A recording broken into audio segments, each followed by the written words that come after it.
আমাদের এখানে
Good morning.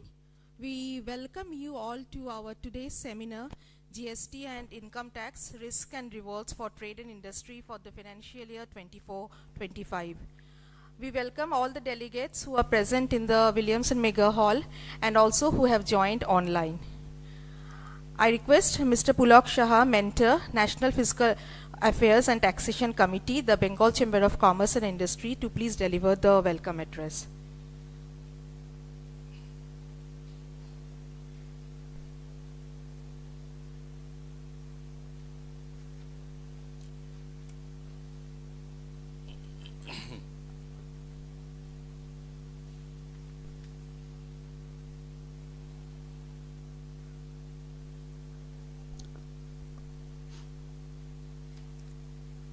Good morning, everybody. The National Fiscal Affairs and Taxation Committee of the Bengal Chamber of Commerce and Industry is delighted to organize today's seminar on GST and income tax. We, Bengal Chamber, feel privileged to have today with us Mr. D.P. Karnam, IAS Commissioner, Commercial Taxes, Government of West Bengal, Mr. Manoj Kedia, IRS Principal Commissioner, Kolkata North CGST and Central Excise Commissionerate, Central Board of Indirect Taxes and Customs and other dignitaries, which includes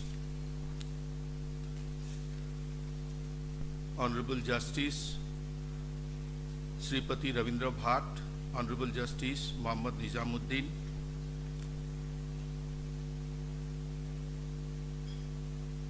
it is the Chamber's constant effort to bring the stakeholders of commerce, industry and business together.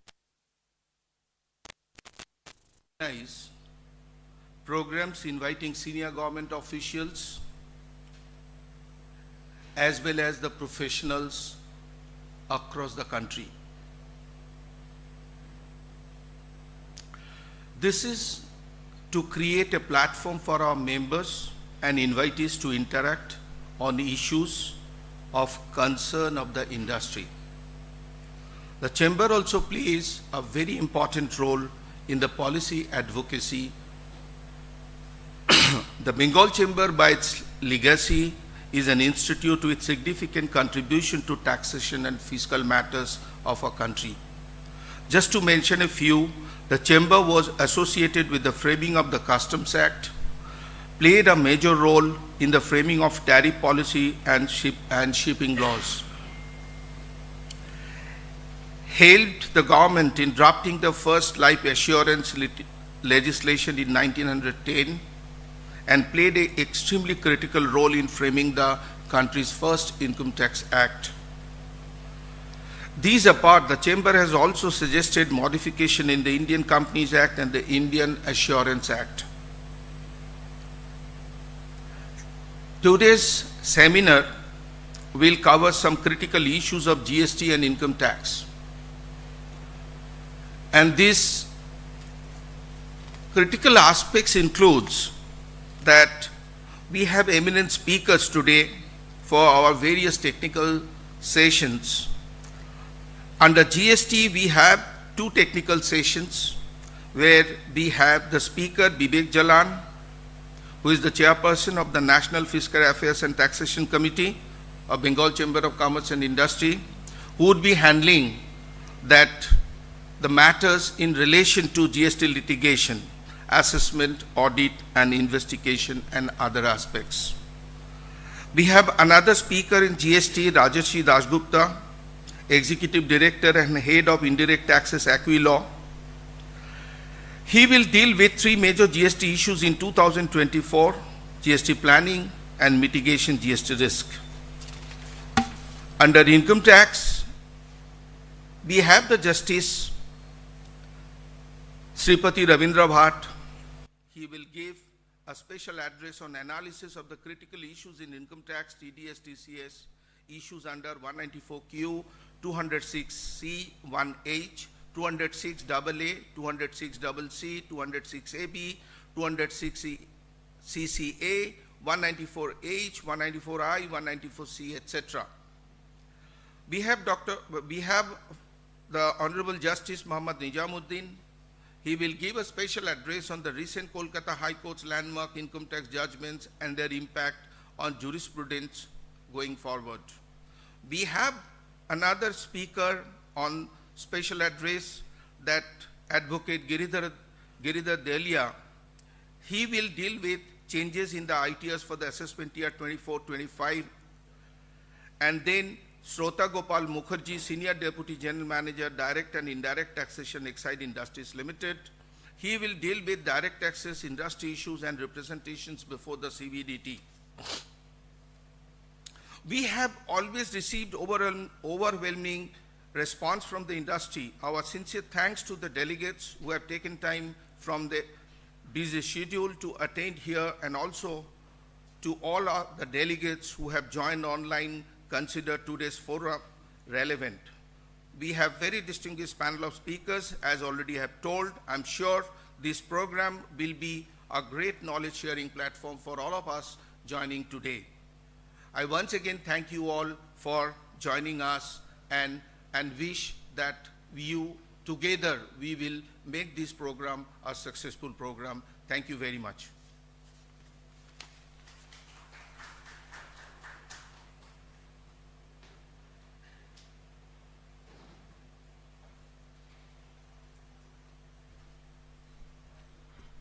I now request the dignitaries to please be on the dais.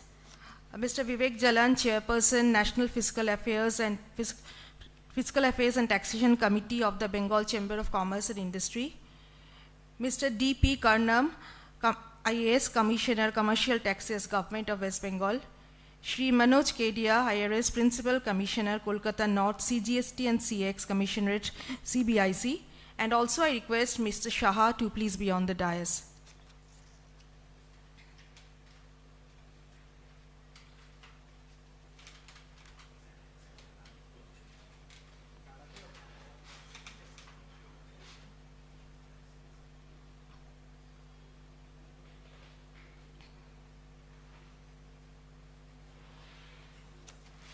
I request Mr. Jalan to please take the session forward.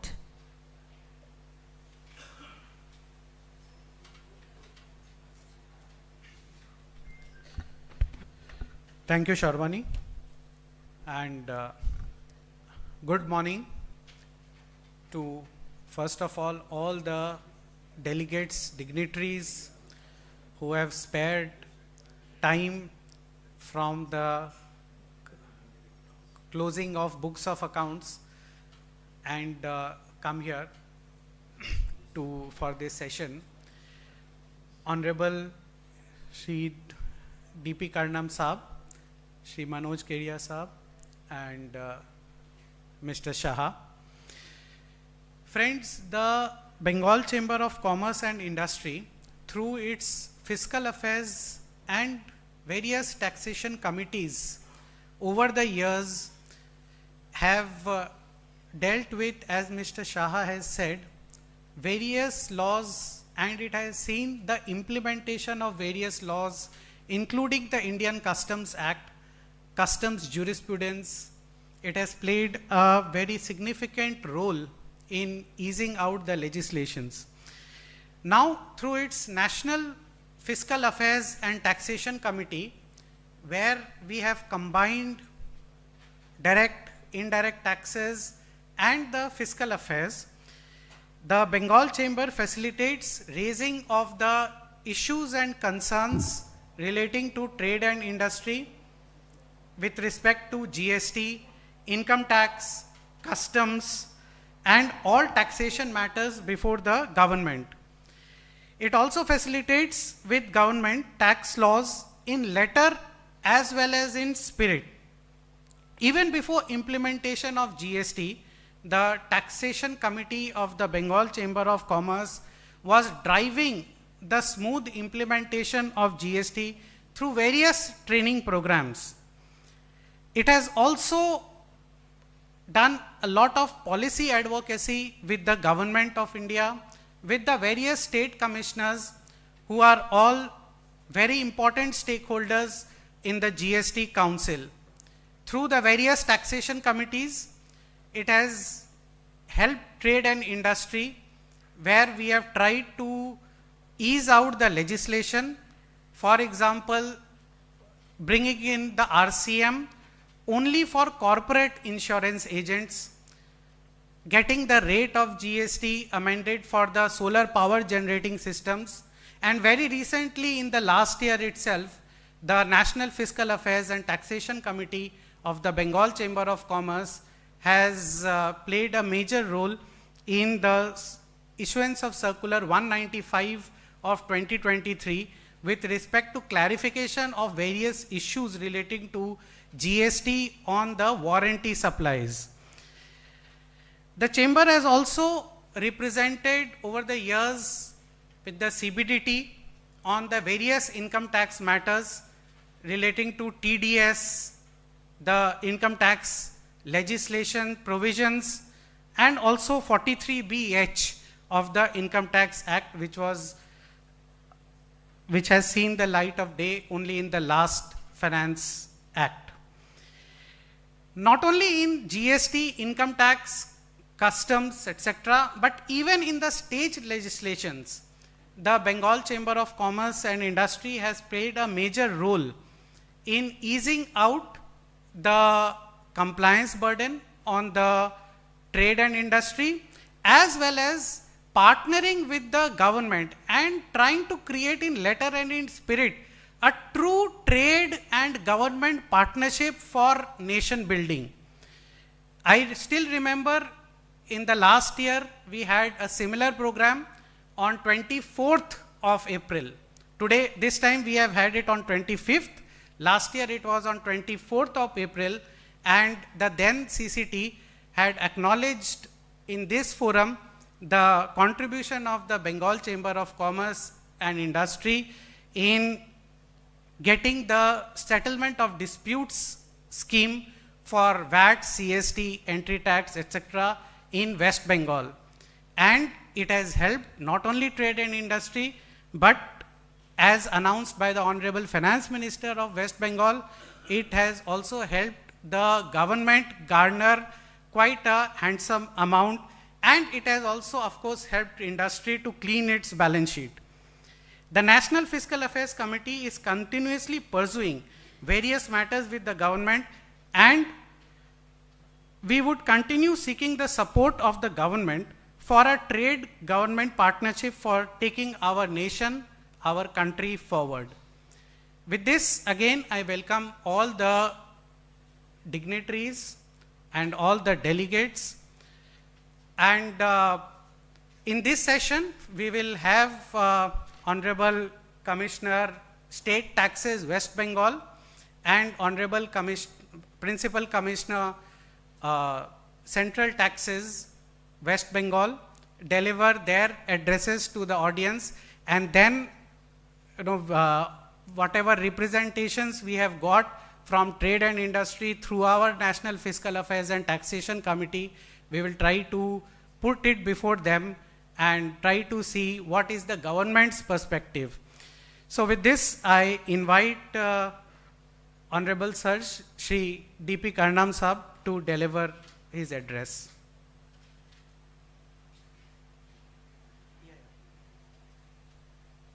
Here I can see.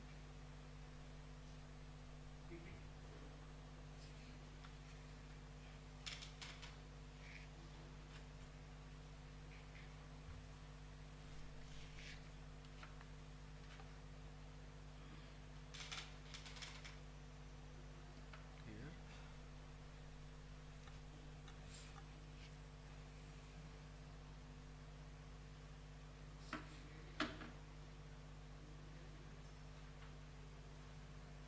No, this is not this one.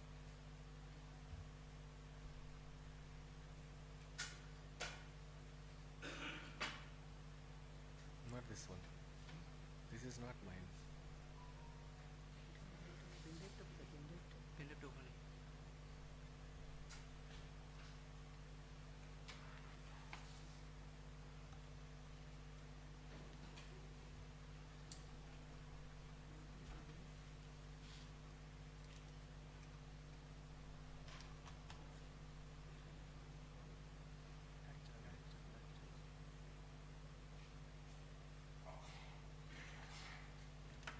এটা দিয়ে করবো তো?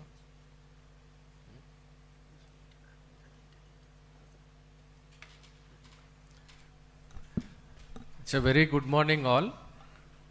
So Mr. Pulak Saha, Mentor, National Fiscal Affairs and Taxation Committee BCCI, Mr. Vivek Jalan, Chairperson, National Committee on Fiscal Affairs and Taxation Committee BCCI, and Sri Manoj Kedia, Principal Commissioner North, CGST West Bengal, and all distinguished guests, participants and other BCCI members. Thanks for having me here, and it's a pleasure coming here, which is one of the oldest Commerce and Industry Association, that is the BCCI. It's always happy to come here. So I was given the topic do's and don'ts for the financial year 2024 and 25 from the department perspective. Here the keyword is from the department perspective and 2024 and 25. I would like to touch upon few issues. I have selected these things because these are the issues form the basis and sources for the different scrutiny notification and notices from the demand. So where the department expects complaints from the taxpayer. There may be some of the issues are the disagreement, and still it is under the policy discussion. So from the present point of view, policy point of view, I would be sharing these things.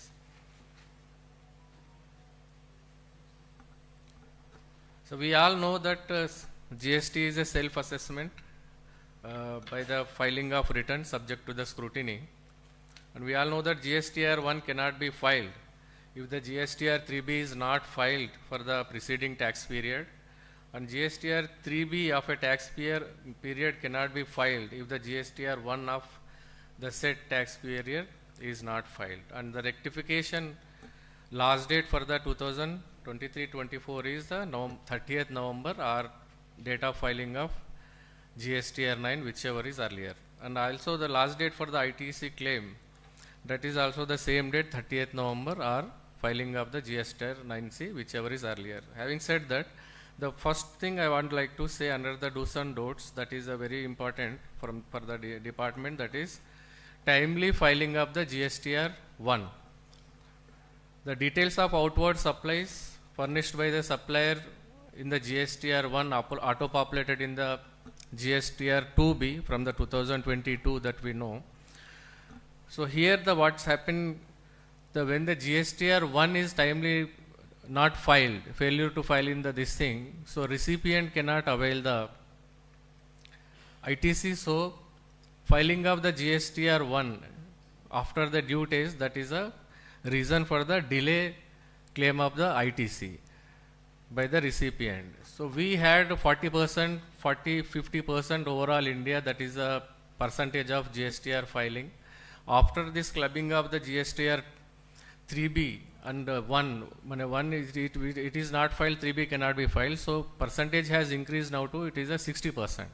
But total filing percentage of filing, that is a 90 to 94%, that is the average for India. So West Bengal actually it is above the average. In case of timely filing, it's a government of entire India, it is 60%, we have 64%. But the difference between this timely filing 64% and the total filing 94%, that is a delay in the GSTR filing. So the request for the timely filing of the GSTR 1 for the interest of ITC claim by the recipient in time. The second is, I request all taxpayers and also the who are present here, that is a compliance with the Circular 170 that is issued for the mandatory and correct reporting of in the GSTR 3B. As we know, it is an integrated tax is collected and shared among the state and central government. So it is important to capture all the supplies so that whatever the revenue is collected, that is shared between the state and among the center and state correctly. So capturing all supplies in a proper format is very important. So earlier there was a context that taxpayers were not in the opinion that need not to report all where the ITC is disallowed. So this circular was issued. Circular is saying that take the all entire ITC, whatever is coming from the 2B to the 4A table of the GSTR 3B, report all ITC including disallowed and ineligible ITC. And after that, report, you segregate the ineligible ITC into two categories. That is, one is a permanently disallowed, certain type of ITC is not allowed even in future also. Report that permanent ineligible ITC in the GSTR table 4 in B1, and second type of category, that is ITC is not allowed right now, but it can be claimed in future. Presently not availed because of some restrictions and all, but for the satisfaction of the condition that can be reclaimed in the future. That has to be reported in the GSTR 4B2. So next the reporting is coming in the GSTR 4C, that is a net ITC. The whatever the reported in the GSTR 4A table minus 4B1 plus 4B2. The important point here, circular says that whatever the ITC disallowed in any provision of the GST, that should not be the part of the GSTR 4C. After issuing this circular in the 2022, we have taken up with the different taxpayers and also the trade bodies and all. Majority of the taxpayers, actually they have cooperated with the department because from the state revenue point of view, it was very crucial this thing, because we were missing some of the supplies that was supposed to come to West Bengal. So most of the taxpayers they have cooperated. So I expect the same cooperation from the taxpayers and the mandatory and correct reporting of the GSTR 3B in the coming financial year also. Next is a mismatch reconciliation. Rule 88C and Rule 88D were introduced. In case of mismatch, system GST portal identify the mismatch and they are intimating this to the taxpayer. Here the officer has no role, no discrimination. System identifying the discrepancies, one is the GSTR 1 versus GSTR 2B, that is the liability and tax paid discrepancy. And second is GSTR 2B versus GSTR 3B. That is the ITC discrepancy. Both are identified and intimated to the taxpayers by the GST portal. Taxpayer, if he agrees, he has to pay tax. Otherwise, he has to report. He has to say the reasons. But he has to give the reply in the 7 days. Failure to give the reply in the 7 days, that will lead to he cannot file the subsequent GSTR 1. So as I said, Rule 88C from the December 22, the functionality developed in the GST portal that aims to compare the liability declared in GSTR 1 and actual liability paid in the GSTR 3B. If the declared liability exceeds the paid liability, more than the discrepancy is more than a certain threshold limit, then the taxpayers will be sent electronic notice, that is a DRC 01B Part A. And for that, he has to comply. If he agrees, he has to pay the tax, whatever the difference is there, or he has to reply in the DRC 0B Part B. This important is, this has to be given in the 7 days. Like that, Rule 88D, this is between the GSTR 3B and GSTR 2B.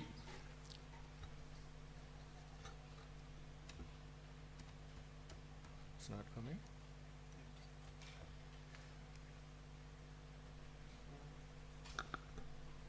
So ITC claimed in GSTR 3B exceeds the ITC available in GSTR 2B, then the system will send the notice, electronic notice in the DRC 01C Part A.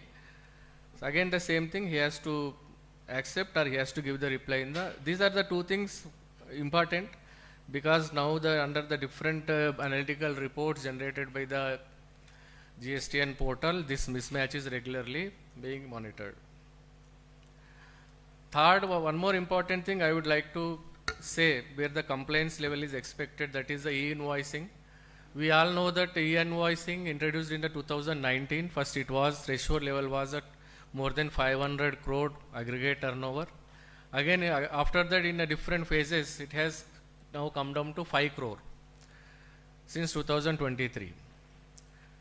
So this will help business also and also increase the compliance level. So we have 70,000 taxpayers enabled in the West Bengal who are having the more than 5 crore turnover and below 10 crore.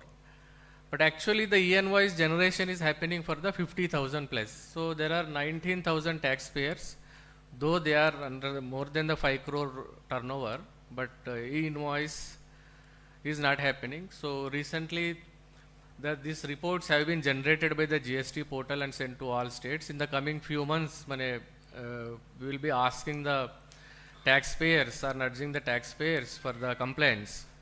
So this is also one of the reason I have bought this thing. But here I would like to say one thing, there is a exemption criteria. There are few taxpayers, if they belongs to SEZ units, banking companies, non-banking financial companies, GTA, suppliers of passenger transport, multiplex owners, they are exempted from this complaints of issuing e-invoices irrespective of their threshold level. But it will not apply automatically. Any taxpayer is falling under this category, they have to claim the exemption.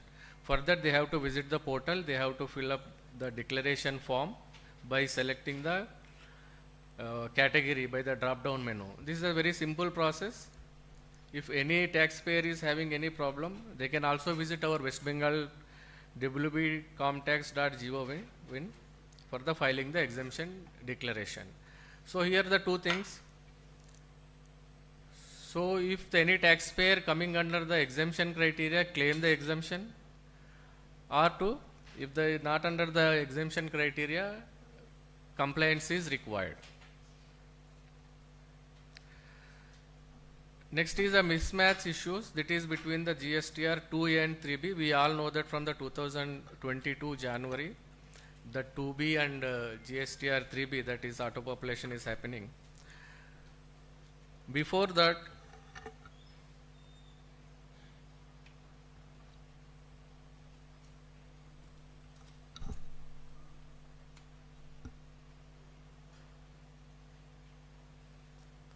Before that, because of any reason, maybe technical glitches or any other reasons. ठीक है, without this I can do that.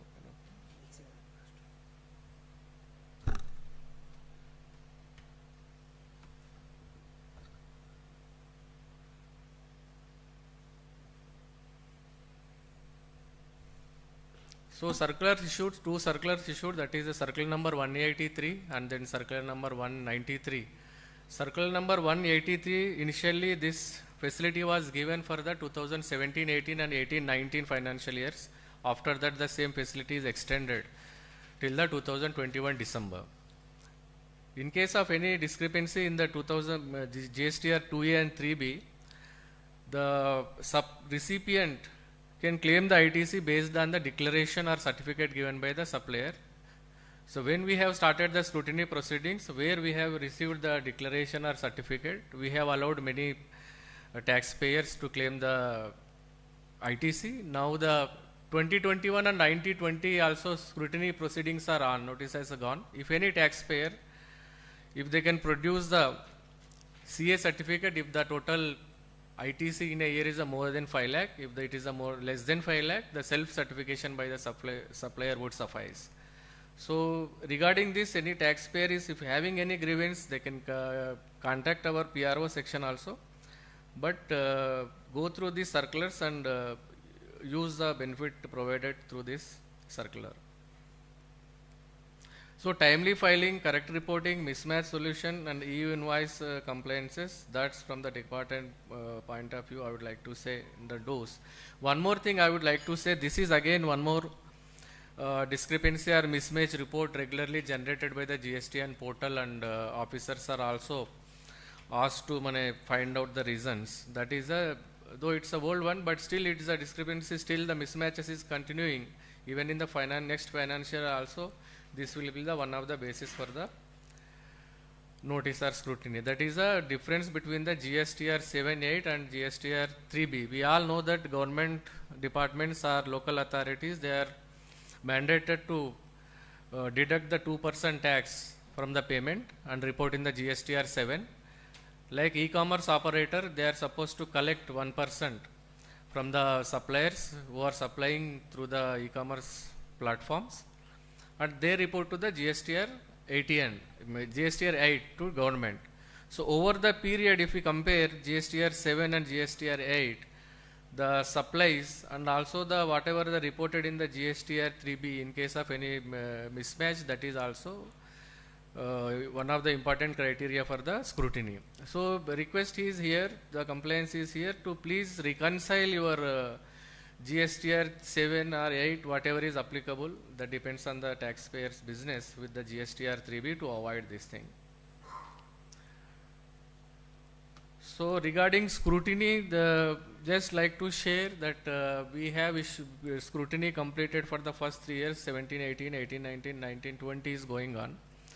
So around there is a different feedback we are getting from the trade bodies and taxpayers.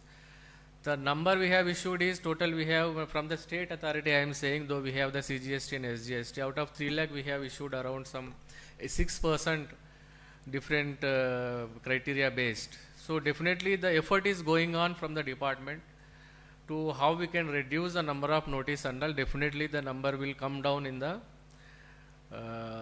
coming financial years. So there are few issues I would like to share here. So in spite of all, as Mr. Vivek Jalan said, so they are also working with them. So we have a PRO section, we also interact with this thing.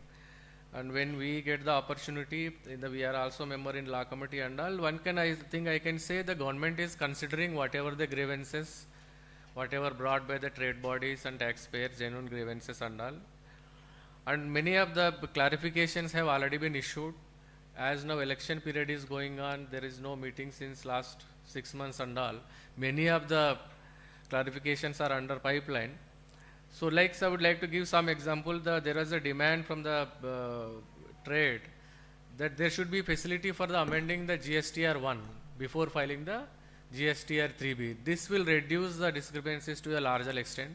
It will improve the compliance also. That facility is being developed by the GSTR 1. This may help Second thing, that is one more issue concerning here, we received from the Bengal also, that is a post-sale discount. There is no facility in the GSTN portal that when the recipient reverses his ITC, so how would we know? So that is also getting, it's already at the policy level, it's cleared, and it's also being developed, and till the time it will be developed, so their facility may come in future, like based on the certificate or declaration. So one more issue, that is a GST appellate tribunal. There is no GST appellate tribunal, that is the second level of appeal. So taxpayers are going to high courts, and both the revenue department and also the taxpayers are a problem. Now the GST appellate tribunal notification has been issued.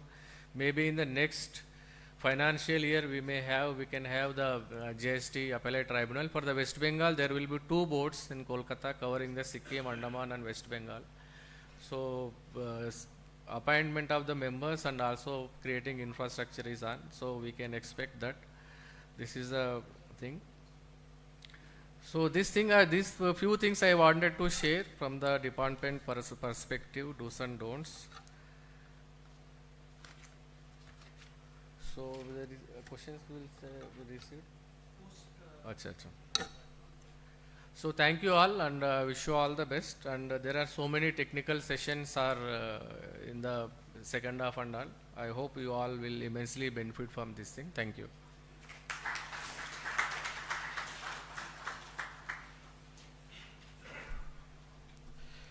Thank you, sir, for this enlightening session.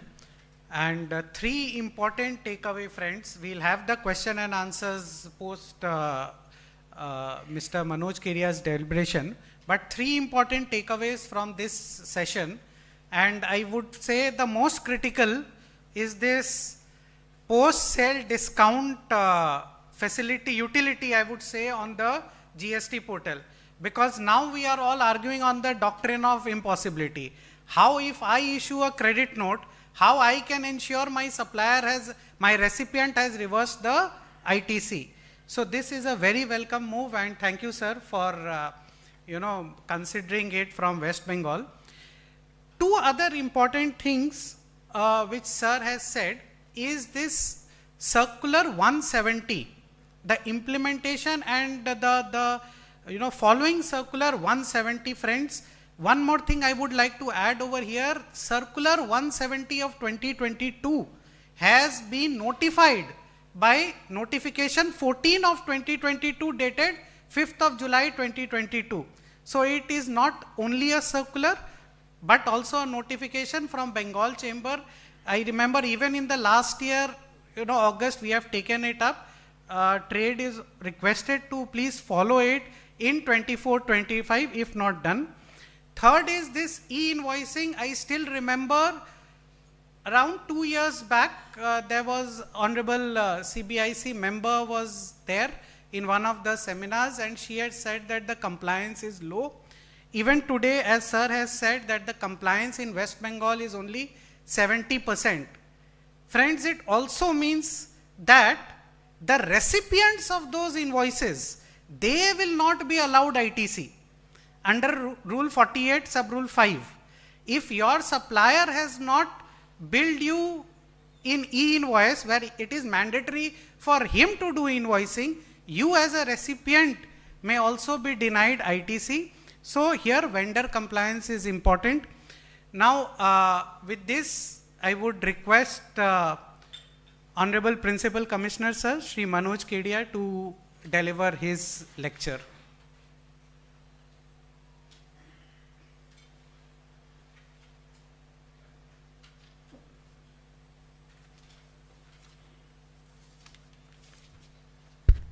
Very good morning to all.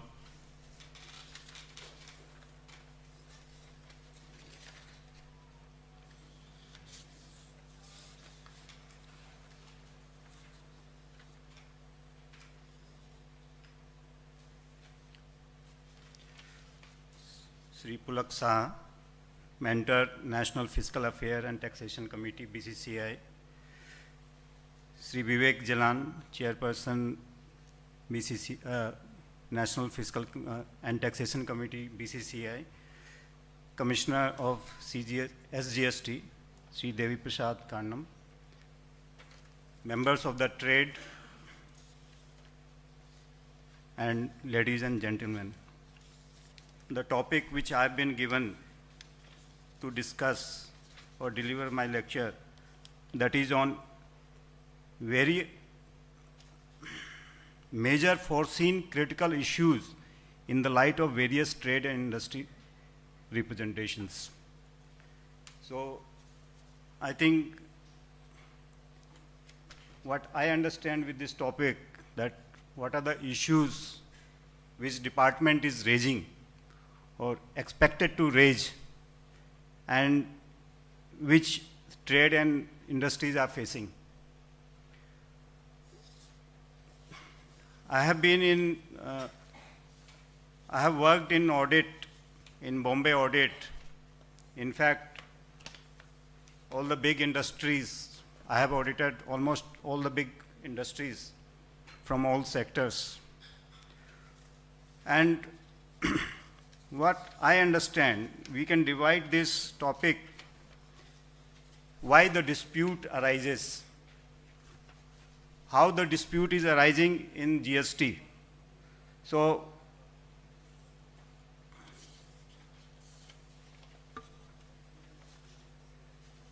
what is the source of dispute?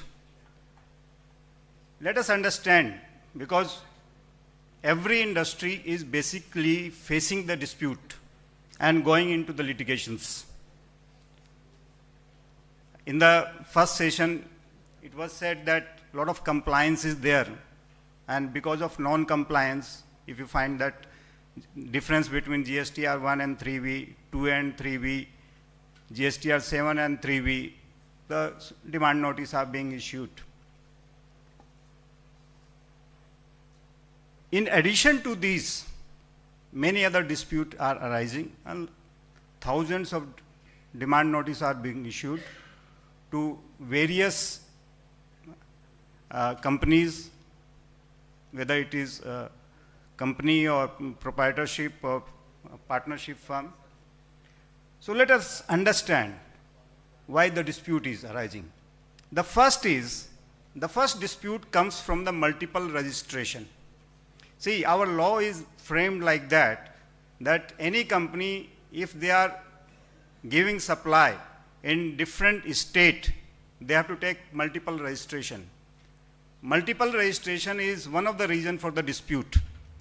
See, we have to understand the psychology of the trade and the psychology of the government.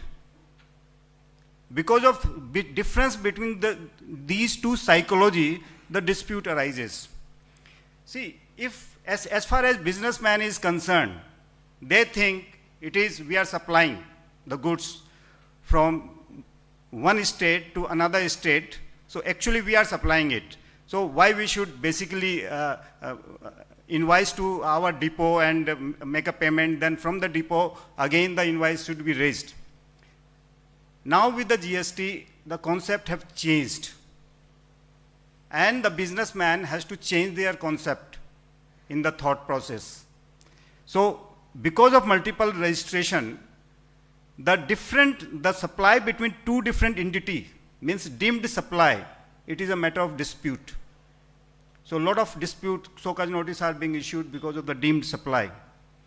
Similarly, let us take the example of IGST, CGST, SGST. Many of the time, many of the taxpayers are paying CGST and IGST, and it appears that actually the duty should have been paid in the form of IGST. Again, a question of dispute arises there. The businessman is thinking that duty has been paid. Why dispute? But our law is framed like that if IGST has to be paid, then you have to pay only IGST, not CGST and SGST. If mistake has been committed, this means again you have to pay IGST and take a refund of CGST and SGST. So dispute is there. So the first point of dispute, why dispute is arising? Because of multiple registration. Then definition of supply, that itself, from there the dispute is arising. Whether there is a supply or not, that is the first point. whether there is a deemed supply or not, Schedule 1, whether it is a non-supply, Schedule 3. So all these areas become a matter of dispute. Third point, the place of provision of service. It is, the state is more concerned about this. Many a times in case of export of service, especially in services, in export of service, the place of provision becomes very important, whether it is actually an export or they have to pay the duty here. Like in commissions, it is not called an export because of place of provision definitions. You will find, if you go to the provisions of place of provisions, place of provision of services, you find many aberrations. Like for different type of nature of services, the place of provision changes. So you have to understand the place of provision of service. Then exempted supply is also a matter of dispute. Many of them are claiming exempted supply, or it may not be exempted. ITC. ITC is in full is a dispute. See, the businessman is thinking whatever we are doing the expenditure, we should get the ITC. But actually it is not so. You have to read the entire section 16 and 17, and then you will find that many of the ITCs are not eligible. Section 17(5). So, what are the different dispute in ITC? One of the dispute is you have to avail ITC on time. 16(4). I think thousands of so-cause notice has been issued as you have not availed the ITC on time. Matter is pending with the Supreme Court, but it is in dispute. Availment of ITC after payment,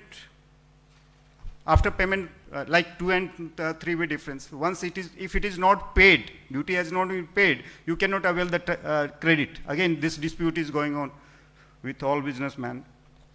Payment of tax by supplier, unless the supplier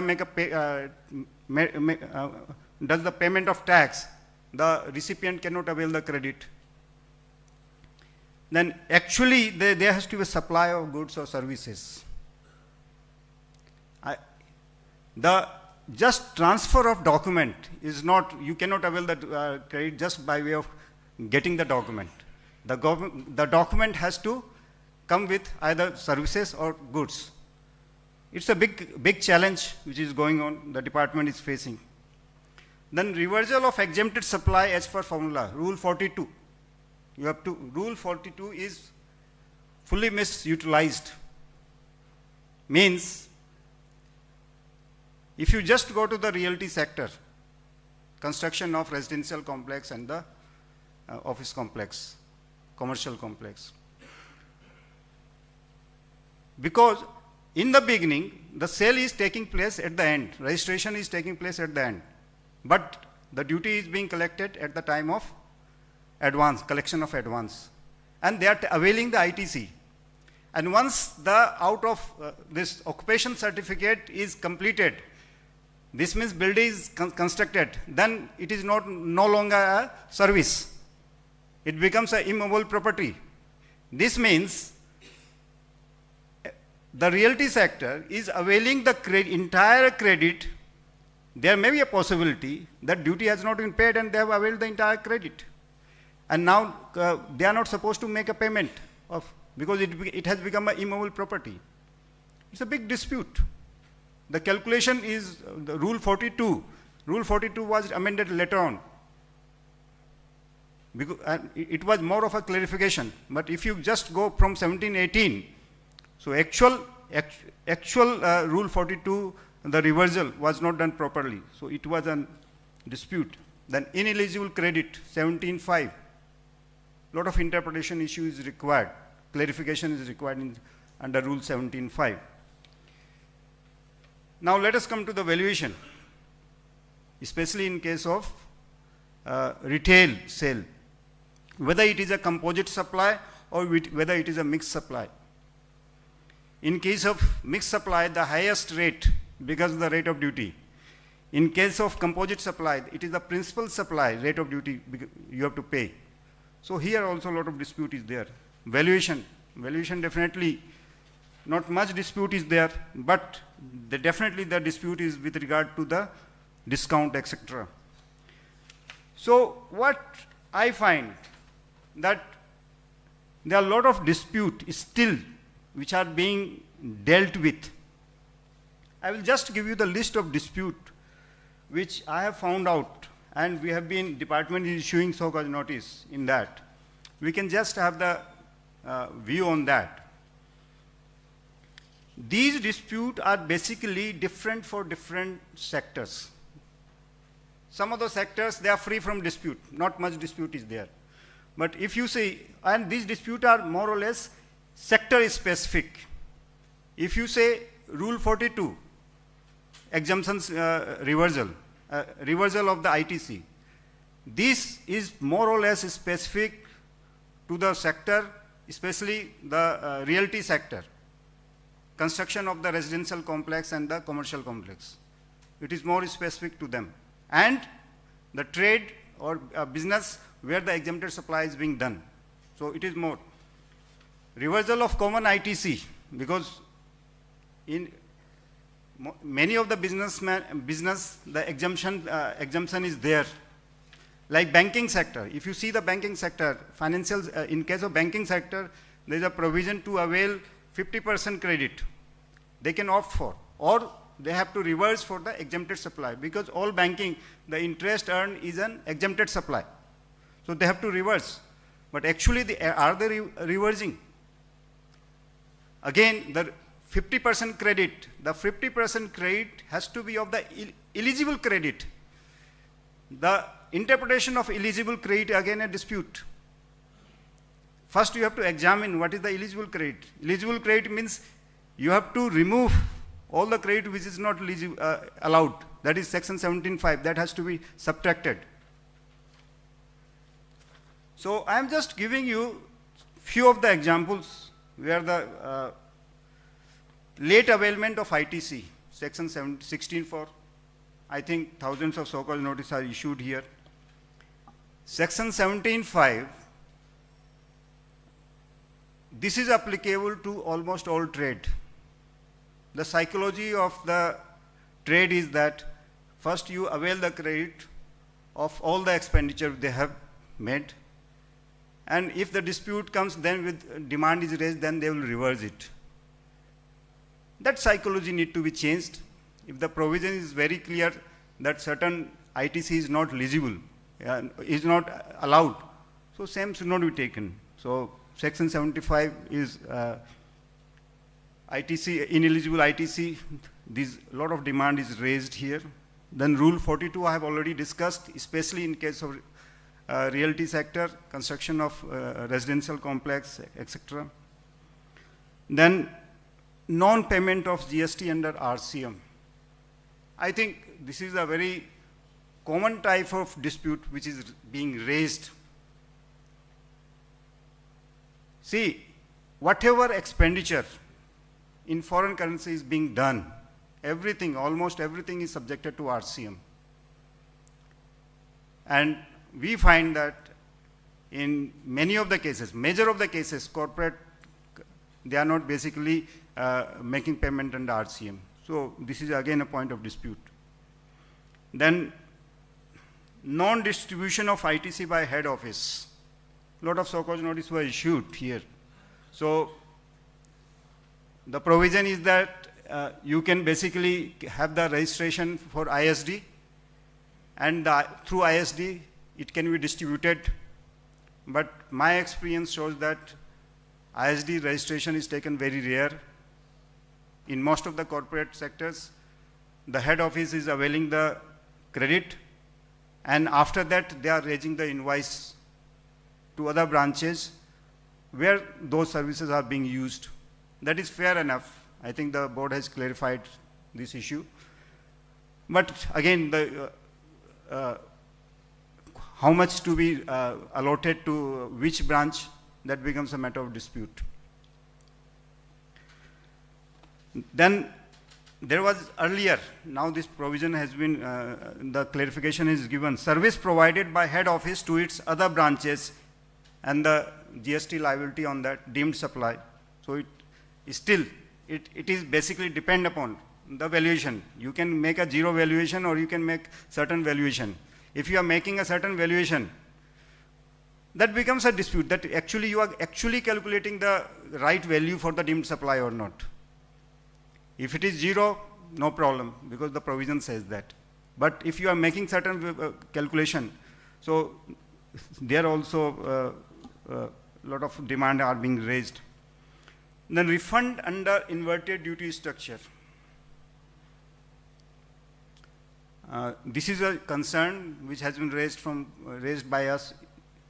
Presently, few cases are being raised.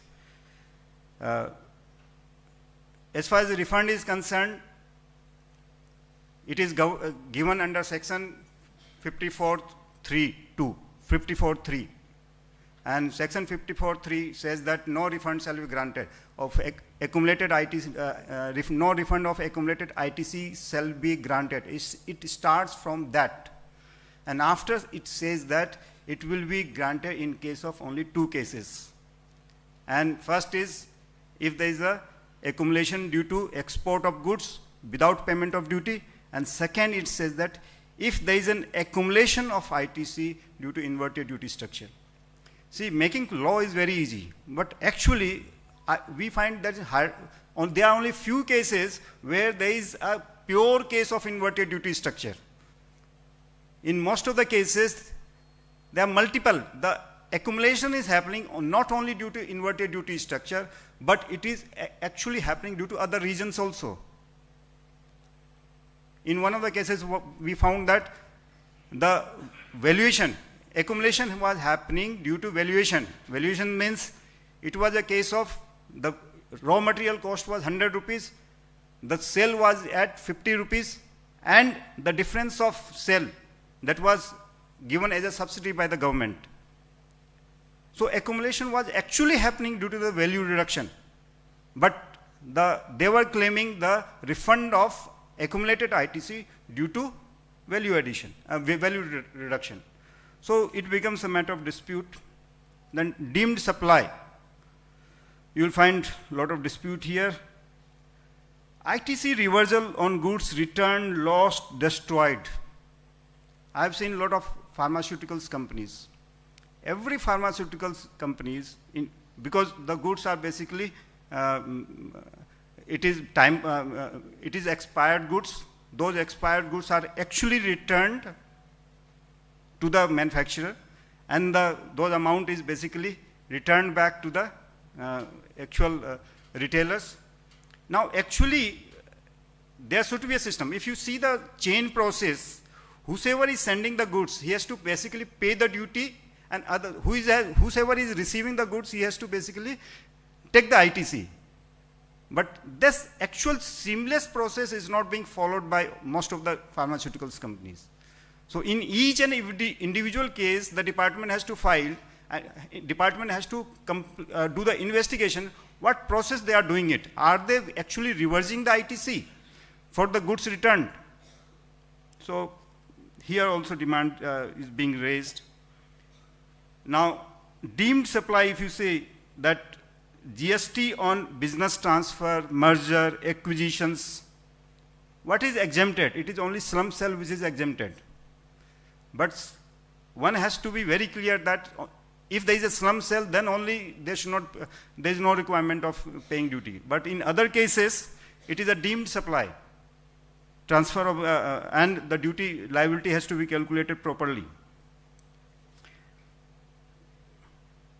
Again, we find that in case of realty sector, there is a transfer of development of right, etc. So I have calculated, basically I have prepared a list that how many disputes may be there.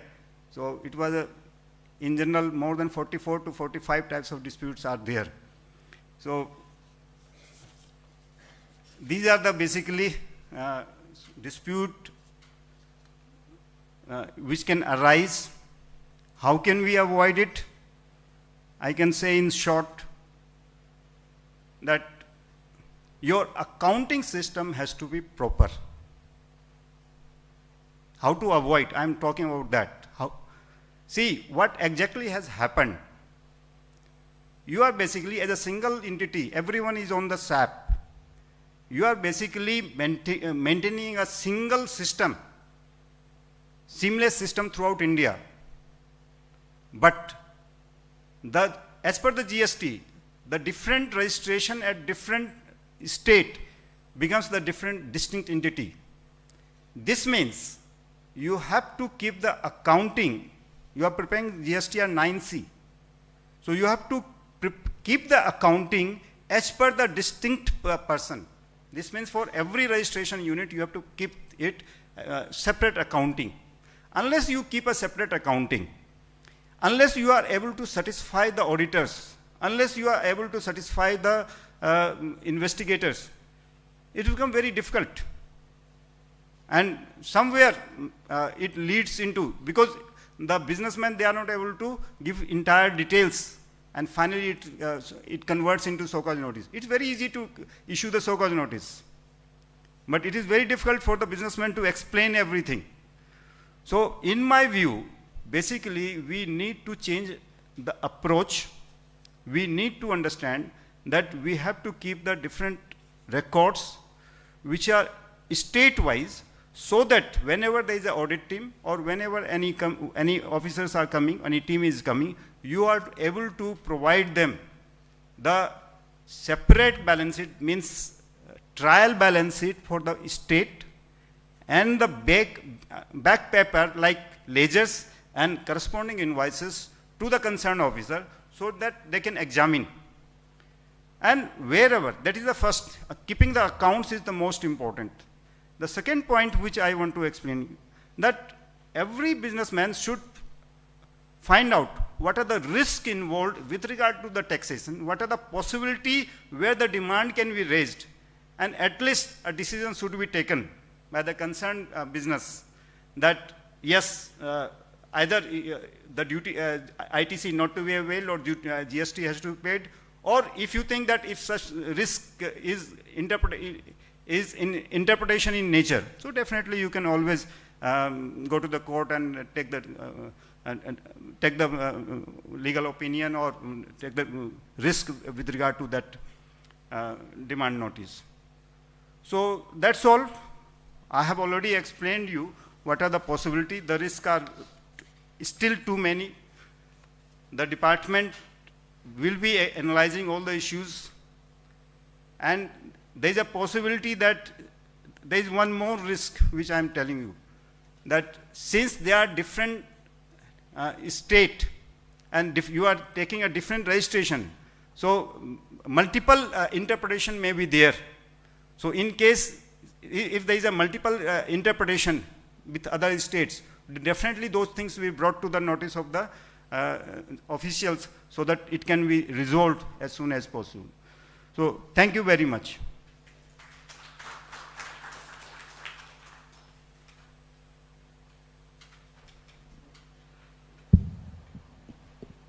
Thank you, sir. I think sir has given only half the list of 45 disputes sir was saying, and sir has given 2 solutions for 45 disputes. One is separate accounting and second is analyzing of risk. But yeah, this is what we had in this session. And as to in 24-25, what are the risks which we are seeing in our businesses? What is how is the department seeing the risks, so that we can take rectificatory actions? So, sirs, I had, from the participants side, I'll ask 2-3 things which has come up to us from the committee. And thereafter, participants can also ask questions, and in case possible, at this point of time, the honorable commissioners will ask. So, sir, first thing which I think every industry is facing and which has come to our chamber is, and I think recently Honorable Finance Minister has also dwelt on this in the public platform, is it is a fact today, sir, that there are certain elements in the society where there is a movement of ITC which is not regular. But it is also a fact, sir, sometimes it is a genuine case where I pay to my supplier and the supplier does not pay the GST to the government. There are genuine cases. So how, sir, the balance can be achieved? That is our, generally what trade asks is, how can this balance be struck off? So, Karnam sir or Manoj K.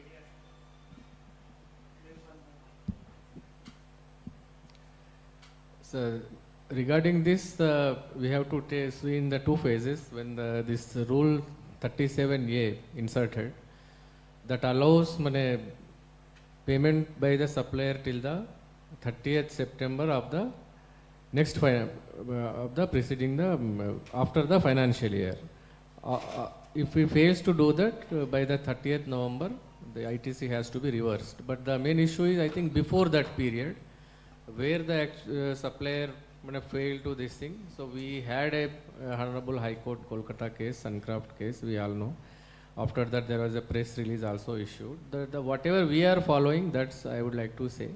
Yes, it's, our approach is that first we have to act upon the supplier, except two conditions, that is if the supplier is before the NCLT or is a non-existent, then only actually we are going to the recipient. But when we are approaching suppliers, it's not easy. It's many difficulties involved in that, particularly supplier is in the other state. But I can say, though it is a difficult situation for the both, for the department and also for the taxpayer, so we have to work together. So as a supplier, you are the recipient, you also approach the supplier, and also at the same time, after this press release and all, we are supposed to apply this, approach the supplier first. Inform us. From our channel, we will also nudge and we are also act upon the supplier. So with combined effect, that may give results. But we have started this thing. After this thing, we have received applications and all. Wherever we got the details, we tried. Some cases we got thing, but not in all cases. That is the present position I can say. But we have to work together both from the recipient side and also from the department side. We have to do. That is for the before issue period for the before issuance of the Rule 37A. Sir, I just want to discuss on one issue, which is I find that a majority of the stakeholders, it's a pure play, genuine case in a sense. The transaction took place, party was very much there, supply was very much there, it's a goods or service as the case may be. At the time of transaction, the registration was very much valid in the portal. Maybe after some time, the supplier stopped doing business and he has voluntarily, by way of an application, surrendered the registration. He stopped business. At the time of transaction, he has complied with, he has filed the tax return, he has paid the tax, everything. There was no dispute in this regard. But the investigation starts generally after maybe about 2 years, 3 years, something like that. At the time of investigation started, that party is not available, his registration was cancelled. And sometimes also we have find that it is a registration got cancelled with retrospective effect. Under this scenario, it is the tendency of whether it is DGGI or it is an investigating authority or even say per se the department, we find that they come into a quick conclusion, this is a fake transaction. And accordingly, the demand is being raised. Under this scenario, we have seen that there are plethora of decisions in Madras High Court, in Calcutta High Court, wherein it is stated that the proper investigation has to be done. That the department should not jump into a conclusion based on the that portal that the party has no more exist and registration got cancelled. The only thing to be ensured, the High Court said that at the time of transaction, whether the registration was very much valid or not, the transaction was carried out through a proper banking channel or not. So under these circumstances, how the department is thinking, because this is actually bringing in lot of litigations, and how these genuine cases can be curbed out, because it's a, what happens that the genuine cases are actually falling under the fake cases as well. So how the department is thinking in this regard? Yeah, sir. So you have raised a major issue and very active issue. See, just raising a demand, it is not going to survive in the court of law. Just raising the demand that the supplier registration has been cancelled ab initio, so why you should not reverse the credit? So if the demand notice is like this, even the Commissioner of Appeal is going to throw away that demand notice. So don't worry about the demand notice. Demand notice will survive only if there is evidence. Now let us understand the supply, if there is a supply of goods, the supply of goods will involve transport document. It will include the e-way bill. It will include the movement of the goods. The goods has to move through various toll where the movement of the truck is being captured. All this can be verified. In fact, whenever the investigation is being done properly, then all these things is being checked, and all these evidences are being included in the show cause notice. That see, there is no transport document. The transporter is fake. In fact, the truck number is fake. It is a number of the maybe a scooter. There is no e-way bill. Even the e-way bill is there. There is no movement. The goods is coming from 500 kilometers. This toll plaza is coming in the way, but there is no movement of the trucks. So all these evidences will be including. Then only the demand notice will survive. Because it is the duty of the department to prove that yes, you have received the only document, not the goods. Now, in case of services, I can give you the example. We have booked a case. The registration is cancelled. Okay. All the ITCs with regard to iron and steel. But he has provided the services. He has not supplied iron and steel goods. He has provided the services. And what service? He has basically providing the link of the student who are going abroad to a certain company. See, these evidences clearly state that he is doing a fake thing.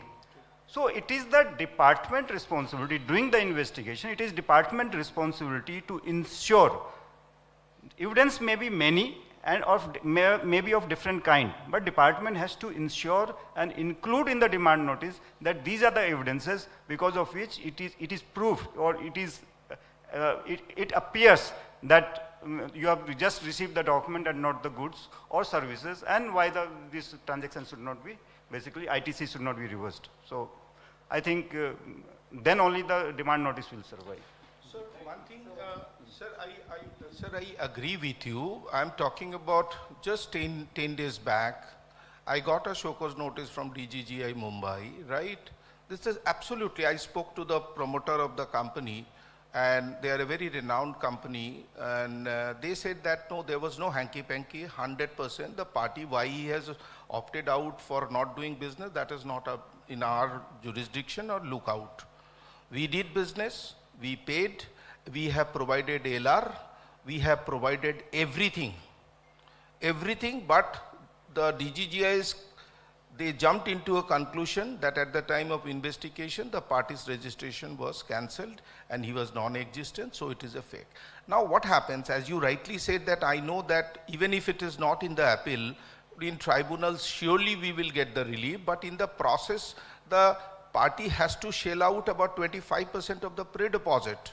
That is a huge cash outflow for them, and of course, and carrying a tension and putting that liability under the contingent liability so that the balance sheet is getting, and even recently in Bombay, I handled one case of a demand of 1743 crore for a bank.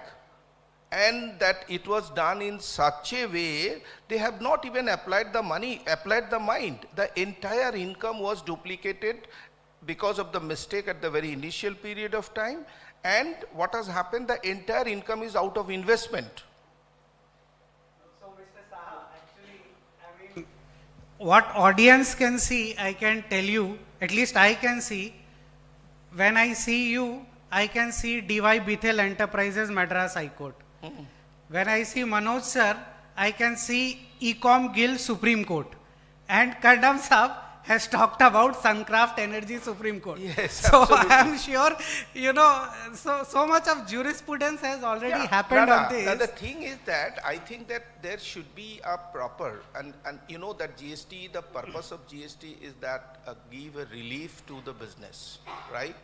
The business is struggling for this. I definitely, as a prudent professional, we always expect that those who are really doing the fake transaction, they would be adequately penalized, adequately, without any mercy whatsoever.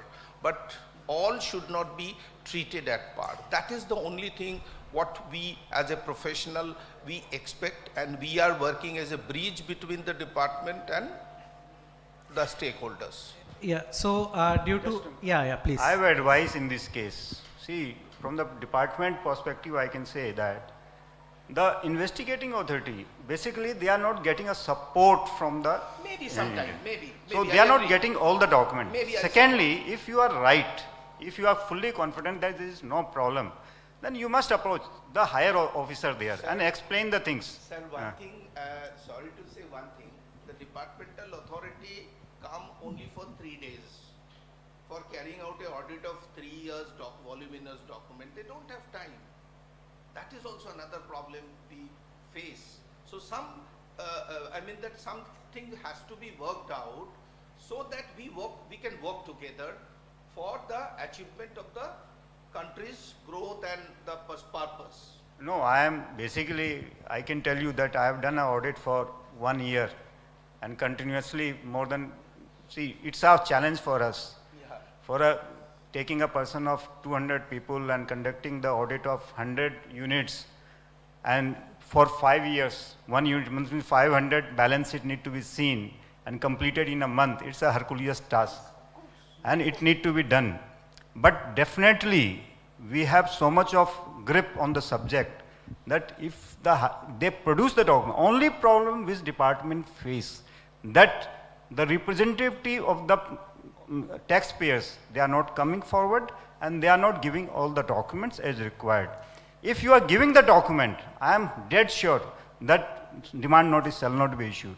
No, I think Karnam Saab sir has, chalked out a midway as envisaged by the Honorable Supreme Court in the case of Suncraft Energy, that see, if you are doing business, you identify your supplier and tell it to us, then we'll drop the case. Otherwise, let law take its own course. So due to the paucity of time, I think, this dispute 16(2)(c) is going on since long. But, 2 questions from the audience to Honorable Commissioners in case anybody has. We can take it. Yeah, 1, 2, yes. Kindly keep it short. Yeah, please. So in income tax, we have only 1 return and 4 quarterly TDS returns.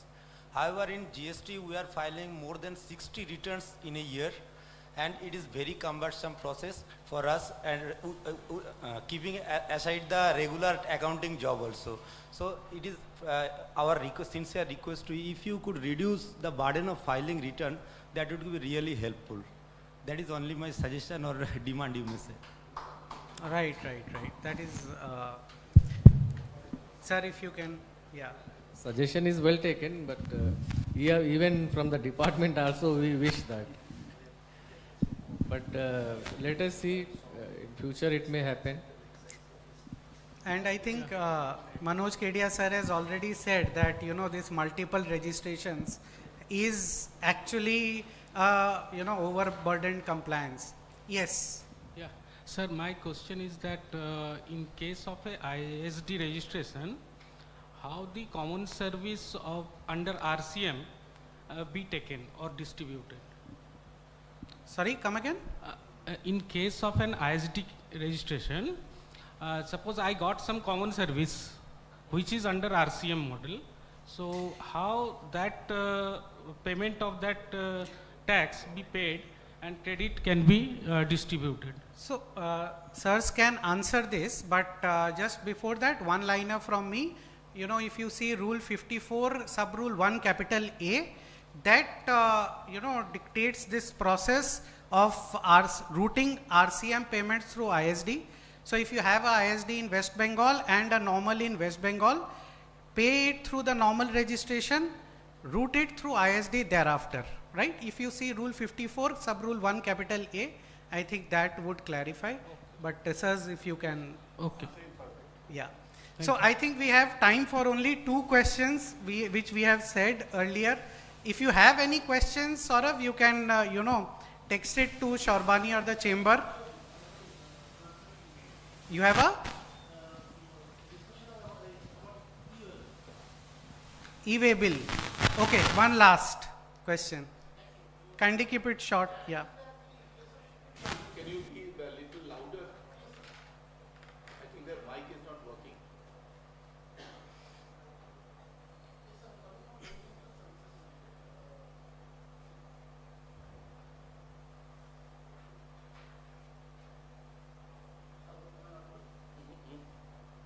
Mic tech to be low.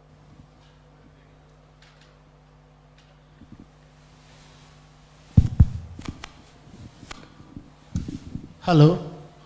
Yes, sir. Thank you. So my concern is that in case of shipping transaction, when the supplier is dispatching the material to our customer directly, and what they are doing, they are raising the EA bill at their own. Bill to party is our company, and ship to is our customer company.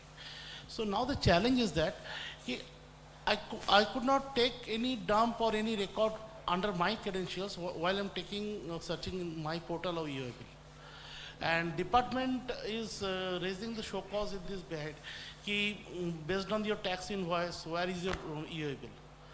But actually the business scenario is something different. So how could we arrest this and how to respond to convince our department in this regard? No, you are, sirs, Because if you we can are not generating EA bill. No, you are not generating e-way bill. Yes. So the question is, there is a bill to you and shipped to your customer, right? Yes. So your GST number is there in the bill too. So it will reflect on your portal. No, it is not reflected in our portal. No, then there is, I think, some technical error. So Is there. we have tried several times. We have Sorry? tried. That will be Only verified. part A is reflecting, but total EA bill is not there. No. It's If searching your- one by see, one. it will not It is reflect searching in the one by portal one. of the ship to party. But Yes. bill to your GST number is there. That should reflect. Possibly, I think Banik sir is confirming this. Possibly there is some technical glitch, I think. There you can Since contact us. last sir, couple and of years, send we the are PRO. facing the same challenges. And you are raising it after 6 years. So give one Because more now- chance. Now the notices are coming. Give one more chance. I think you can go to the PRO. Banik Sahib is also there. you. I think that technical wing can help you. Okay, thank you. So, thank you very much, sirs, and thank you for this enlightening session from the government. We have, the perspective. Thank you very much, and we can, Shorbani, over to you.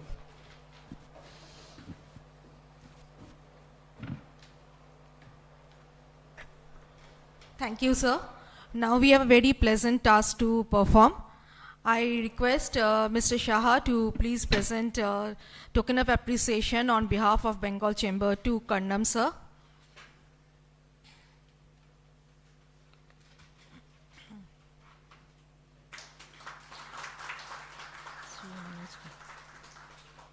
And I request Mr. Jalan to please present a memento on behalf of Bengal Chamber to Mr. Manoj Kedia, sir.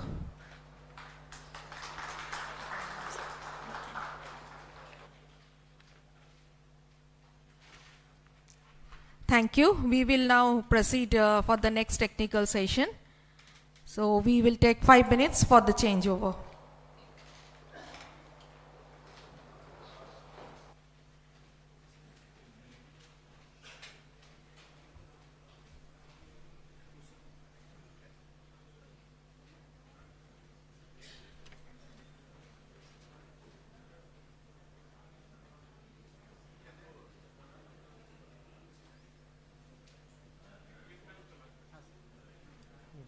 এইটা তো কোনটা বলছিস? এইটা এটা এটা এটা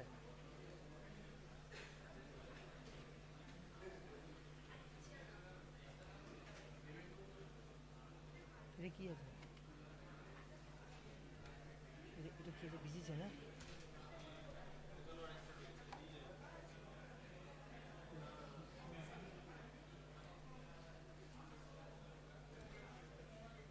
আজকে কত তারিখ? আজকে কত তারিখ?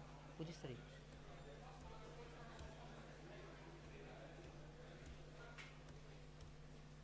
ঠিক আছে, আমি থাক।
We will now proceed towards our technical sessions. I request all the delegates to please be seated. I request all the delegates to please be seated.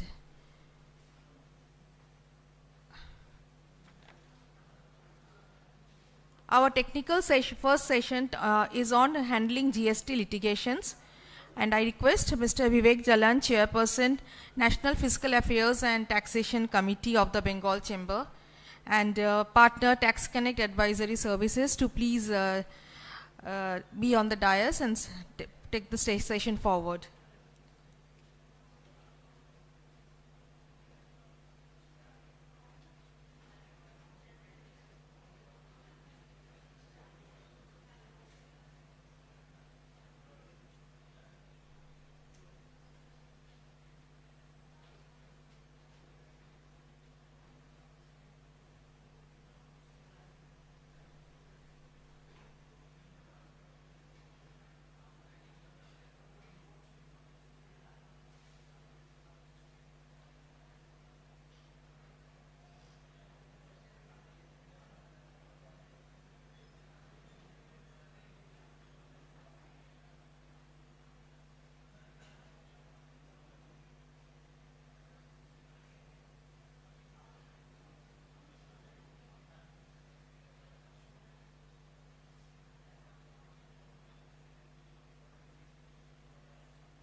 Front, back. Front, back. এখানে আসছে না? হ্যাঁ চেঞ্জ করে দেবো।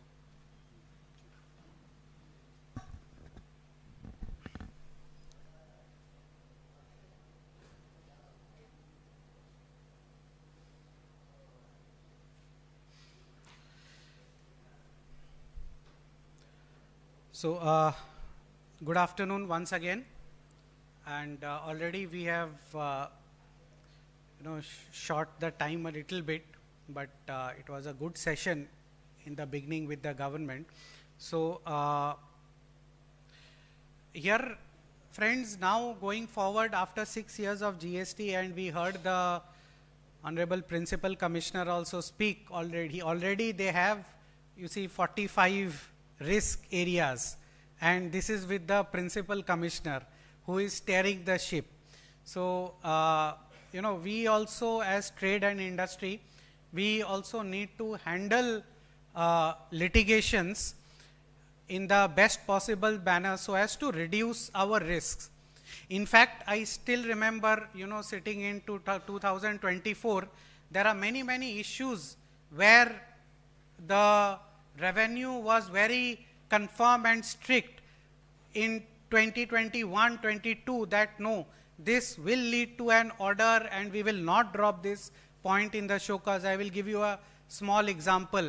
This cross charge versus ISD, which now the circular 199 is out in 2022, but we handled a matter in Mumbai, where this cross charge versus ISD, the value was around 17 crores.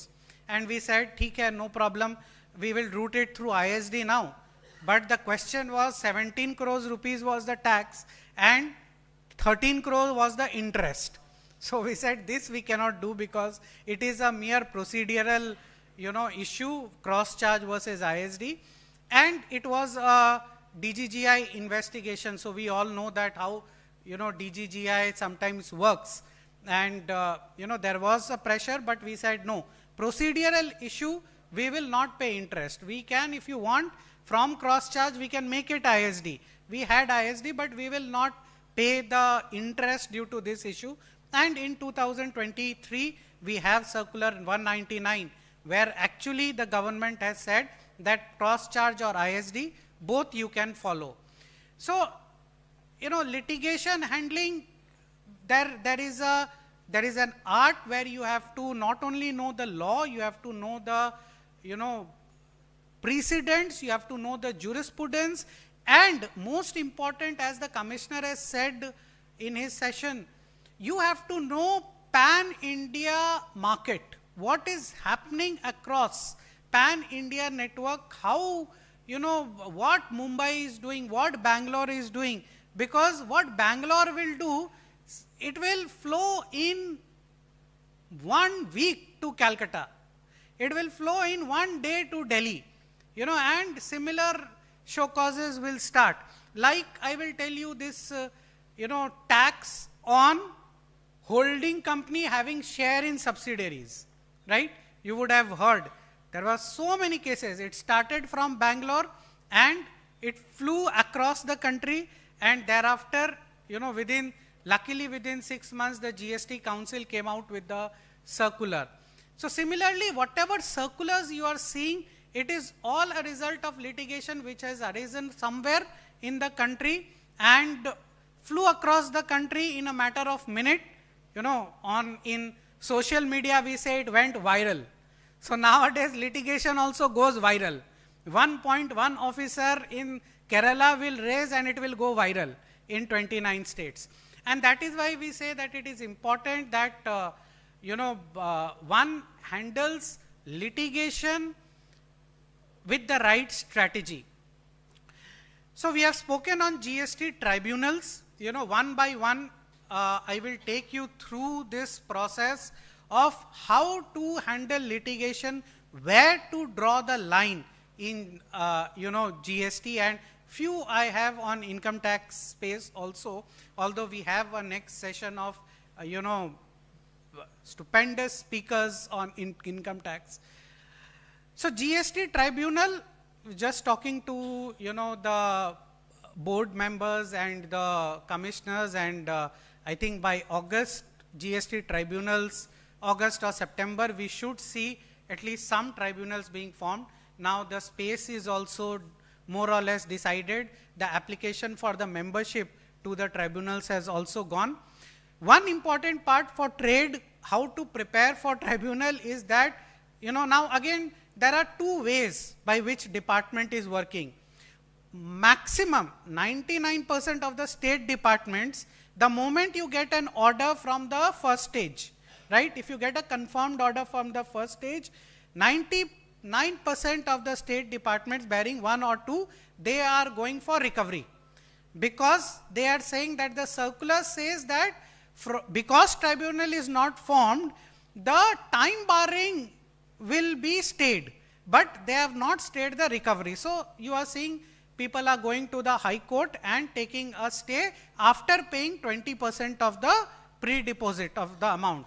If you go to the first stage appeal, you have to pay 10% of the disputed tax amount.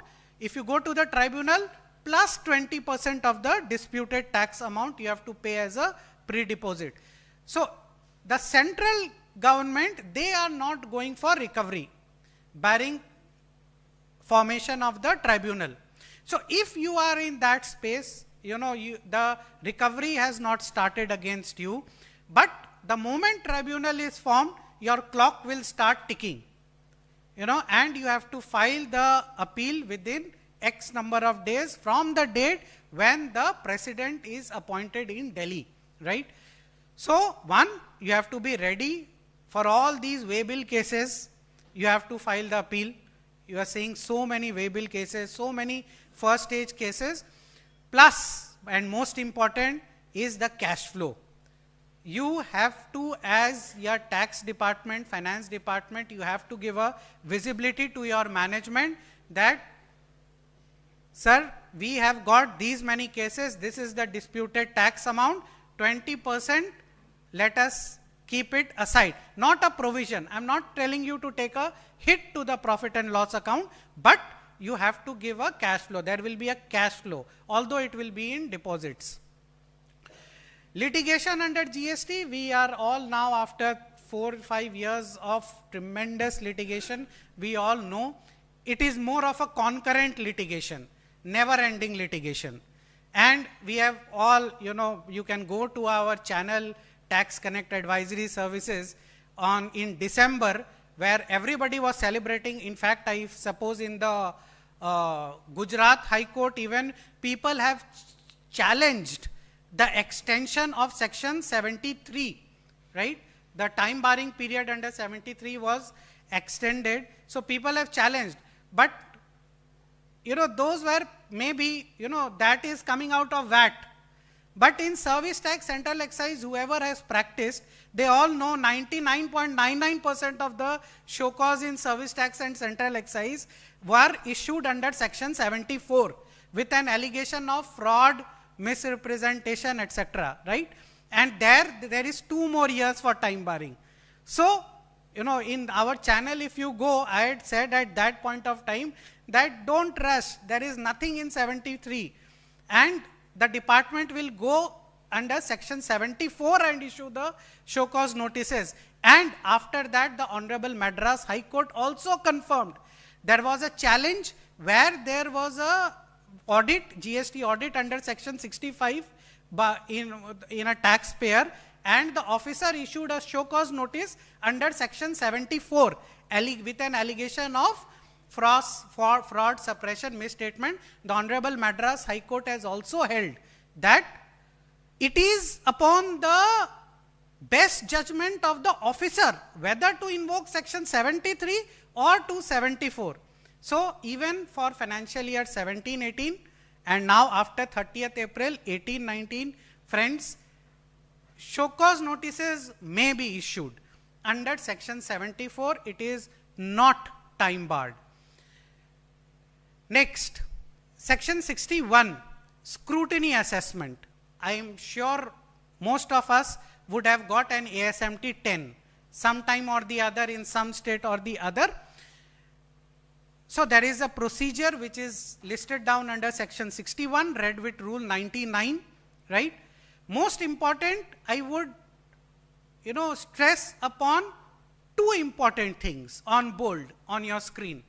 First, many of us, when we get ASMT 10, we reply under ASMT 11, and then it goes into the the litigation tracker. It should not be that way. A section 61 is concluded only after the issue of ASMT 12, right? So even if the department does not issue this, one must go and try to get an ASMT 12 so that you can show to your management that yes, this was the initiation of the litigation and this is the conclusion, ASMT 12. It does not mean, I am repeating, it does not mean that your litigation is over.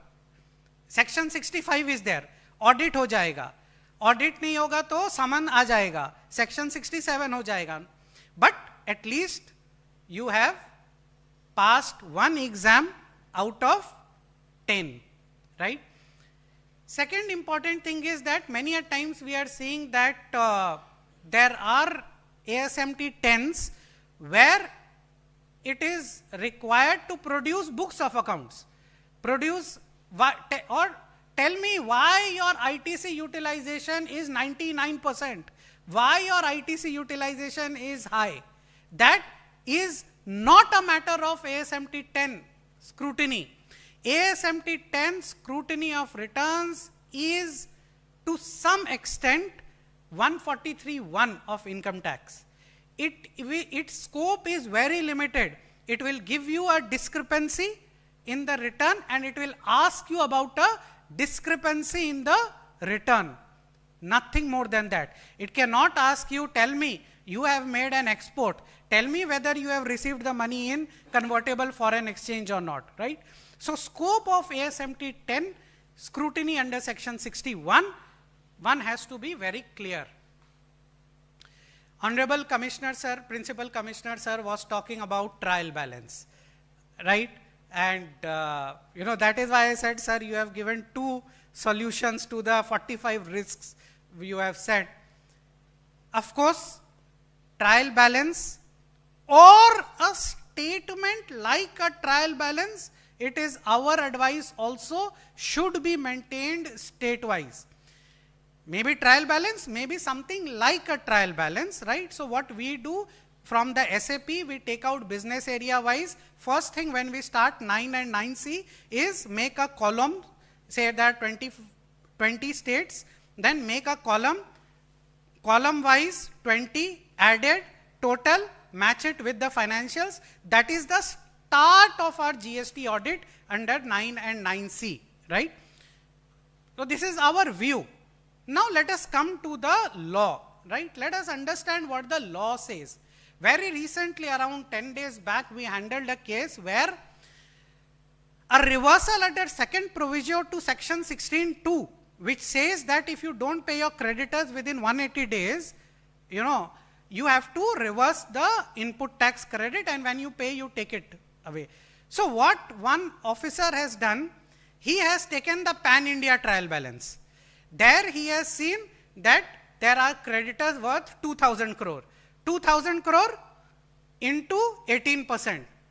450 some odd crore, show cause. Right? That this is your creditors, you cannot give me your state-wise trial balance, and therefore I will assume that your pan-India creditors, all 29 states taken together, that is your creditor for West Bengal, and on that I will also assume that you have not paid the entire 2,000 crore within 180 days, and that is why you please show cause why a demand of 450 crores should not be invoked. Friends, it is our legal submission in this matter. Number 1, Section 35 read with Rule 56, which talk about maintenance of books of accounts, nowhere requires you to prepare trial balance or a similar statement. Number 2, it is the word trial balance in the entire GST Act, and this we found out 4 years back, is used in only one place, that is section 71, which talks about that a trial balance or a similar statement should be made. However, that same section 71 talks about cost audit report should be made, tax audit report should be made. Therefore, if you read, law has to be read, that is a doctrine of harmonious construction, right? So a particular section has to be read harmoniously. If the section talks about cost audit, tax audit report for the pan-India business, how can that same section talk about a trial balance for a state? Right? So it was held in TMF Business Services Limited by the Honorable Madras High Court around 1 week back, that on the basis of a pan-India trial balance, the department cannot raise a demand. It has to take into consideration the submission of the assessee, right? So when you are giving a ledger to the department, even if you are saying, while it is, I said, first I clarified it is our view, trial balance should be made, or a statement accordingly, business area wise, some form, not balance sheet not required. So what we do is, we create a statement of P&L balances. So something like a trial balance as envisaged in section 71, which will give the officer a complete picture of how West Bengal or Bihar or Gujarat is taken out of pan-India trial balance. But if you do not prepare the trial balance at all, then the officer has to endeavor to take your submission on record and to understand from you as to how you can prove that for Tamil Nadu, this is my sundry creditors. Nowhere, it is our 4th submission in this matter, nowhere in the GST law, the Companies Act also gives me the liberty to pay my creditor of 25 states in one go. Say I deal with a supplier in 25 states. I can pay him from one bank account in West Bengal for all 25 states. Companies Act allows me to do it. GST Act nowhere bars me to do this. So where GST Act itself is not barring, right, then how can I be penalized for that? So these are our legal submissions in this matter, right, and these defenses can be taken in case there is a disproportionate action of the department. Again, section 65, I have said that the scope is wide, you cannot go on and contest. Again, there are some things which you can do, some things which you should not do. Do not take the plea, oh, you have done an audit under section 65, you cannot raise a show cause under section 74, right? It is clarified now even by the Madras High Court. Third type of litigation is section 67, right? Third broad type. Investigation, search, seizure, and section 70 summon. So, very recently an instruction has come, a long sought after instruction. In fact, there was another instruction last year on summons, and at that point of time we had raised it before Honorable Member CBIC that we need an instruction on investigation also. Derai Durustai. At least now we have got an instruction on investigation. Most important, and we have raised this so many times, at any point of time, a particular taxpayer can be audited, assessed, or investigated by 5 authorities, right? First, its own JAO, under 61 assessment it can do. Audit authorities can do an audit. Anti-evasion central can do an anti-evasion investigation. DGGI can do another one, and State Bureau of Investigation, 7th floor Beliagata, and like 7th floor Beliagata, we have in all the states, 8th floor Mazgaon in Bombay, Bangalore, Chennai, everywhere, Delhi. So at any point of time, 5 authorities, why do we need? There has to be one authority who should, take care of a taxpayer. If I am doing wrong, I am not replying. And yes, again, first instance, summon cannot be issued, right? Where so many times we are saying first instance, one supplier has done some mischief and I as a recipient under section 70, we are investigation on GST evasion.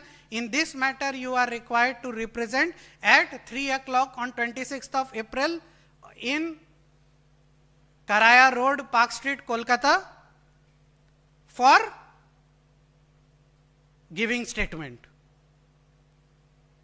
I don't know for what I have to give statement. I don't know whether for what I have to give statement, whether I know that or not, right? And at that point of time, it was directly to the managing director of the company. Now, how managing director or for that matter CFO will talk about which supplier purchase department is dealing with, right? So now they have clarified, even last year they clarified, first instance, at least for big enterprises who are, you see, with a long tax paying history, first instance summon cannot be issued. First a notice should go, yes, if I do not comply with the notice, then a summon can be issued. And of course, yeah, the officer has to give a reason for the summon, that there is an investigation for evasion against supplier so and so. There I need your statement, right? And most important, if you see this instruction, a very important development is there has to be a grievance redressal officer. Earlier, there was only one officer and that was inspector. One more officer in investigation superintendent. ACDC का तो चेहरा ही देखने नहीं मिलता था. See, now they have clarified that additional director or joint director would be the grievance redressal officer. If you pray, even principal commissioner should meet you. While the word used is may meet you, but if you pray, he has to give a reason if he doesn't want to meet you, right? So there is a grievance redressal mechanism in the investigation process. Many of us do not do this cross examination because, many, as I said, many of the times, we just read section 70, section 67, but we do not read CRPC, we do not read IPC, which also, and 3 days back, I got a big, 48-page show cause notice to be replied in 1 day from one taxpayer. For out of 48 pages, 20 pages is the statement of a supplier. I said, before this, have you asked for cross-examination of this guy? He said, no. I said, why not ask for a cross-examination of this guy? There is a legal procedure where you can cross-examine legally this person. How he can say you have not purchased the services from him? The matter was where there was a back-to-back service contract given. So friends, this cross-examination is your right in case the whole show cause is based on only a statement of a person. During investigation, again this is something which we handled, Rashi peripherals and some other matters in Delhi. So whenever investigation wing comes, especially state government, the first thing is they will do a stock taking. Fine, they are within their rights. So what in this case happened, the whole building say this, if you are a dealer of laptop, you have a 3-floored building where you store your goods. Same laptop model, 10 pieces you can store on the first floor to supply to Amazon, and 10 pieces on the ground floor. That is a pure logistics call. So what our officers did, whole night stock taking was taken and SAP stock 20 pieces. One officer did first floor, one officer did second floor. So in the first floor, 10 pieces excess. In the ground floor, 10 pieces shortage. And total demand, 10 plus 10, 20 pieces demand. And at night 3 a.m., we were also awake here in Calcutta. The branch accountant, he is calling us frantically. I said, no way, do not sign. Or if you sign, please write that this is under protest. I have not verified. Paper invoice is coming from, so material is coming from Madhya Pradesh, but paper invoice is coming from Tamil Nadu, right? Nothing to get worried about. This has been dropped as of now after 2 years of investigation. But it is our recommendation in bill to ship to cases because one does not need a litigation, right? Why to go into that? So bill to ship to cases, be careful so as to retain the consignment note, right? Even if you are a ship to party. So fake invoicing and 3B filed has been discussed over the last session. 2, 3 another important things which we should take care of. One is this fixed establishment.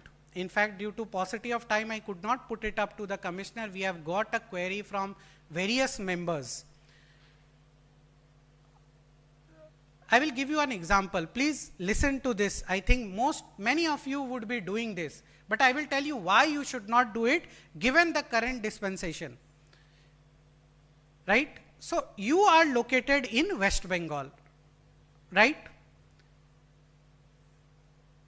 Your supplier is located in Maharashtra, Mumbai, and your customer is located in Gujarat, right? You are in West Bengal, supplier in Mumbai, customer in Maharashtra. So generally what do? We tell Mumbai to do a bill to West Bengal, ship to Gujarat.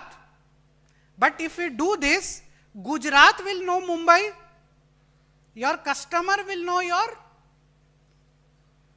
supplier, but sometimes my boss says, I don't want this. I will pick up the material in Mumbai, right?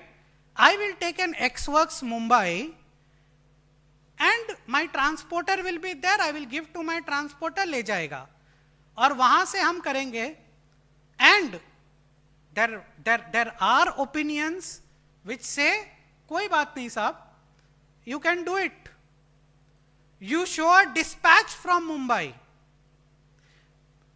So you in West Bengal, the opinion which goes on in the market is, you show bill to Gujarat, ship to Gujarat, bill from West Bengal, dispatch from Mumbai. Friends, if you see section 22 subsection 1, the provision is you have to take a registration from a state from where you are supplying your goods or services. In this case, you are supplying the goods from Mumbai. The word from restricts you to do a dispatch from. We were saying this over the last 3 months. One of the taxpayer did this, and there is a demand. I am not saying the demand will sustain, but there is a demand today. So GST is a business law. It should not be implemented by trade and industry merely to litigate, because there is a stake of 30%. Your profit is hardly 5%.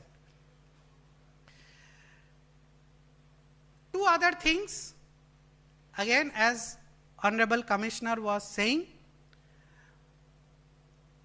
we have received queries. West Bengal में credit ज़्यादा है, Maharashtra ते cash payment Kochi. I have a credit in West Bengal, Maharashtra te cash payment kochi.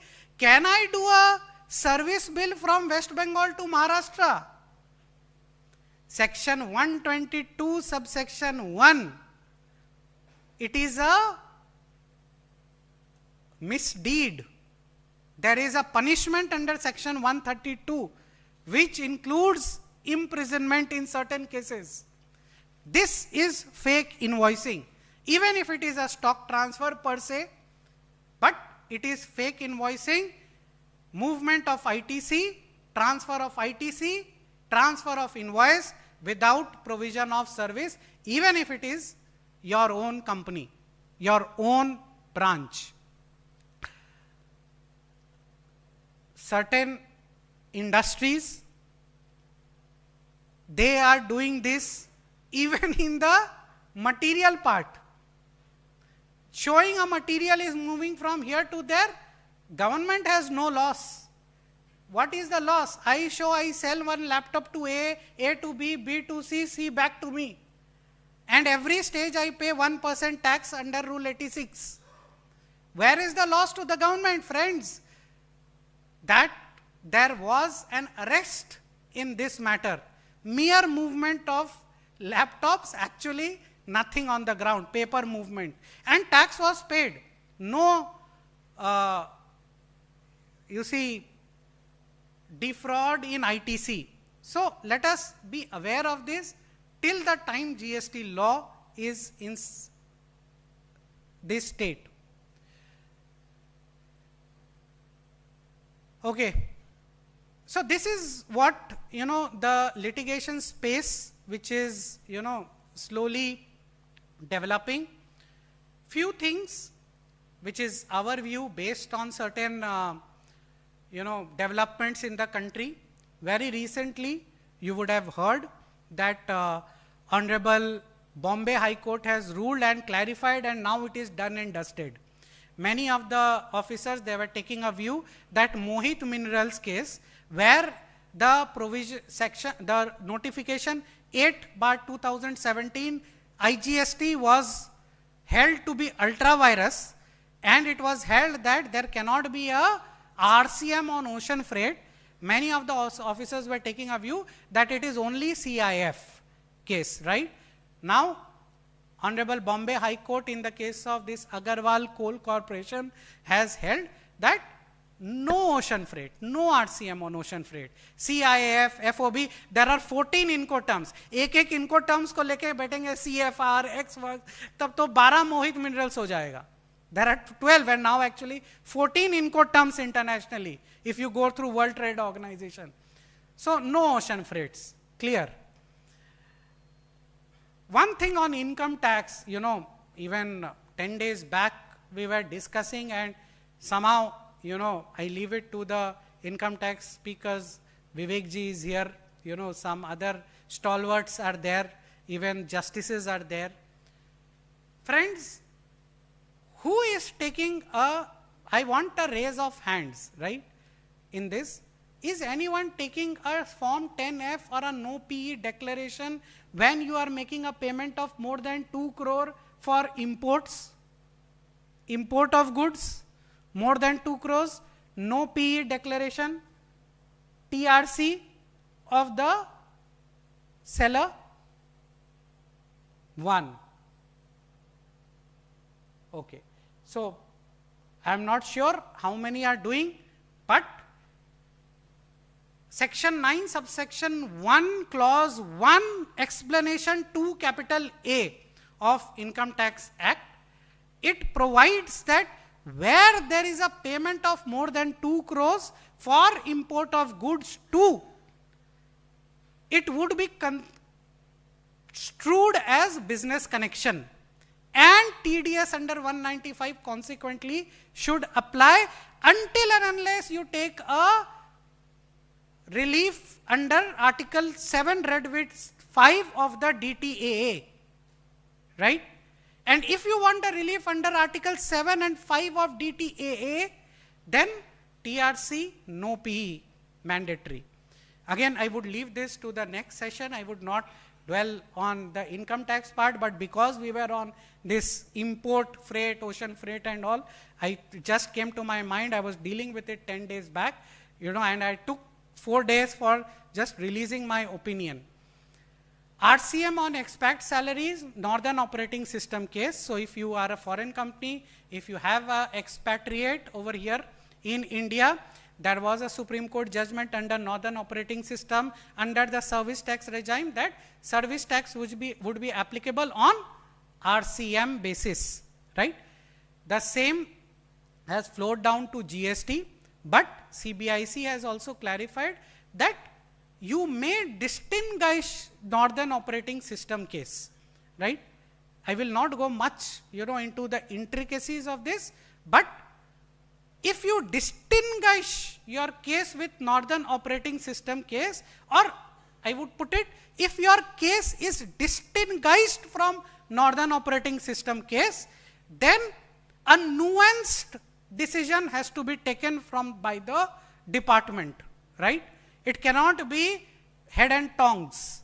Northern expat dekhe demand, Northern Operating System. Next question. Now, this is again our view. First of all, my disclaimer, it, you know, it needs to be dwelt with further.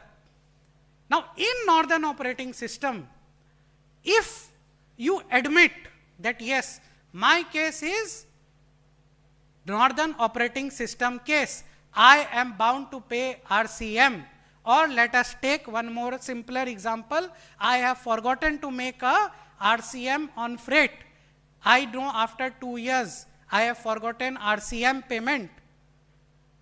Can I pay now and take the input tax credit? The matter is stayed in the case of Toyota Kirloskar, Karnataka High Court. It is our view based on the provisions, right? I will not go much for paucity of time. It is our view, it is possible.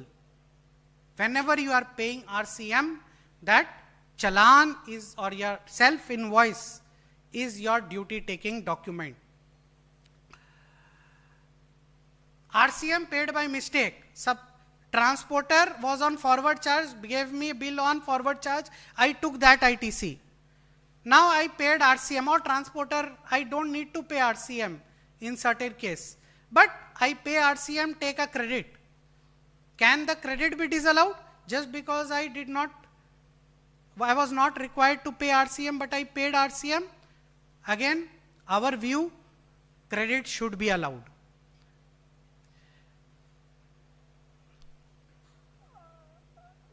Few additional points. I think I have 5 minutes.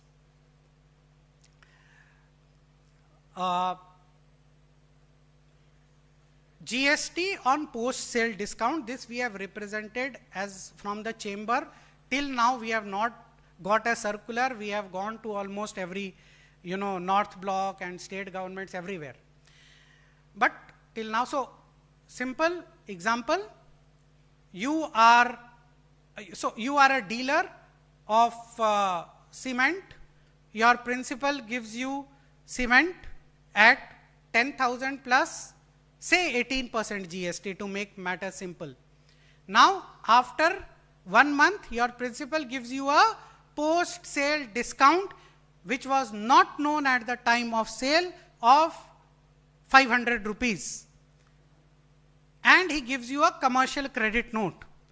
The question which is raised by specifically DGGI is, it is you who is giving some service to your principal, and the credit note, commercial credit note, is a consideration for that service. It was confirmed. In fact, I represented, around 1 month earlier, and I explained in detail for 30 minutes, more than that, and it was confirmed by the Honorable Appellate Advanced Ruling Authority in Mumbai in MEP Peripherals case, that no, it is a pure service, lagega service, right? But Honorable Madras High Court in the case of Supreme Paradise has held that this commercial credit note is pure discount simpliciter, cannot be treated as a service. However, it is our view that you should also buy. So this MEK peripherals which I was saying, this was because the documentation of the taxpayer was such. So what taxpayer did is, in my example, he was a sub-dealer of cement. So now what this guy did, the principal, so how logistics happen in supply chain, we all know, there is a manufacturer, OEM, distributor, wholesaler, retailer, customer. It changes 4 hands, right? So manufacturer gave a discount to the wholesaler, but routed it through the distributor. It is called channel discount, right? And the agreement was between the manufacturer and the wholesaler. So this was the mistake which has happened, right? Therefore, this MEP peripherals has come. So here we also have to do the documentation the right way. So friends, ISD mechanism, it has come in the budget this time, and ISD is now mandatory. So important, the moment a notification comes, it will be mandatory from that date. Whoever has no ISD, you are requested to take ISD so that there will be no last minute rush. This is what I clarified to one of the participants, Rule 54, 1 capital A, right, for routing the RCM payments through ISD. So, this GST, when it starts, it doesn't end, so we have to end somewhere, and because there was a spillover, I am available for questions. This PPT will be shared with you. So I have to stop over here. Questions, we can give 2 minutes, and therefore we have a common question and answer session. Yeah.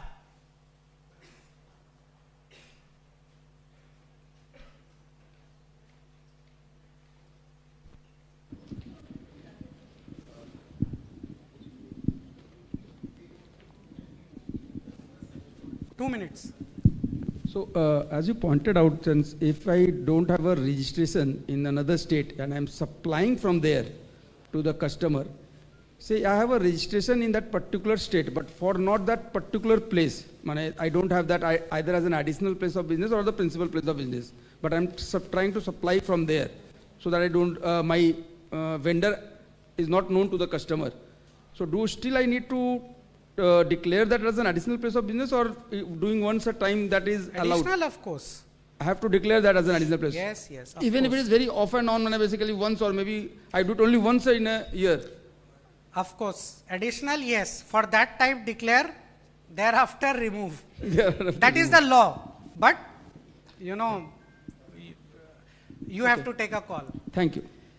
Right. So, post this, I think we'll have a common question and answer. We have, Rajushri here, who has very limited time also, right? Thank you very much for a patient hearing. Thank you.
We are now proceeding towards the second technical session on three major GST issues, GST planning and mitigating GST risk.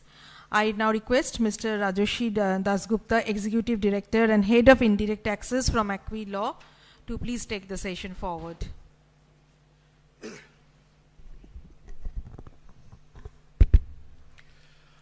Good afternoon, everyone. I could understand that more or less for whatever time has been spent, so it's more or less lunchtime, and we are all a little hungry for whatever reasons, but still I'll try to make the session a little interesting, and try to bring in some more food for thought so that it increases your hunger more. To start off, so Vivek, I guess, has already covered quite a lot of the issues, and in fact he has covered a issue which I wanted to start, but nonetheless. Primarily, I'll be covering three of the major GST issues which are very important issues in 2024, and you might expect some notices, or there might be certain aspects where we can also get into some planning methods as well.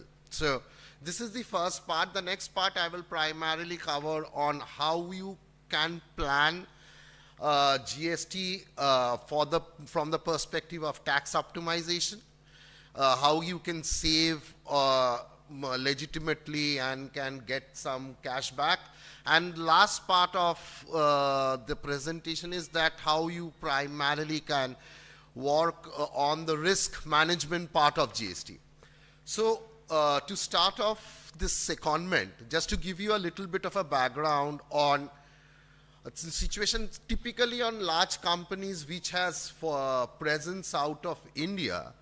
So what happens that, so my foreign partner or my foreign company generally sends people in India, especially the larger BPOs or information GICs, and also they send expats to India for them to work in India. So it might be a situation that they might be in the payroll of their parent company, and where their salaries are being paid by the foreign companies, and the Indian counterpart pays, reimburses their parent company out of India based on the invoices or whatever raised.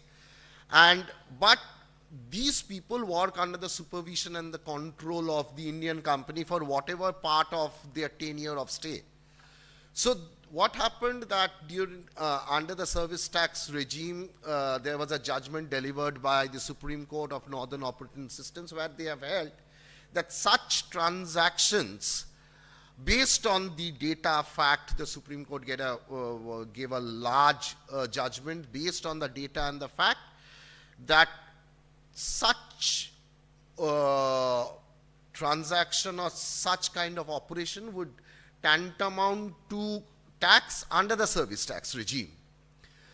But they also mentioned that this particular judgment is based, or the taxability is based on the transactions they had in hand, because they had quite a different tests that they had to go through while delivering the judgment. So now thereafter, there was a circular issued, and because what happened that there were plethora of notices which was issued, even in the GST regime, on companies having secondment arrangement, charging GST, and there was a stay from the Karnataka High Courts, Delhi High Courts thereafter, but then department came up with a circular, and primarily an instructions, and these instructions said that one, that though the judgment was delivered in the service tax regime, but since the law is similar, so there is no bar in having taxability even under the GST regime. So they have opened similar kinds of situations in the GST regime also. So it is not that since Northern Operating System was in the service tax regime, so we would be safe. It's not that. Number two, they have said that the department should only take action based on the facts of the situation, how things are there. They should not just go on a run-of-the-mill situation and just issue show cause notice just because there is a secondment arrangement. And last but not the least, which is a welcome thing that they have said, that you should not generally issue a show cause notice under section 74 like a fraud, misstatement or something, and generally charge a high penalty, and generally take a lenient view and issue it under 73 on a regular basis. So based on that, let us first think of that what can be the different litmus tests so far as these secondment transactions are concerned, because what happens when people come in? So what are the things that we need to look into? Is the first and foremost thing that we need to look into is the right to supervise and control the whether whoever is coming in India and work here. So first of all, whether I have the right to supervise and control that person. Number two is, who is paying the salary? Whether I am paying the salary or the parent company is paying the salary, because that's very important. Because the most important reason where people are getting into and how the fight is coming up is that everybody is saying, because under Schedule 3 of GST, it is said that an employer-employee relation should not be brought under the ambit of GST. It is neither a supply of goods nor a supply of services. So the most important thing that we need to primarily prepare or get out here is whether there is an employee-employer relationship between the secondees and the company where they are seconded. So this, who is paying salary, that is very important, because whether or not the person who is being seconded, whether he is in my payroll or not, that's very important, because this payroll, because if somebody is paying, because in many cases this is not possible, because in case there is a break of service for that person out of India, his social security might get jeopardized. So he has to have some kind of a salary. So how do you restructure that situation under a secondment arrangement? Number two is, who owns the asset? Matlab, whether he is using his own asset, how he is being using it, or whether such activity is for the Indian entity or not, or such services sitting here is doing for the foreign entity or not. So these are the things which is required to be analyzed before we get into the basic idea that whether a tax is payable or not under RCM. Now the next point is, what is the way forward? Now if I find that from, first of all, I always say that if I find that I am entitled to a credit for whatever RCM I pay, and I am entitled to a full credit, I generally should not get into, I am talking of a forward planning, I generally should not get into much of a round and round planning, so that if I am entitled to a credit, then let's be it. So then I am paying under RCM and I'm taking credit, so it's a revenue neutral situation. So because tomorrow if I start planning on a situation for which it might be a 1 month working capital impact or something or the other, so under such circumstances I might land up paying more when a litigation comes in. So there, first of all, a cost of inconvenience, number two, contingent liability, 30%. So under such circumstances, if I am getting credit, so it is fine, let's not reinvent the wheel.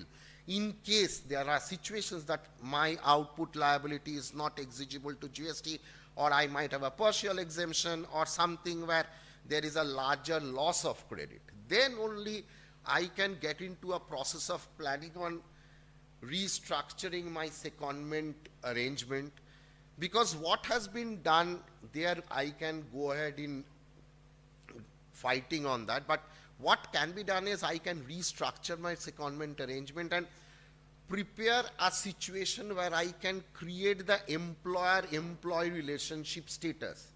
The moment that is being created or that is being established, it is much easier to get down to the jurisdictional authorities in case they initiate an investigation that, look, this is an employer-employee relationship, or my data and document shows this is an employer-employee relationship. So under such circumstances, I am ideally not liable to pay GST. The next point on which I thought of discussing, it's very important, is a concept of corporate guarantee. Now this is something which is a very common thing now in every company, especially infrastructure companies, especially in real estates and other, where if you form an SPV, generally the parent company gives a corporate guarantee for the purpose of financial assistance or taking a loan and certain things. So, and whether such corporate guarantee at all constitutes a supply, and whether such corporate guarantee given by the parent entity to the holding entity or a related party to another related party for a financial assistance, whether such thing at all would attract GST. Now on this, so it would be a very long kind of a narrative to get into a situation at all, whether it is taxable, not taxable. So it takes, when I can speak on at least an hour that on the taxability on corporate guarantee, whether at all it's a supply. So let's, if I put out and ideally talk of a concept of planning and how we can look into. So what happened that post corporate guarantee and anything, so there has been various notices which got issued across wherein department started asking or demanding GST on the corporate guarantee, that you need to pay GST, because under Schedule 1, it says that even there is a transaction between related party without a consideration, then GST stands payable. And what is typically a corporate guarantee is that I am the parent company, I am giving a corporate guarantee that in case, or I'm guaranteeing that in case he falters on a loan or something, I guarantee ideally to pay the amount back. So he's primarily standing as a guarantor. So for such transactions, saying that it's a supply, and even if it is without consideration, it will attract GST. Now, so I have even come across notices where they have said that whatever is the amount of corporate guarantee, it is prior to 26th of October 2023, that even if their department has issued a demand notice of on 18% GST on the entire amount of corporate guarantee given. It is, and I have even seen notices like that. So thereafter, there has been clarifications which has been issued, and there was notification which has come up. So the clarification clearly states that for a corporate guarantee, there would be a liability of GST, and it is based on a valuation principle, and they have added a subsection to Rule 28 wide notification 52. I'm sorry, I'm getting into a little bit technicalities. So which says that what would happen under such situation is that you are liable to pay GST on corporate guarantee. It is primarily on a perspective of 1% of the corporate guarantee amount or the actual amount, whichever actual amount that I have received, whichever is higher. So this is what is, and it has come from a prospective date. So, and there is nothing said that it comes back forth and so first of all, most important thing that here we need to understand, and this is where it comes in, that whether any kind of corporate guarantee will attract the levy of GST or not. This is the first question. In my understanding, and this is my view, that in case it is a kind of a credit related guarantee, wherein you are just guaranteeing the payment to be made if there is a change in a specific credit ratio or something, it's kind of a derivative instrument. It is generally not a financial guarantee that I am given. On that, GST is not applicable. Let's say I give a comfort letter. I am guaranteeing through a comfort letter. Such comfort letter, again, it's not a financial corporate guarantee. On that, GST, in our view, is not applicable. Then there are issues where under the erstwhile, before it has come in, then why I am telling this is very important, that you need to provide a transfer pricing kind of a situation, and there is a transfer pricing provision that you need to put in for all these related party transactions, and there are discounted cash flows, DCF and other methods.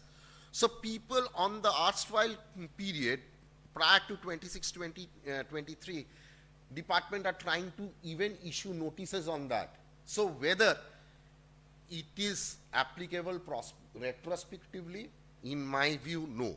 Because one, since the valuation principle and rule was not mentioned, so tomorrow I can say that my value can be nil for a retrospective period. Since it has come from a prospective period, so ideally it should be applicable prospectively. So then what happens if I have paid a corporate or paid GST on a corporate guarantee, financial corporate guarantee prior to 26/10/2023? So then that becomes $1 million question, that whether I can claim a refund because it is something for which tax, it is a deposit of tax and not there, whether 2 years will be applicable or limitation period of 3 years will be applicable. How? So again, those situations in our view can be explored of claiming refund to that amount, because this cannot be an adjustment against other liability which has been done. So it is whether it, first of all, the first hurdle is to first prove it is prospective. It is prospective, then how do I claim the refund? Whether 2 years of under section 54 would be applicable or 3 years would be applicable. So these are the things which has to be explored if you have paid GST on corporate guarantee prior to 26th of October 2023. Now, it's a very important question that what happens, let's say, I have a foreign holding company who provides a corporate guarantee to the Indian subsidiary. So, under such circumstances, generally what happens is, it can be treated as an export of services. And vice versa, it can be an import of service. Then, under such circumstances, how do I go ahead for the import of services? What is the valuation? Again, 2610, whether it can be done before. Now, another thing is, if I have a corporate guarantee which is continuing, and it is even continuing post 2610, it is valid, what would happen to that? In our view, the day I execute, that is the day ideally the supply happens. It is not a continuous supply kind of a situation.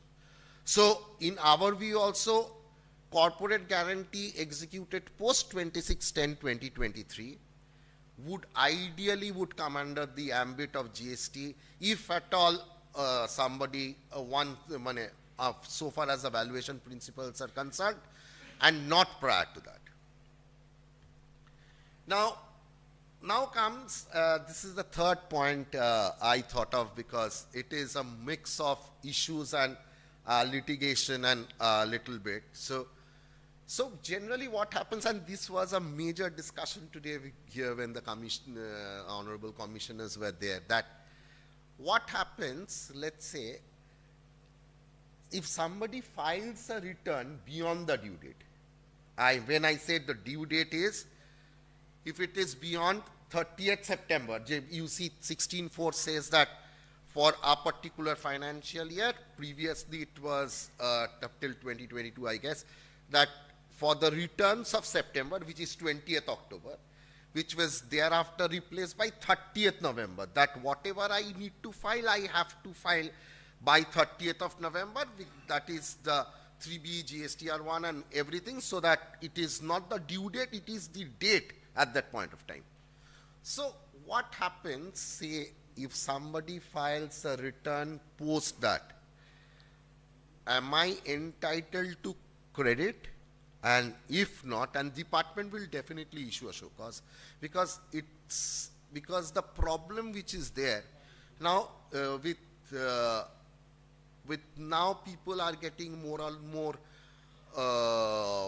more tax from money. They are complying, people are more into it, they know what are the things which are there, because in the erstwhile, let's say in 17, 18, 18, 19, 19, 20, in this period of time, when 2A only came from in 9th October 2019.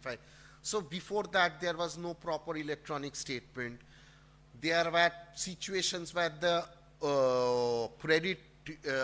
my registration got cancelled, and I could only file a return post the 30th September when my registration was opened. So I was not, it was not out of anything, but because of a particular event, I could not file a return, and I could only file a return post 30th September when my registrations got opened. 1. 2. Because of certain financial constraint, if I file a delayed return, let's say I have filed the return for the month of February, March, or January, February, March in the month of December, again that period crosses. There might be situations where because of some wrong thing, because now those things were not allowed previously, B2B, B2C, there are other things which were problems were there from the perspective of filing returns, and so there are various issues for which the return might be filed late. So what the notice comes to me, even if I claim credit, that since the credits has been filed after that, you are not entitled to return. So you need to reverse that money. So what happens when it comes? So what can be the probable defense on that? One, section 16(4), these are our thoughts of a probable defense, and it is not that these are provided under law, because there has been many judgments which are against 16(4). There are judgments which has upheld the constitutional validity of section 64. I am even saying after this that section 16(4) primarily is a procedural section, and it is not mandatory. Why I am saying? Because if you read section 16(2), which is the preamble section part of taking credit, that section starts with notwithstanding. So, which primarily says that if you follow this stands apart, and if you follow this, that your credit primarily should be allowed, which says that you should you should receive the goods, you should have a valid tax invoice, the supplier might pay the GST and file the return. So there are various conditions prescribed. So it's a procedural section. Number 3 is, till a particular period of time, if I recall, it might be 2019 October, GSTR 3B was not mandatory. It was only made mandatory, if I recall the date, it was October 9, when they have made GSTR 3B mandatory from a retrospective effect. So if you are making something, so till that time GSTR 3 was mandatory, which was never a return which came in force. GSTR 3B was a statement. It never came. So they suddenly state it is a return, this is not a statement, and this is retrospective. So what happens? So will I be denied? Number 4 is that there are certain very important things that when I am filing a return late, I am paying late fees, I am paying interest. So if the government is taking all the necessary, I am paying interest for late filing of, now they have even late filing of invoicing has a penalty and interest. Leave aside the fact that for late payment of tax there is interest. Late filing of invoicing also has an interest or penalty. Plus there is a late fee. So if the government is allowing me to, then you say that, boss, I am not allowing you to file any kind of return beyond this period. You go and we will do a best judgment assessment, then you come. If you are allowing me taking all sorts of penalty, interest, this, that, then why you should not also allow me the credit? Plus, there was an amnesty which has come down for GSTR 1, that for approximately, which came during COVID, and thereafter that for a particular period of time, if you file all the GSTR 1, your late fine for GSTR 1 up till beyond 500 rupees is waived. So if you are giving me an amnesty, then why aren't you also allowing me the credit?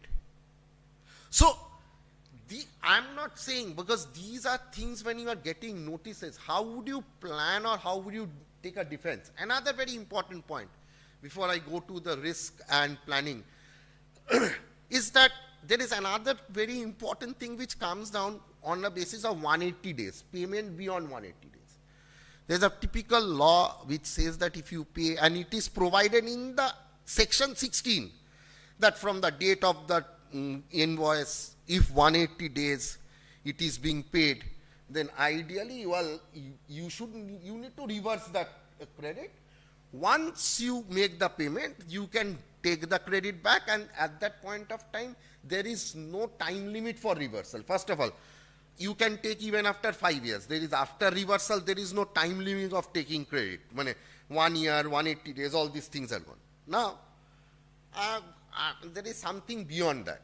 First of all, the very interesting point is, If you ever have gone through section 50, section 50 is the section of charging interest. I might write in various sections that you need to pay interest, but any demand or levy of interest has to be under section 50. If I recall section 50 subsection 3, whatever. You see, this particular section, in that section only, prior to 1st January 2022, interest on such 180 days reversal was never mentioned. There was a different rule, rule 47, 1, 2.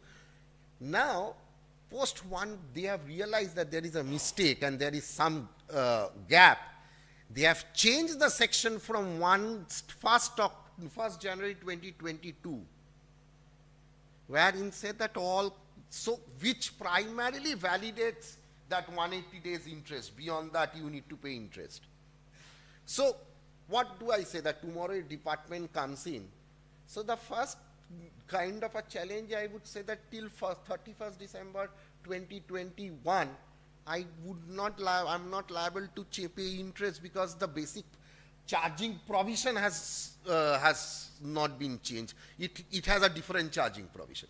So, how do I primarily work around my defense when I'm not saying that this is a kind of a postmortem where you are planning up. So, because today, in today's date, it is more of a preemption than postmortem, because today we should primarily think of a planning, that how do I plan my business? And this is what we tell to most of our clients with whoever we work, that first plan your business. It is more important that how much I can avoid litigation and plan business in a better way, so that I can primarily get out more compliant and can have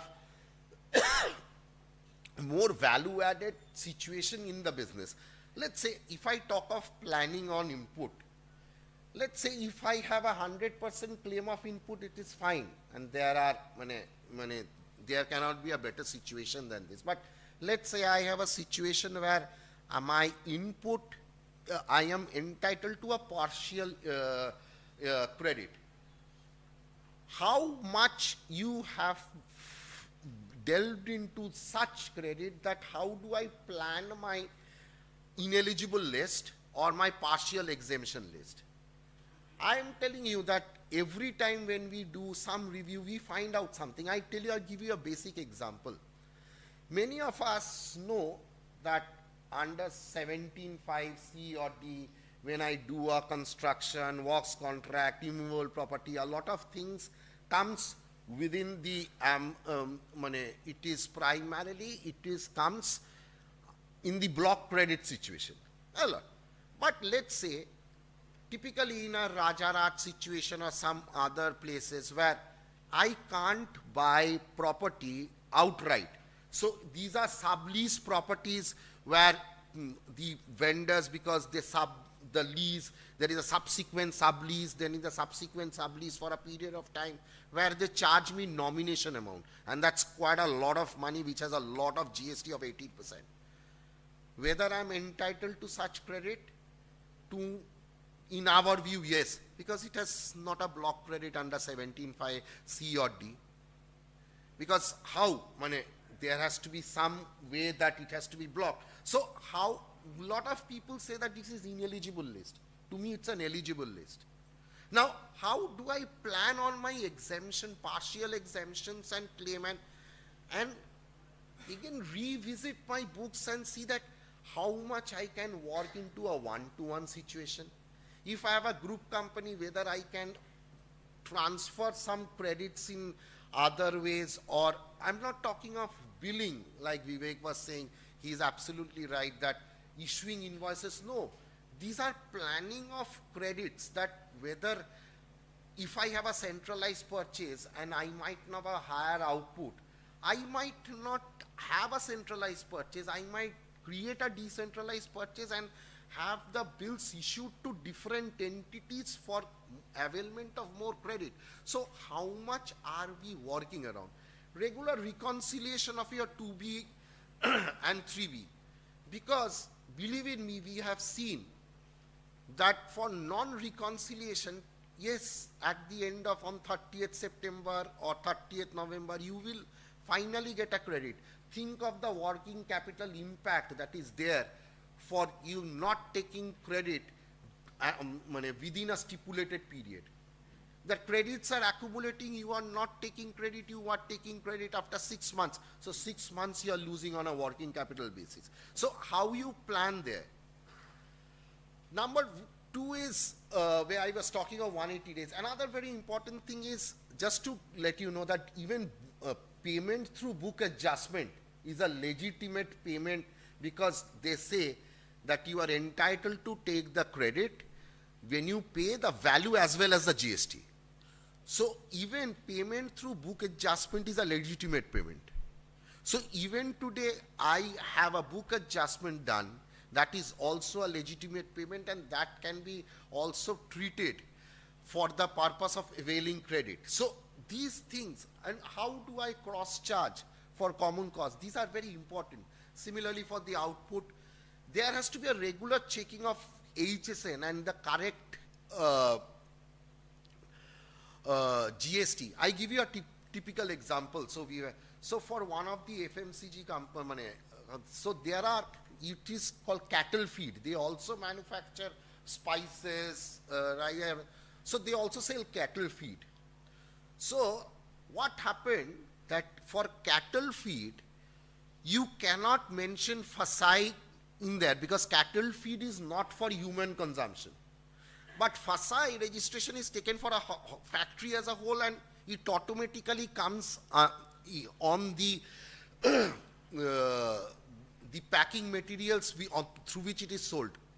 Department issued a notice on that it is not a cattle feed, because FSI is for human consumption and cattle feed is not for human consumption. So they are getting, every day they are also getting more and more updated.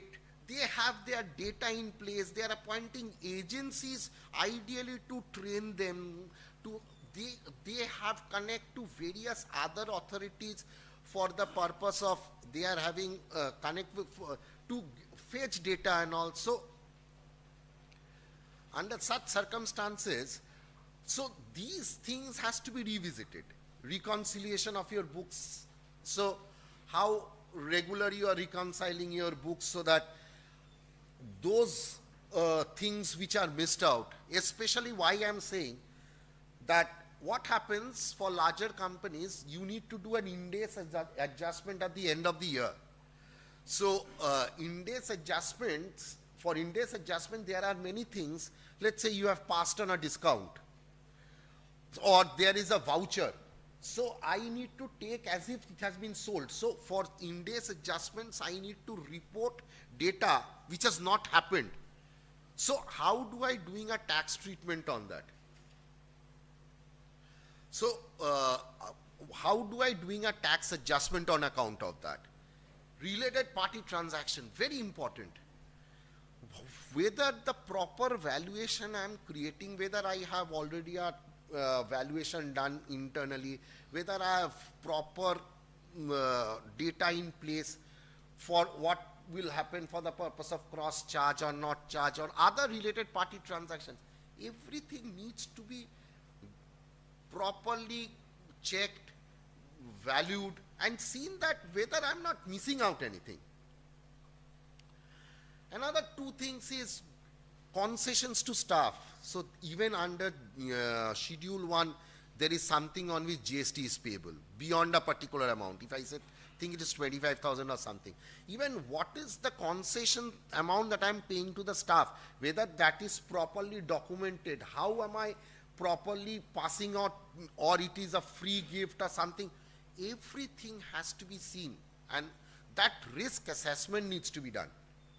Now, that is exactly how the risk assessments should be done, that we should regularly engage with the tax authorities, and we should find out that what is their view and what is our view, so that we come in a practical solution. It is not that for the purpose of business I should do whatever and tomorrow I be slammed with notices and galore of notices. Next, regular internal compliance review, or you can get somebody, you should do a contingent planning on certain things. Let's say if I claim a particular credit, I know that this is a position of law I have taken which is not tried and tested. Try not to utilize it. Keep it in the availment, because if you avail and thereafter something comes and you reverse it, you don't need to pay an interest. It is only when you avail and utilize, then the provision of interest comes. So how do you even plan that as well? Now, very important is cross-functional.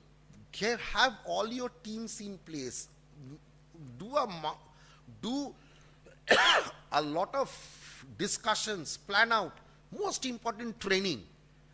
Because we do a lot of training across different fields, and we have seen that even training salespeople down the line on GST has helped, because there are many things they commit and they get it, and tomorrow, since on a commitment, the sales have done a commitment I have to do, there are many things for which I have to go and start working backwards.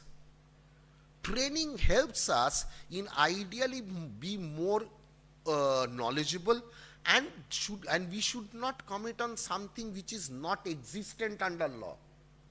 So this is something which we need to do. And last but not the least, definitely risk management, regular updates, and these are the things. And definitely in case you need certain things, definitely you should opt for a professional help. Thank you for a patient hearing. In case if you have any 1-2 questions, please let us know.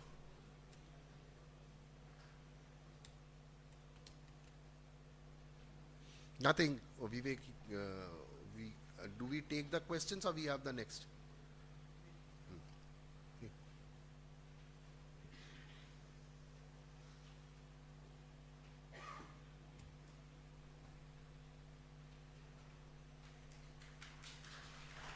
I request Mr. Jalan, Chairperson of the National Fiscal Affairs and Taxation Committee, to please present a memento to Mr. Dasgupta on behalf of the Bengal Chamber.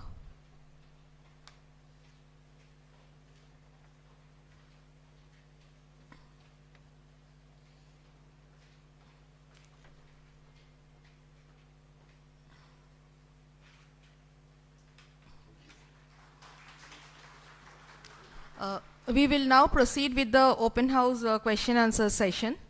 So I request Mr. Jalan to please be on the dais, Mr. Rajarshi Dasgupta, and also Mr. Vivek Agarwal, Advocate, National Executive Member, AIFTP.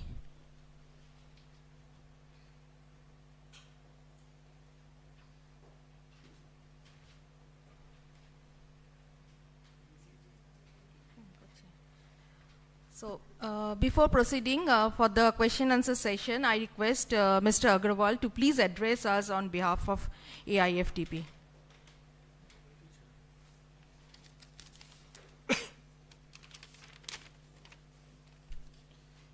Good afternoon, distinguished guest and my distinguished participants. It gives me immense pleasure to introduce All India Federation of Tax Practitioners, formed in the year 1976 by the doyens of professionals in the presence of former Chief Justice of India, Honorable Justice J.C. Shah, and distinguished jury, Shri Nani A. Palkiwalaji at Mumbai. Shri N.C. Mehta, Chartered Accountant Mumbai, primary inspiration derived from the ideology to have a common platform for all those who practice or otherwise engage in whatever capacity with taxation law, irrespective of the individual affiliation, and to enable them to share the benefits of their learning, experience, and knowledge. With this vision in mind, the eminent professionals from the fields of direct and indirect taxes conceived the idea of establishing an all-India body of tax practitioners. The AIFTP has played a seminal role in the tax history of the country by engaging in various litigation at Supreme Court levels in the matters of national interest. Having a pan-India presence, AIFTP is now a proud umbrella organization having tax bar association and about 14,000 members at its register. Our prestigious membership and patron roster includes sitting and retired judges at various constitutional courts of the country, as well as the very best cream of the tax practitioners of the country. Various constitutional authorities have also on important occasions graced the dais to the honor of AIFTP.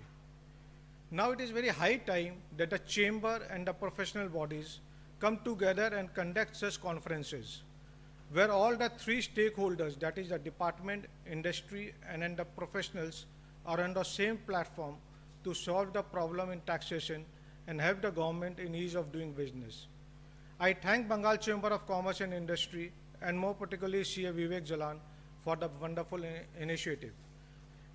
Especially in most of the GST cases, as my learned speakers were also speaking, we should also keep in mind there are a lot of revenue neutral cases. We have Justice Nizamuddin Sahab, who has dealt with many GST cases, wherein we will find a lot of cases where the demands may be there, but they are revenue neutral. So if we emphasize on the cases of revenue neutral basis, we can avoid interest and penalty. Thank you. I won't be taking much of a time as we are running behind schedule. We have eminent speakers. Thank you very much.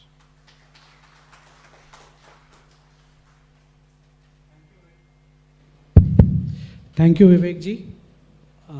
And Bengal Chamber of Commerce and Industry also thanks AIFTP for partnering with us. So, friends, we will take few questions for, maximum 5 for GST. Rajashri is also there. I am also there. Lunch is also waiting. And more importantly, in the next session, we have got stalwarts. For the first time, we have got, 2 honorable justices from Supreme Court and, our own Calcutta High Court here, and other galaxy of speakers for income tax from industry and consulting space. So, GST questions, we open the house now. In case anybody has any question, Rajashri and myself, we are here.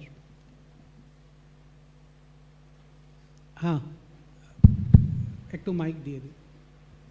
Sir, for a particular year, we have received ASMT 10, we have replied that and received ASMT 12 also. So after that, my question is whether department can invoke section 74 for that particular year or not.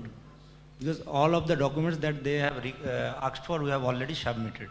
For the same issue? No, for any issue, so whether 74 can be invoked or not. So you have answered the question, no? Rajashri, any other view? No, absolutely. For the same issue, no. But ASMT 10 is nothing but your scrutiny of returns. So to that ASMT 10 is to a limited extent. So in case if we have replied ASMT 12, barring other issues, they can always invoke 74, provided it is beyond time. Okay. Yeah. Sir, since appellate tribunal is still to be formed, and suppose a notice is issued and 90 days is elapsed, so what recourse the dealer has? Should he go to High Court or should he wait for the bench to form? And whether department can go to the recovery proceeding or not?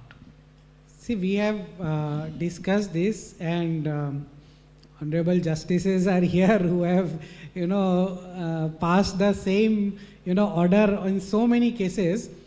First of all, as we discussed in my session, Rajashri can also add after this, is that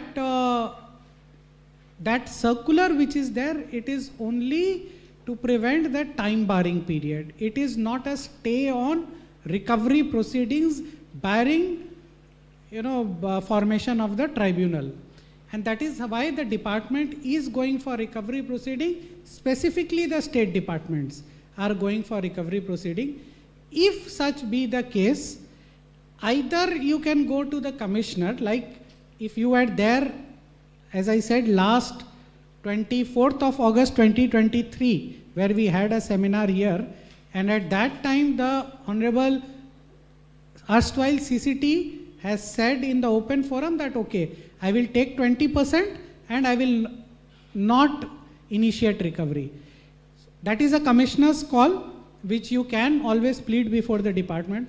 Otherwise, it is the Honorable High Court. Thank you. Rajashri? No, I completely agree. So, my interaction with the authorities, they have, because there has been various cases where even for a very small amount, because many a times what happens that for a 5 lakh, 6 lakh, 7 lakh demand, people again go to High Court because Sir is there, and Sir has given us quite a number of judgments where they have stayed because of the and taken 20%. It is fine, which is as per the tribunal norms which is there. So one, you can go to the High Court, another is what Vivek is saying, and the department told me at least 2-3 weeks back that there has been issues. They have, in case if you pay a 20% a deposit and file that we are paying the deposit and till the time it is formed, so there are places, and if they find it, that they are taking a call and they are not doing any kind of recovery and they are staying the matter. Thank you.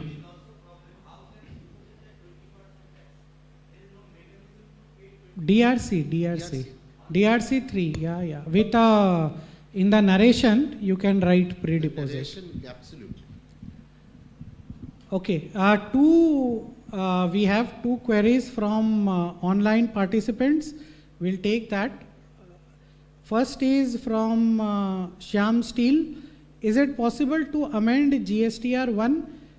See, certain fields you can amend in GSTR, like the invoice detail, you can amend.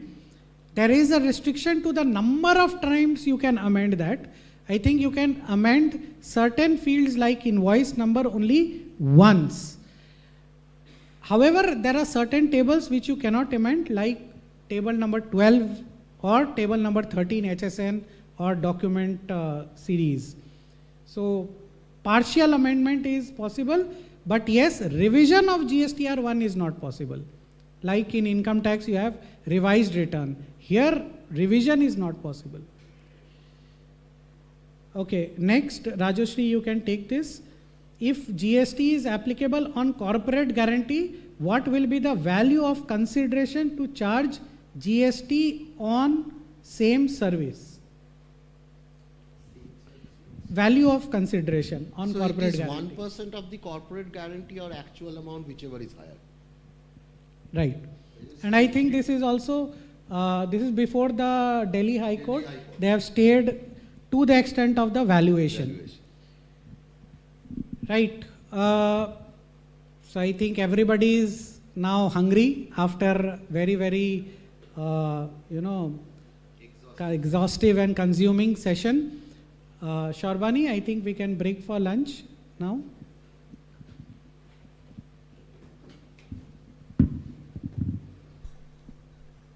We will resume at 2:30. So the lunch is at upstairs, the Bengal lounge. So you can take the elevator. It's at the 3rd level.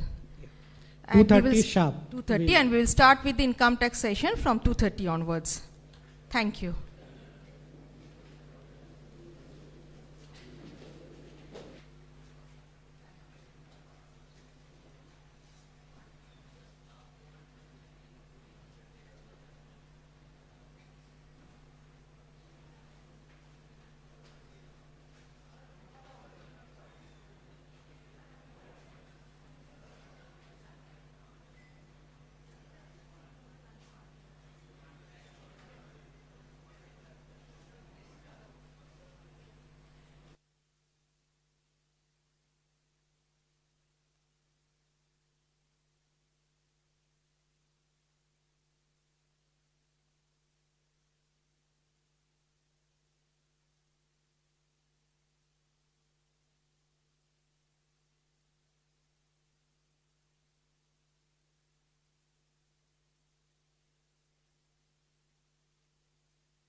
We are starting our next session on income tax.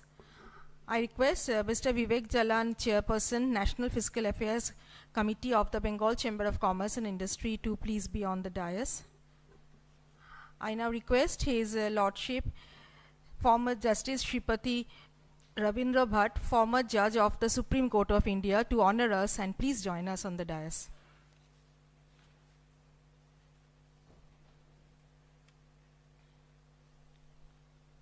I request Mr. Jalan to please take the session forward.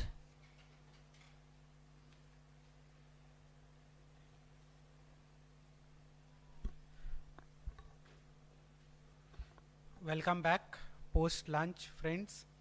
And as you can see from the schedule, we have another power packed session, and we will start with Honorable Justice His Lordship Shri Pati Ravinder Bhatt Sahab, former Judge of Supreme Court of India, and he will address us on analysis of critical issues in income tax, TDS or TCS issues under section 194Q, 206C1H, 206AA, 206CC, 206AB, 206CCA, 194H, 194I, 194C, etc. You might be all wondering why so many sections, but if you see, these are all very, very critical sections which are required in a day-to-day, operations by corporate. And since we have the corporates here, we have selected these sections specifically so that we can hear how, from the judiciary point of view, as to how in the operations, trade and industry should take care of the TDS and TCS compliances. I request His Lordship Justice Shripati Bhatt sir to kindly address the august gathering.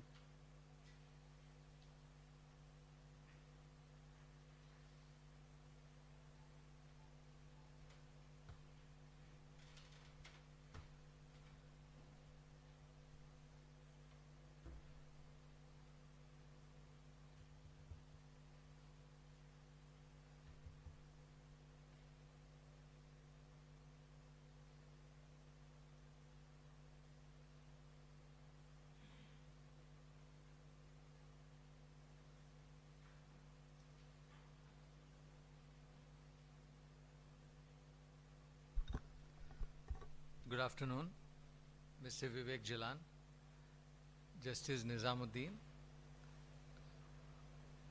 Mr. Shruta Gopal Mukherjee, whom I met at lunchtime, and distinguished income tax practitioners, industry professionals, ladies and gentlemen.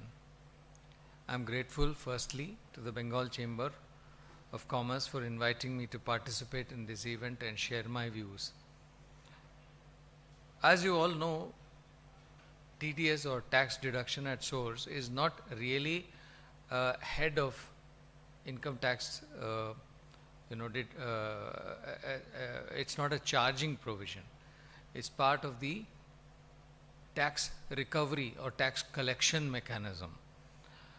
The scheme of deduction of tax involves ways and means of recovering tax payable by SSEs and do not affect the levy or charge of tax. In its terms, a person known as the deductor or payer, I don't have to teach you or tell you about it, you all are doing this on a daily basis, is inter alia liable to make the payment of a specified nature to any person who is known as the deductee or payee. And he is to deduct tax at source in accordance with provisions contained in sections 192 to 196D of chapter 17 to the which is titled Collection and Recovery Tax of the Income Tax Act. And this amount is to be remitted into the account of the central government in terms of section 200.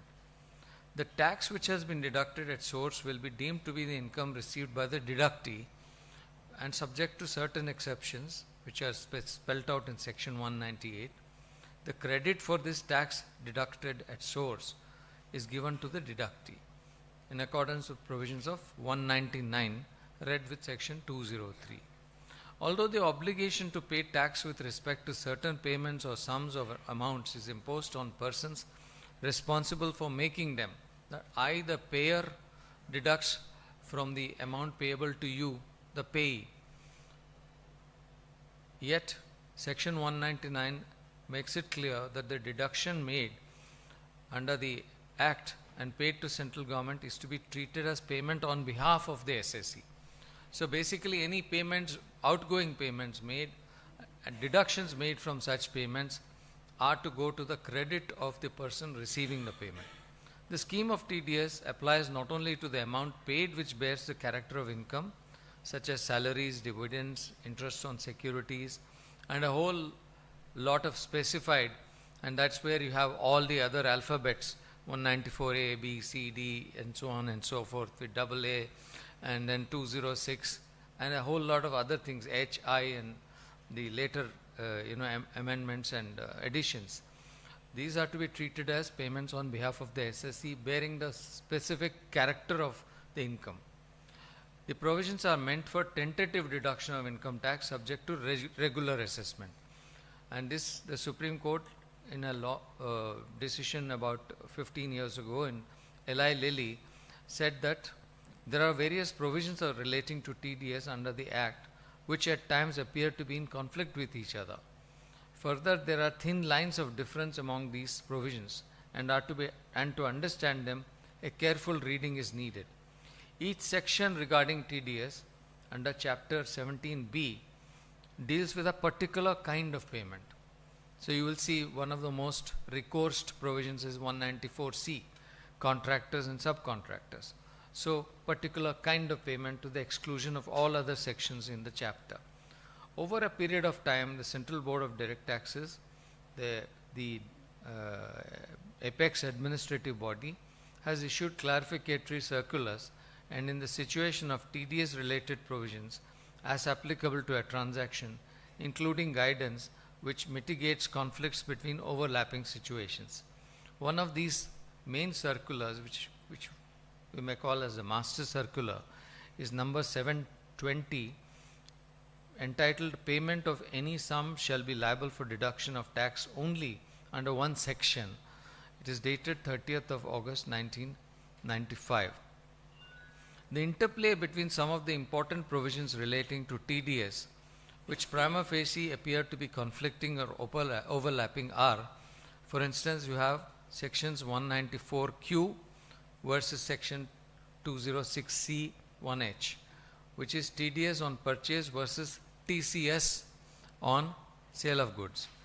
Likewise, you have 194Q versus 194O, which is TDS on purchase of goods versus TDS on payment by e-commerce operator to the e-commerce participant. Then we have 206C1H versus 194O, which is TCS on sale of goods as opposed to TDS on payment by e-commerce operator to e-commerce participant. So, and so on and so forth. These apparently conflicting or overlapping provisions ultimately have some meaning, and that is to be discerned through the reading of the various circulars and judicial decisions. One of the first important aspects which one has to note is that under section 191, it provides that the income tax shall be payable by the SSE direct in the following two instances. In the case of income where there is no provision for TDS under chapter 17, and the second is in the case where there is such provision for TDS but the payer has not deducted the tax in accordance with provisions of the chapter. In this case, it makes it clear that ultimately the person who is getting the income, the receiving, the payee, is responsible. He is always liable. Supposing there is no deduction, that doesn't mean that you are absolved. The payee has to pay. That is what 191 says. Your primary responsibility as an SSE subject to the levy continues. Notwithstanding the fact that the mechanism has not been resorted to by the person making the payment. Where the payer has not deducted tax as required, the payee is not absolved of the liability. As per section 191, In case the deductor fails to make the requisite deduction, the deductee would be liable to pay the tax on the amount received by him as income. The Supreme Court in Hindustan Coca-Cola, a 2007 judgment, held that the tax should not be again recovered from the deductor where the tax has already been paid. So in other words, if you have failed to pay, of course there are other consequences, because you might be treated as a the default provisions might come in. But other than that, if the deductee has actually paid, you cannot be made liable. The explanation was added in 2003, which provided that provided a relaxation for the payer who is obliged to deduct but has not deducted the tax at source from being asked to pay where the payee has paid the tax on the income received. This was inserted without prejudice to other consequences which the payer might incur or be deemed to be an SSE in default under section 201. So there is one consequence which the deductor might face, but as far as the deductee is concerned, his liability is absolved, provided he pays. In the case of Adidas, which is a 2008 judgment, the court said that the explanation to section 191 is clarificatory, as the position in law always was that the tax could not be recovered from the payer when already collected by the payee. Section 191 does not cast a dual and simultaneous obligation on both the deductor and the deductee. Tax on that income in the hands of the deductee is to be paid only once, primarily by the deductor, and upon his failure by the deductee. If the tax is deducted at source and paid by the deductor, the deductee gets the credit for it. Then we come to section 194C, which is perhaps one of the most contentious and most resorted to provisions. This is TDS on payment to contractors. On the issue of TDS on payment to contractors, we have a judgment which is Quipo Oil, a recent judgment of the Delhi tribunal. The SSE had debited to the profit and loss account a certain amount of money towards mobilization expenses, which had been disallowed by the AO on the grounds that the payment debited was not covered under provisions of 194C6. It was also held that in terms of 194C7, read with Rule 31, the deductor is required to furnish particulars of the amount paid or credited on which tax was deducted. In compliance with this, the SSE had filed a TDS return giving the details. Thus, it was held in favor of the SSE that where the SSE had obtained the PAN of transporters and duly complied with provisions of section 194C, TDS was not required to be deducted under 194C, since mere violation of provisions of 194C7 did not attract a disallowance under section 40A1A. Then 194C deals with TDS, as I said, from contractors and subcontractors.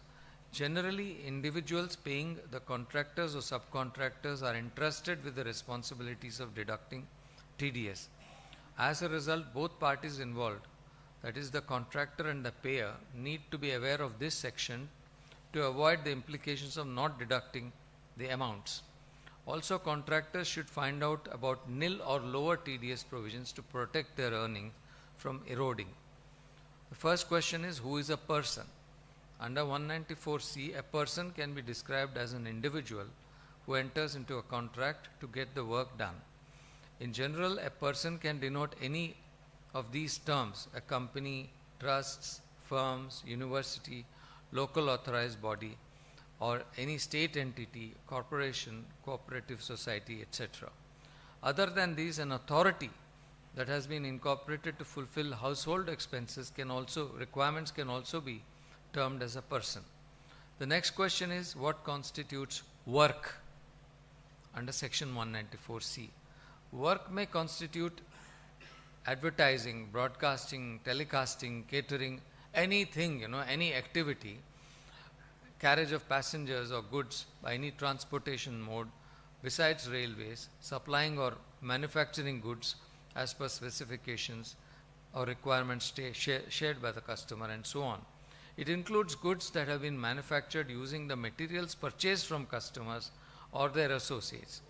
But it does not include supply or manufacturing of goods made using materials that are not purchased from the customer or its associates. Also, 194C deduction, 194C elaborates that any person paying a resident individual to carry out a specific work as per agreement in exchange of payment is liable to deduct TDS. The section defines the contractor and states that it is an individual who agrees to become a part of a contract to carry out work or supply workforce. That is, you do it on behalf of some principal. On the other hand, a subcontractor is an individual who has decided to enter into a contract to either carry out a part or whole of the work. Also, a subcontractor may enter into a contract to supply the workforce to a given project. It may not be to all project to a particular employer, but to a given project. TDS deductions would apply in each of these cases and can be made under the following conditions. Number one, the concerned contractor should be a resident Indian under Section 6 of the Income Tax Act's guidelines. Number two, payments made to contractors must be carried out by individuals mentioned in the proviso of Section 194C. Number three, the payment should be made to conduct any work that includes supply of workforce. Number four, concerned entities must pay as per the clauses mentioned in their contract that is agreeable to both the contractor and the payer. Notably, the contract can either be in written or oral format. Number five, at any time the amount of payment between the two parties should not exceed 30,000. When the advance payment made to a contractor is more than 30,000, the payer has to make sure that TDS is deducted from the paid amount. If at any time the payment exceeds that 75,000 rupees in a fiscal year, the payer must ensure that TDS is deducted. Other than these, if there is a situation where the contractor's payment does not exceed the floor limit, but subsequently exceeds it, the payer has to deduct. Deposit of TDS under 194C. There are specified time limits for each section, and there are specified forms also which are to be used for this TDS payment, and the time limits vary. Some are in the end of June, some in July, some in October, and so on and so forth. And these are quarterly.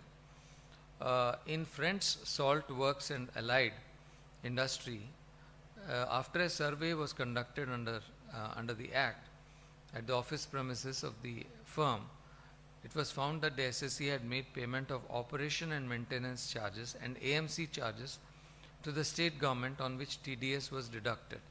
However, the AO was of the view that the nature of such payments was in lieu of technical services rendered for maintenance of windmills, and thus TDS was to be deducted under 194J instead of 194C.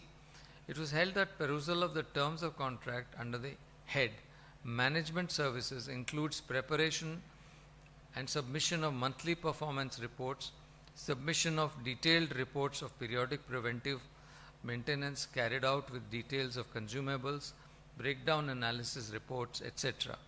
So, the services under the head technical services include technical assistance, such as checking various technical, safety and relevant technical services. Therefore, services are primarily in the nature of contractual services towards the operation and maintenance of windmills, even though the terminology used is management services and technical services.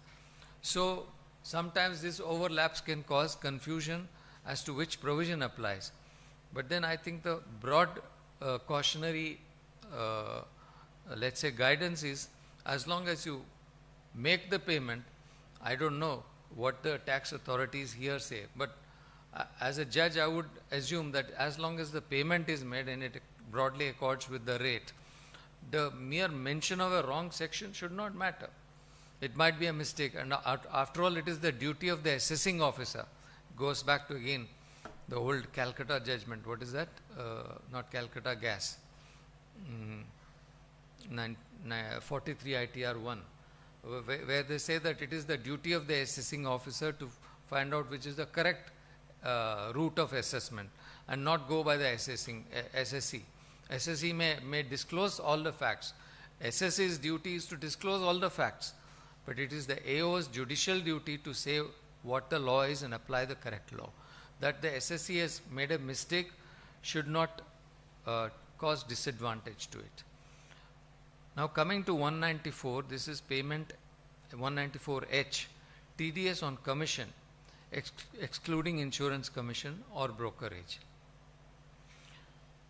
The Supreme Court in the case of Singapore Airlines, it's a 2023 judgment, confirmed the decision of the Delhi High Court and held that the differential between the net fare set by the airlines and the actual fare, there's a difference between the net fare and the actual fare charged by the agent, known as supplementary commission, in addition to actual commission on the base fare set by IATA, is covered by section 194H. So deduction needed to be made. The Supreme Court upheld the Delhi High Court judgment and held that even excess fare charged to the passenger is commission, though the same is not paid by the airlines directly and therefore liable to TDS. There is another judgment of Bharti Cellular. It's a recent judgment of 2024. The Supreme Court held in the context of section 194 that where the SSE is engaged in service of cellular mobile telephone providers, entered into agreements with distributors or franchisees for sale of their prepaid products and had neither paid nor credited any income to distributors or franchisees, the SSE would be under a legal obligation to deduct tax at source on income or profit component in the payments received by the distributors or franchisees from third parties, or while selling or transferring prepaid coupons or starter kits to distributors. So this was a deemed case of a deemed a TDS obligation under 194H, which the cellular operator had not deducted.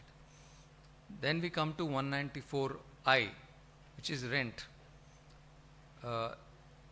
The question which has often engaged the attention of the courts has been what is payments made to development authorities or town planning authorities for external development charges. 194I of the income tax covers TDS on rent. It imposes obligation for deduction on persons other than individuals or HUFs making rental payments to resident Indians above the specified limit of 2.4 lakhs in a year. The rent under this section broadly includes house rent, machine rent, building rent, office rent, furniture rent, etc. This provision was introduced to bring rent under the ambit of TDS provisions, as rent is a substantial source of income, one of the heads of income. Therefore, any person who is not individual who pays another resident an income by rent must deduct TDS under 194I. But individuals or Hindu undivided families who are covered under section 44AB during the financial year immediately preceding the financial year in which the income by way of rent is credited are liable to deduct TDS under this section. Delhi High Court in Puri construction disposed of a batch of writ petitions preferred by the builders challenging the TDS proceedings on external development charges.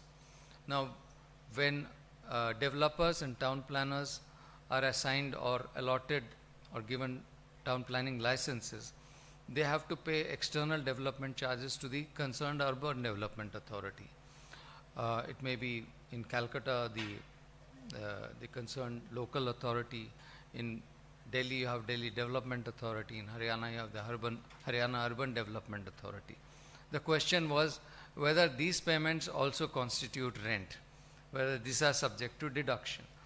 The external development charges paid to the Haryana Urban Development Authority, it was held that by no stretch of the imagination, the TDS on rent can be invoked on EDC charges.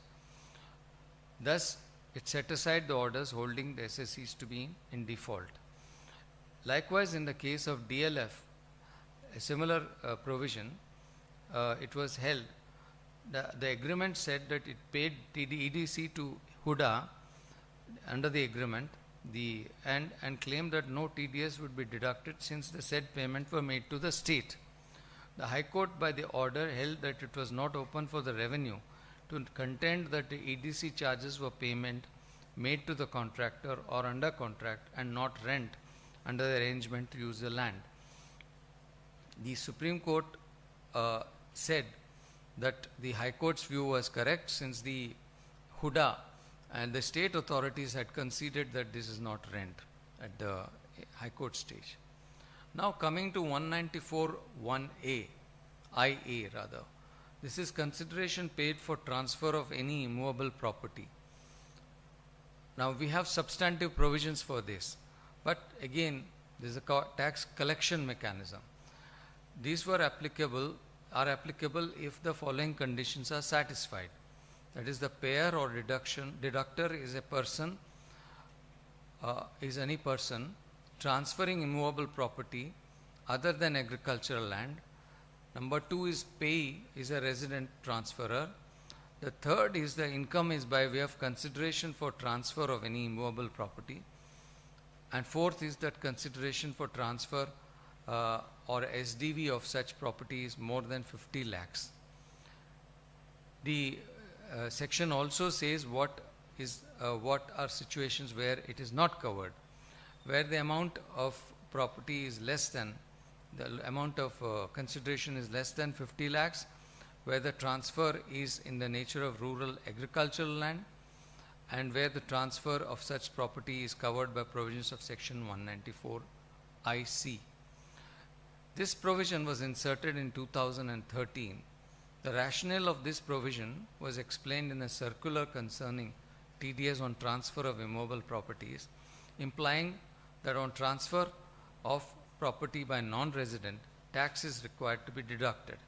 However, there is no such requirement on transfer of immovable property by a resident except in the case of compulsory acquisition.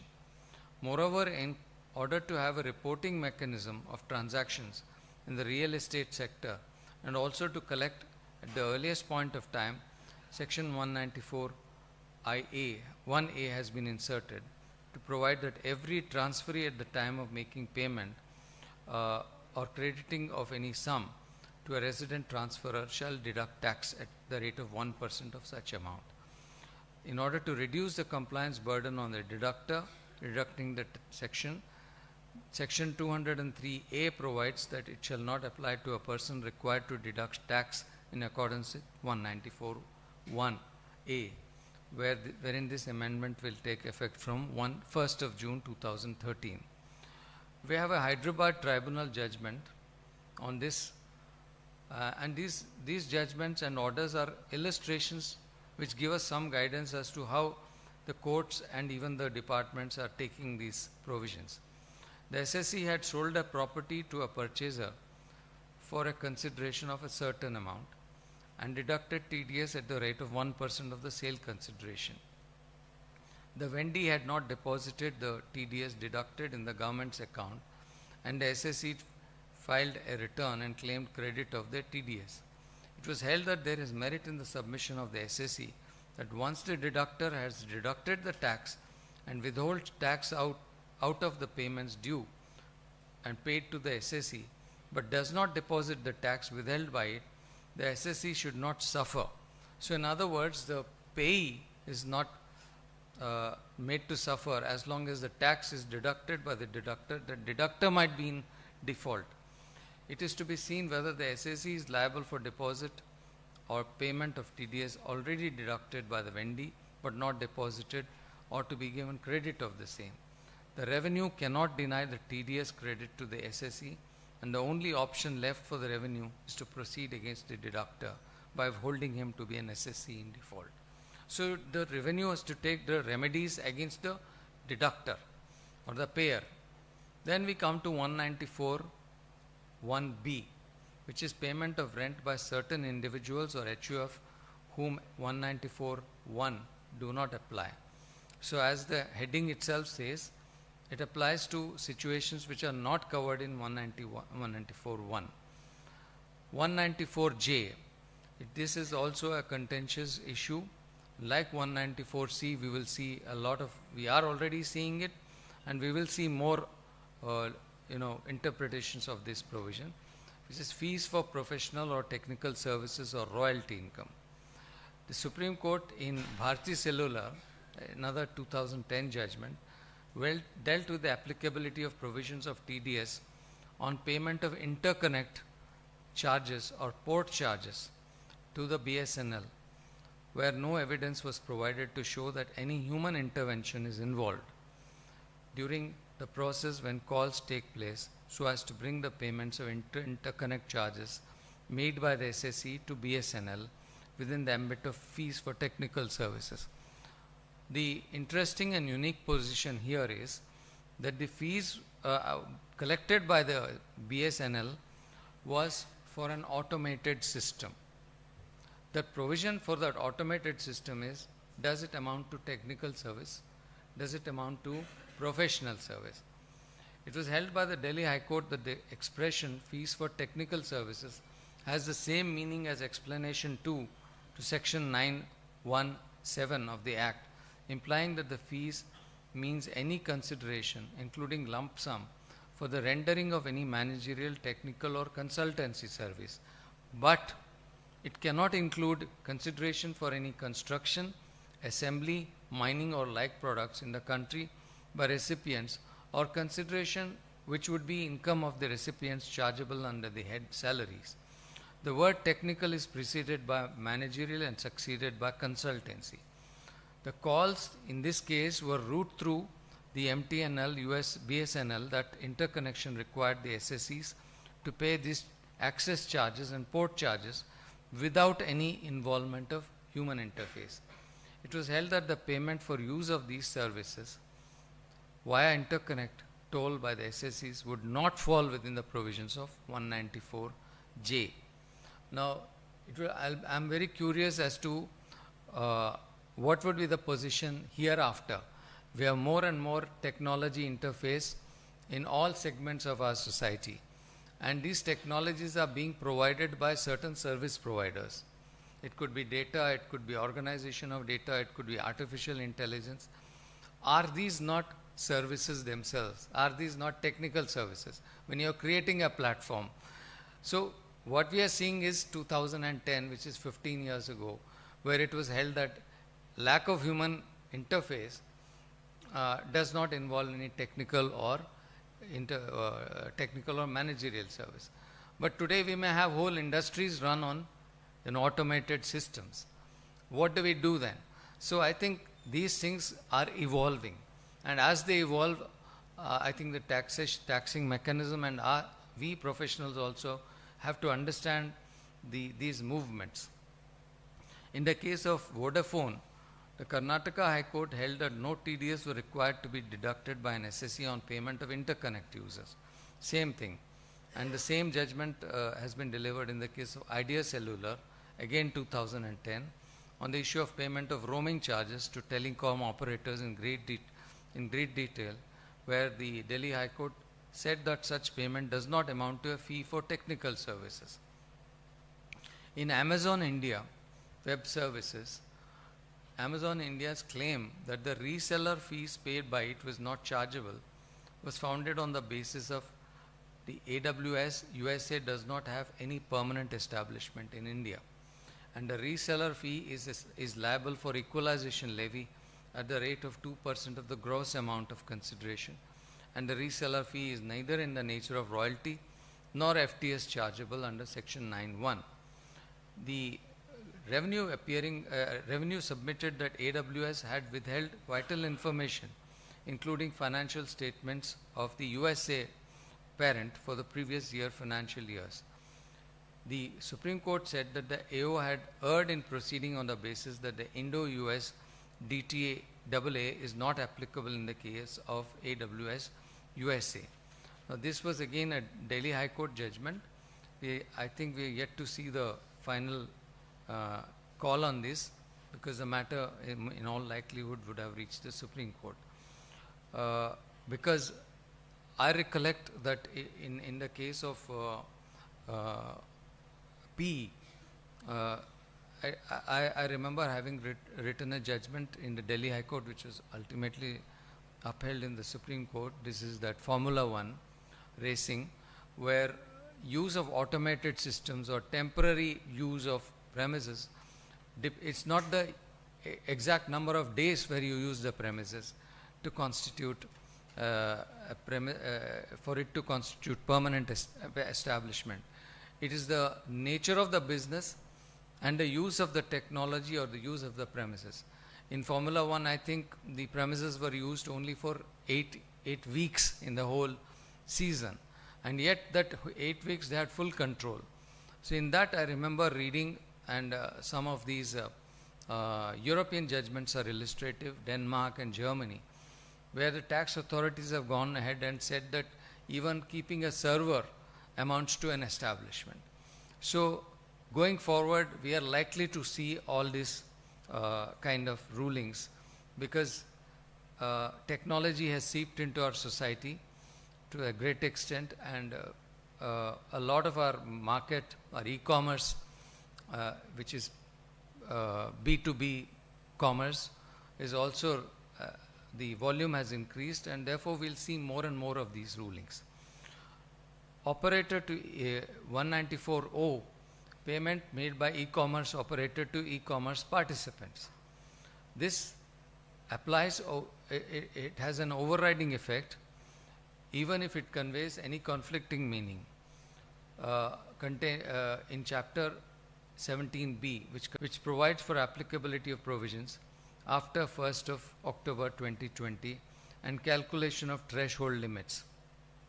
It has been clarified that provisions of this section shall not apply in relation to the following transactions concerning applicability of provisions in case of transactions carried out through certain exchanges and clearing corporations. Firstly, transactions in securities and commodities which are traded through stock exchanges, and secondly, transactions in electricity, renewable energy certificates and energy saving certificates. Now, similarly, we have another circular, number 13 of 2021, which spells out the guidelines under subsection 4 of section 194, which have also been issued by the CBDT. These also discuss the interplay between 194Q and 206C. Then I come to a broad heading, that is interplay between various provisions relating to TDS, TCS. We have 194(1)A, consideration paid for transfer of immobile property, as opposed to 194(1)C, monetary consideration paid for transfer of immobile property under joint development agreement. TDS under 194(1)A of the Act is applicable on payment of transfer of immovable property, which is specifically defined under explanation. Whereas TDS under 194(1)C applies for payments under a specified agreement referred to in subsection 45(5)A.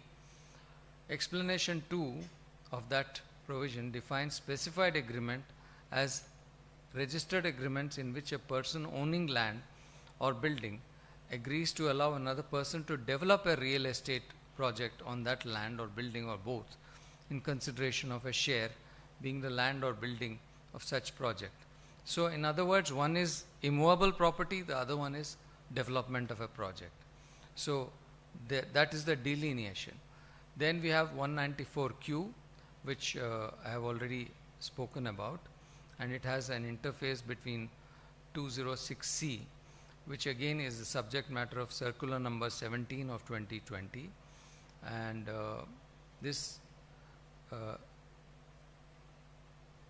yes, well, one can adopt a stand that both sections 194Q and 206C1H are similarly worded.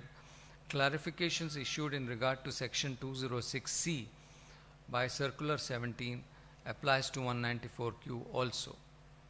So I think I have tried to cover all the topics, but these being mostly recently introduced, I don't have much of my own comments to offer except to read rather in a very dry manner and perhaps not very interesting, very uninteresting manner, the effect of the decisions. But I can only end this presentation with the observation that TDS does not create a separate head. As I said, it forms today an intrinsic part of the tax collection mechanism. From the revenues point of view, there is fairly straightforward objective of compliance. From the SSE's point of view, too, there is the objective of efficiency in terms of time and manner of payment, which helps it organize and plan its liabilities and outgoings. But there's a disadvantage, that is that tax administration in our country is not driven by clear and comprehensible provisions. It is supplemented by a vast network of executive and administrative circulars that keep changing and getting amended. For the benefit of all, there should be a greater effort at creating a stable and predictable environment for tax collection through TDS. The frequent changes made, especially during the mid-year, cause a lot of disruption to individuals and, more importantly, business and entities. The danger of not creating a predictable environment would be to render unwittingly otherwise law-abiding citizens and entities, SSEs in default, are fastening greater liability upon them. Events like the present one by the Bengal Chamber are welcome and necessary because they provide a platform for all stakeholders to get together, brainstorm and suggest changes and reforms. I once again thank the organizers for inviting me and providing this opportunity to share my views. Thank you.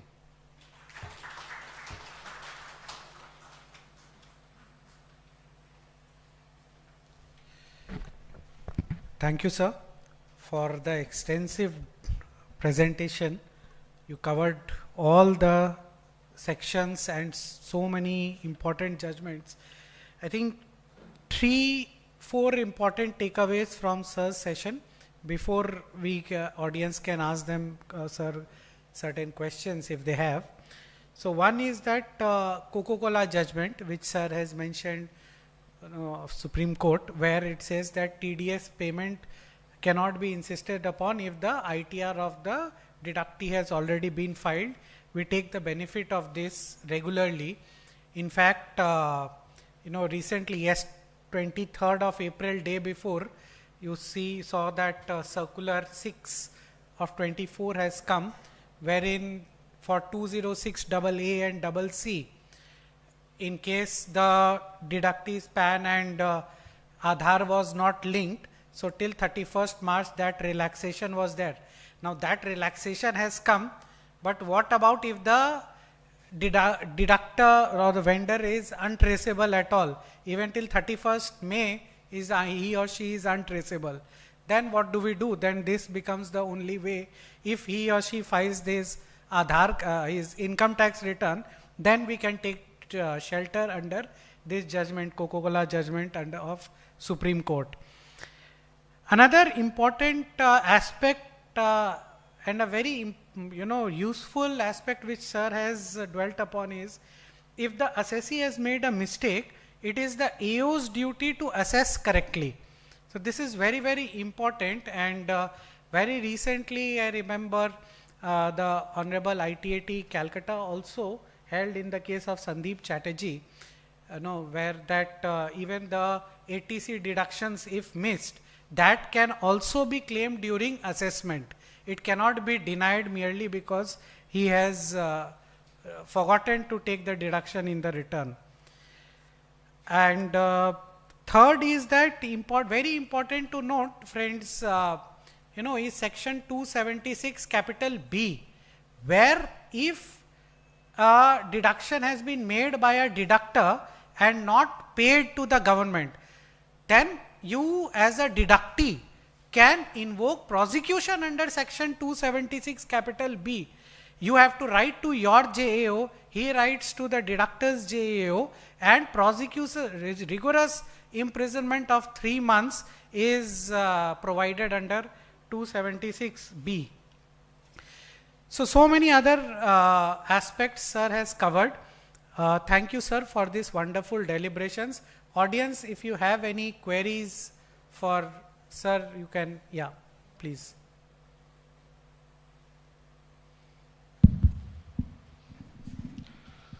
Sir, my question is regarding the TDS certificate. Shall TDS certificate be issued mandatorily at this point where the 26 AS is reflected all the informations and Act is also in there, Act is not revoked like that, so whether certificate be issued mandatorily?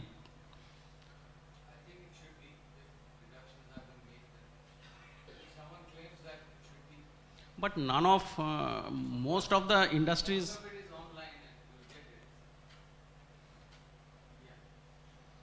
Yeah, you wanted to say something.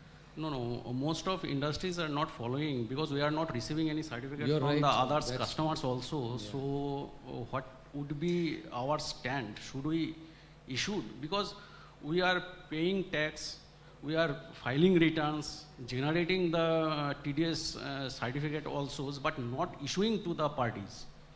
So shall it be issued mandatorily?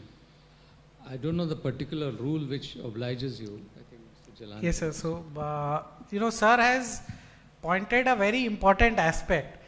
In fact, we were discussing during lunch time also. Sir, so, sir has said that, now automation or IT has taken over the substantive provisions. So, while 26 AS is there, until that substantive provision of issuing the TDS certificate is not removed from the Act, till that time it is mandatory. In fact, from the Bengal chamber, we have represented before the CBDT during the budget time also that various procedural changes are required in income tax. This is one of our recommendations, that why not take away this deduction certificate when all the credit is 26 AS.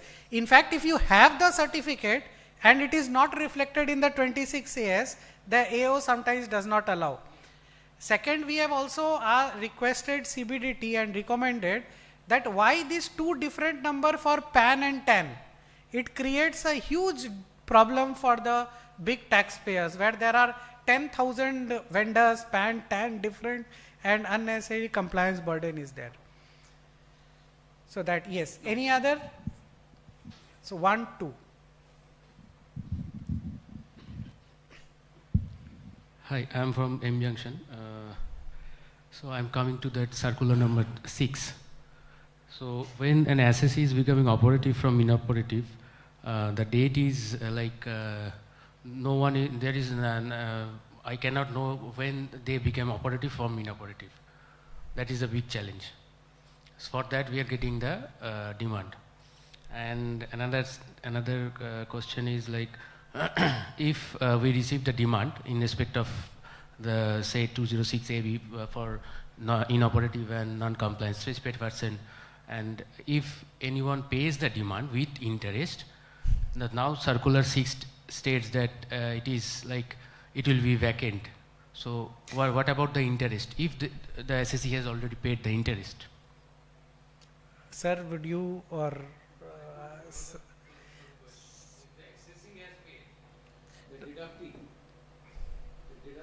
Who has paid on? The deductee has paid. Deductee.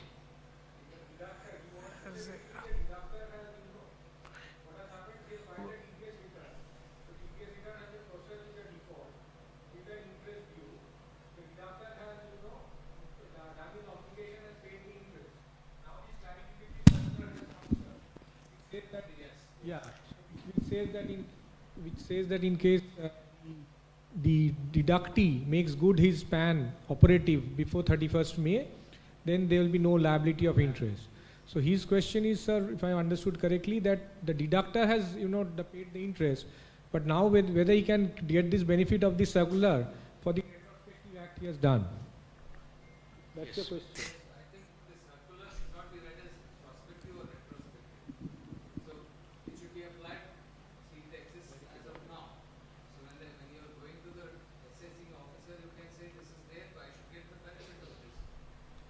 interest amount. Interest would the he SSC? get a refund, sir? That is the, yeah. So, sir, you know, see, that is the principle which sir has said, that substantive provisions will prevail. When there is already a relief, then there should not be any burden of interest now. What is your liability? Your liability is under law. But the circulars and rules are expanding and creating more and more liabilities and responsibilities. Yes, when it comes to PAN Aadhaar linking, we have that 114 AAA, right? Yes. 114 AAA and that the concerned rule. But other than that, what are the consequences? These are only expansive. So I would say that you, if it is complied with in the spirit, then you should be entitled to the interest refund. Thank you, sir. I have another one. If And you that could first allow. question, how many questions you have? Okay, first I will answer, I think, that the date when the PAN and Aadhaar was inoperative and his TDS deduction burden was on that date, this circular is for that purpose only. That all the demands till 31st March, but from 1st April, no relief. Huh? Yeah, I got it. May I, if you could allow Okay, me yeah. another one. Last, we have yeah, one last more. one. I have last one. Can SSC claim TDS receivable for financial year 21-22 in 23-24? If the SSC has not shown in carry forward column, I mean, there is in ITR there is a column which can be carried forward for next financial year. So actually, sir, his question, yeah, of course. I mean, may not be online, but substantively the TDS will not be lost. Thanks. Okay, last, yeah, because. Sir, so basically my question is on 194 1A, where it has been mentioned that 1% TDS has to be deducted when the value is exceeding 50 lakh, right? So what in case if the stamp duty value of that property is, say for example, the sale consideration was 60 lakh and the stamp duty value was 70 lakh. So on what value one should deduct the TDS? Okay. 50C is the substantive provision, which says that the value, the stamp duty value will prevail for the purpose of income tax. So but in 194 1A, sir, it has been mentioned that TDS has to be deducted on the sale consideration. So yes, you are right. This is a more specific provision. Yeah. So the TDS is on 1%, but as far as the deductee is concerned, he will be assessed to under 50C. Yeah. So which means he will have to pay the higher rate anyway. So the balance also the SSE will have to pay, not the deductor. Okay. This is not a tax on. I mean, that is the essential point I was making, that this is not essentially a charging section. It's a collecting section. Collecting section. So up to a certain point, the collection happened 1%. Instead of 1%, they could have said 2% also. So it's an arbitrary figure.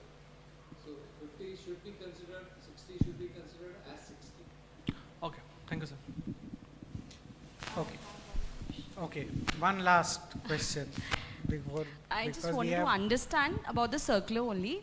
As in, if the demand was generated in Q2, because most of the cases, firstly, demand got generated in Q2. So if some SSC have already paid that demand and revised their returns, so the credit has already been passed, and now just the interest liability is pending. So what should be the action course for the deductor? Like, should we approach for the revise the return once again, or what can be the ways of dealing with the circular, as it's with the circular?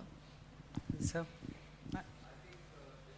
Both of the steps could be possible way out. One is revise if there is time. The other one is to seek refund of the interest. Because you are saying for interest, whether the interest has been paid or not is the point. Interest has not been paid, Right. but as of now, it depends. If the time is there, then you can revise it. I think Girdharji wants to add something, although he is the next speaker. Yes. Oh, I saw. because the circular does not say about what can be the recourse to this, as if.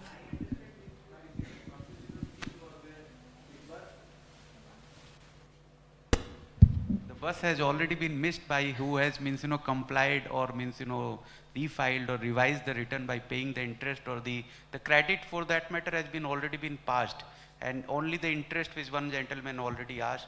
But what I seen means these are meager amounts sometimes, or maybe, so this again has to be some procedural limitations or otherwise. So procedure wise means one can always keep claimed with the department, but the refund means is a far away to all practicality. Correct.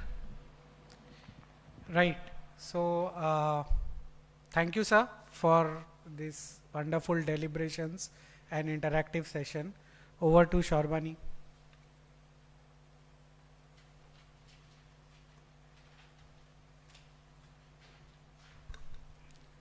I request Mr. Jalan to please present sir a token of appreciation on behalf of Bengal Chamber.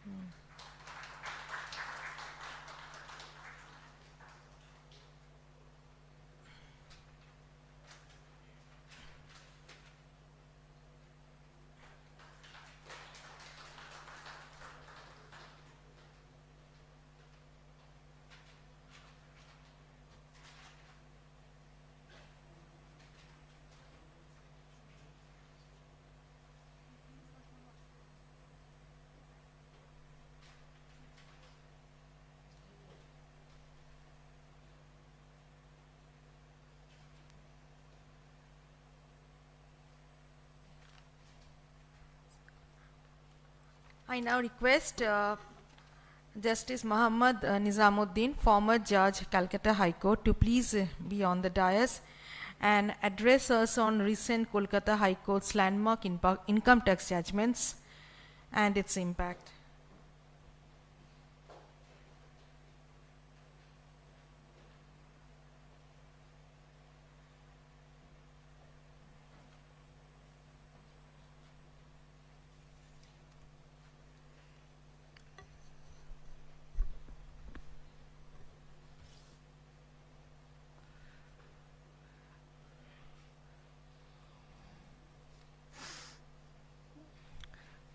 Good afternoon, Honorable Justice Bhatt, Mr. Jalan, and all the respected audience. I would like to thank the organizer who confer this honor upon me to become a part of this program. But frankly, I am saying that I am not a very good public speaker, but because of much persuasion of Mr. Afro Majumdar, I had to, I treat him like my younger brother. I could not refuse his request. I have been asked to throw some light on income tax proceedings which may be amenable to writ jurisdiction under Article 226 of the Constitution of India from litigation angle. Procedure, maybe it's a final assessment order, or maybe a show cause notice, or like this. Now the question is that why there are two types of situation. One, there is alternative remedy is available to an assessee by way of statutory appeal. There, the task of the assessee or litigant becomes tougher. That in spite of availability of alternative remedy, why the High Court under Article 226 of the Constitution of India would exercise this extraordinary jurisdiction, which is equitable in nature. What are those exceptions within which you will have to bring those notices or any orders, assessment orders or whatever may be, and where even if alternative remedy is not available, or an order or a notice is not further challengeable. But it depends on at what stage you are coming to the High Court.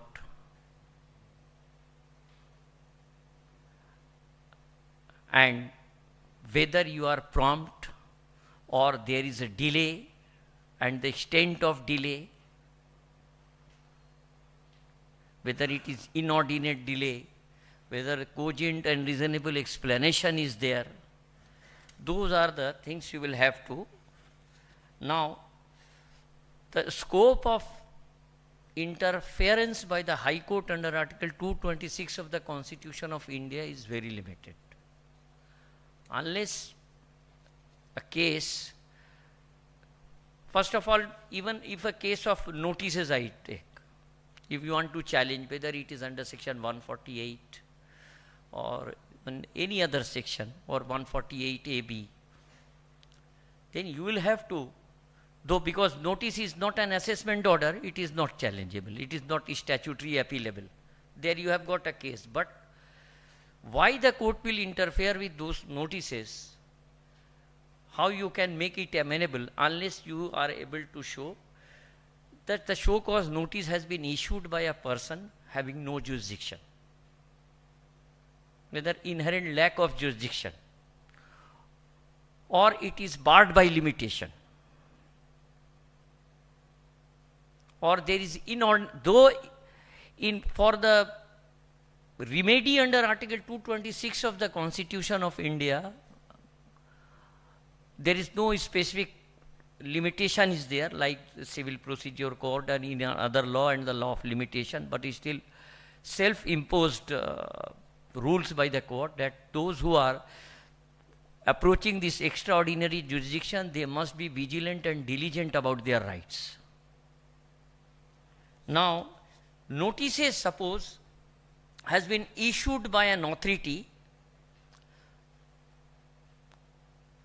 because if any show cause notice, you will have, what law requires, that you will have to give reply to that. And then authority will pass order on that. Thereafter, if you are aggrieved, only then you can challenge. But at the notice stage, it's like a show cause notice, you are bound to give answer. Unless it is, yes, exceptional, it is without jurisdiction.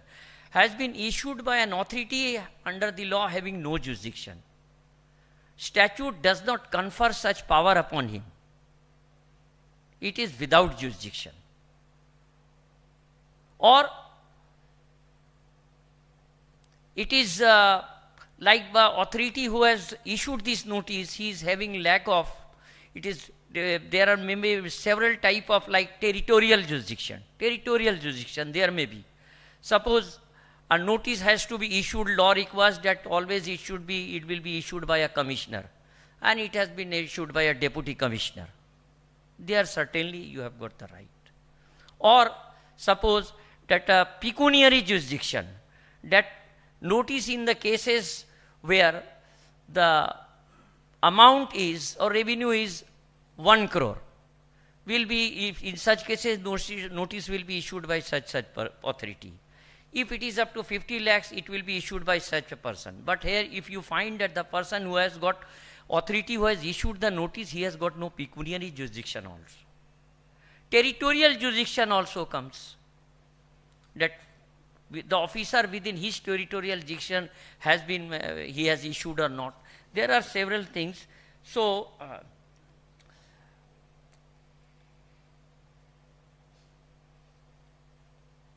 now, this is the, so far as show cause notice is concerned. Then final assessment order, whether under section 147, 143(3), those are all appealable order under the statute.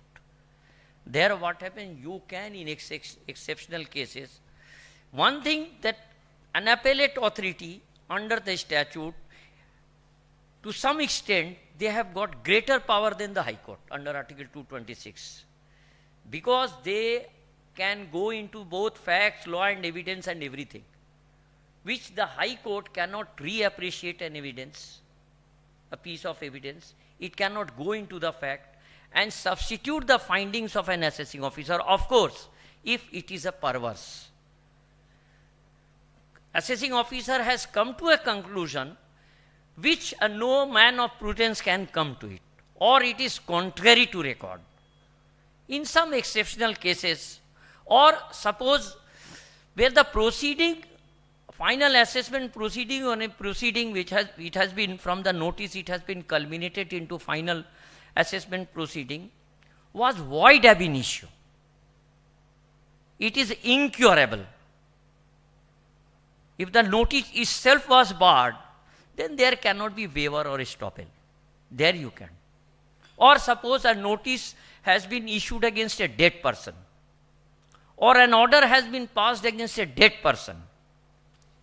It is a well-established principle that, like in the civil cases also, that no decree can be passed against a dead person. Provided, yes, you say that you will have to establish that at the time when notice was, there are two situations. One, a proceeding was issued by proper notice during the lifetime of that assessee. And there is a situation where it was issued at the time when, before issuance, that assessee is already dead. And it has been duly informed to the department. Then those are void ab initio. Those assessments are totally, certainly not. These are the situation where even in spite of availability of alternative remedy, High Court can interfere. But as a generally, you will have to make, if an order is appealable under the statute, you should first go there. Unless the cases I have, illustration I have given, unless those circumstances are prevailing, you should avoid. Now some sections are there, which one section in my, when I was at the bar and when the bench, I have experienced that in many cases, because of the incorrect advice, I will not use any other adjective, advising the client or assessee to go for a statutory appeal, they insist for invoking section 264. Power under section 664 or benefit under section 264 of the income tax is very limited. And assessee takes the risk, because 264 is not an appealable order. Further, it is not appealable order. Further, there is that any order passed by a commissioner in exercise of his power under section 264 of the Income Tax Act in refusing to pass any order in favor of an assessee will not be treated as prejudicial to his interest. So many times professionals advise them to, instead of going for statutory appeal before the CIT appeal, they advise them for 264. What has happened that if he loses his case before in 264, no further appeal before the tribunal, no before the High Court, no before the Supreme Court, all avenues are closed. But once, if you go, instead of going to 264, if you go to regular appeal under section 246, you will have advantage of that. It will be further challengeable before the tribunal. Then under 268 before the High Court, then even before the Supreme Court, all these avenues are closed. But why they do, I have the experience, sometimes the amounts of demand is high, just to save that 20% or 50%, that for getting stay under 220 subsection 6, you will have to pay. But that finishes their case forever. Yes, of course, in exceptional cases where there is no statutory appeal and it is not curable, he has got, like one judgment I have delivered in case of one Ina Chaudhary. It is on 18 January 23 I had delivered that judgment. There what has happened, that an assessee in his return, he filed the return by mistake, he paid some tax which he was not liable to pay. It was exempted. But he could not filed revised return because delay itself was a delayed return.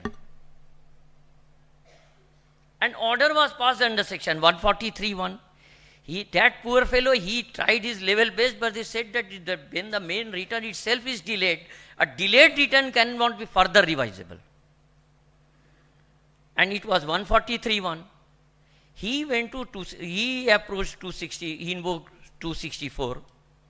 And the commissioner said, no. Instead of coming to me, you should have rectified you should have filed revised return. There I said no. He could not, he is not, he under the law does not permit him at this stage to revise and make this claim. So by simply saying that no, I will not invoke my section 264 power because you will have to file, without applying his mind that no, it is the defect which has been occurred due to, it is a bona fide mistake which he felt, and there is a settled principle of law also that revenue can't take even a penny from an assessee which is not entitled under the law. If the law does not permit by mistake of an assessee or by a citizen, you cannot usurp that money.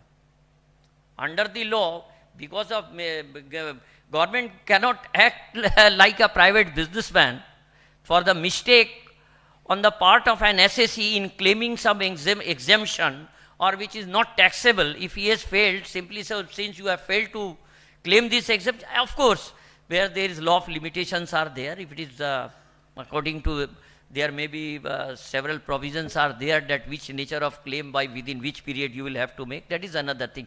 That was the case. But in one case, I found, by Lord, amount is huge. Tax, he tried to invoke 264. I said no. And there are highly disputed cases of also, there was one case that a person was in abroad, he was abroad, and whether he was more than 280 days, it was on the Indian soil. On that, these were the disputed question of facts, and these were, not only that, these were never raised before the assessing officer, nor in his 154, nor before the CIT appeal, nowhere for the first time he wanted to make this case under section 264. I said no. So most of the, many times because of wrong advice, these assessees are put in trouble. Instead of that 264, they should have gone to 263 regular appeal. Even I said that even if your appeal has become time barred, what would happen? CIT appeal will reject. You will not accept your explanation. Then you come to the High Court. I have in hundreds and not even, I believe, in thousands of matters in GST I have condoned the delay. When if the case is meritorious, yes, of course, they may have, their hands are tied. Under the GST, a commissioner cannot condone the delay, which I have suggested also in some of my judgment to the government to make way out, because it will unnecessary, it is increasing litigation. But I do not know what would happen. So I straight away used to condone the delay, but if they have been able to make out a case, genuine and bona fide. Yes, in most of the cases I have imposed heavy cost also for condoning the delay, that so that assessee, all these assessees should not take the matter very lightly, that very well after 3 years, 4 years we will engage a lawyer and get the approach the High Court and get it condoned. That no, sorry, I was not aware of these technicalities. I am this modern technology, I was not aware. And all these the story which, because lawyers are good novelists and good authors, we know which are the genuine story and which are the, so these are, I say that would you conduct before the GST appellate authority, you would personally conduct this case, or would you engage some lawyer or professional? If you say here that you will conduct personally, very well. Although ignorance of law is no excuse, but still it can be considered. But in High Court, you are, for getting your case for this litigation, you are engaging the lawyer. Before the appellate authority, you are engaging the lawyer. Then why you are taking plea that I was not aware of law? And you are running a businessman, you are a businessman, you should know. And the more businessman, the big businessman used to come, I used to become more stringent. Because they have got a team of experts, legal experts. Small businessmen, they are another thing. Just hardly 1 lakh, 2 lakhs, 5 lakhs rupees, a small shop of grocery, and then to them I used to be very liberal. But all big businessmen, this ignorance of law and all these things, I never used to accept. Yes, of course, because when an appeal was dismissed by, I found that appeal was dismissed on merit without, on the ground of technicality of delay, of course, insignificant delay, without going into the merit of the appeal. And if I find the appeal has got merit, I used to condone the delay by paying some cost and directing the authority to, yes, hear the appeal on merit. In many cases I have, though it is in GST, you may be aware that I started that expiry of e-way bill in the midway. There I said that if he has got, if I found that it was not deliberate, intentional to evade the tax in the midst of the path for breakdown of vehicle or anything, it has happened, no. You will have to. Instead of others, government lawyer used to say, no, he has gone to appellate, before the appellate authority he has lost. I said, no, even then. Less than 24 hours, immediately you refund the money, refund the penalty. Like non-filing of return, delayed filing of return, cancellation of registration in GST matters. Even up to moving up to the appellate authority, I said, no, straight away. I advised the government lawyer, you tell your authority what money they are asking in the form of either penalty, interest, whatever may be, what you will get. If a businessman, if he runs the business, revenue will be generated, you will get the tax. And under one every establishment, there are 5, 10, 20 people, hundreds and thousands of people are there. It would create unemployment also. When the government is not in a position to generate employment, at least then what will be? Unless fraudulent businessmen like claiming false ITC, a very big case is going on there, you may be, and at least 12 persons are in the prison. You may be, some of you may be aware, it is still being investigated, where lawyers, businessmen, chartered accountant, everyone were involved. Their trial is going on. They started to filing fake cases, fake claim of ITC and fake cases writ petition in the High Court. Fake power of attorney, fake affidavit, everything. Everything. Lawyer's fake, that lawyer's name was nowhere available. The address is given, he was not, that lawyer was not appearing. Some third person informed me, I said, one side lawyer, he was a government lawyer. I said, very well. And the other side, I said, who are you? You are for the petitioner. He said, no, I am not for the petitioner. Then for whom you are appearing? That the person in whose name this writ petition has been filed, she was a lady. She has sent me to inform the court that she has not filed this writ petition. I said, then? It's a very serious thing. Then I just adjourned that matter on that day. I kept in the next date. Next day again, then the lawyer from somewhere he sensed that I have been caught.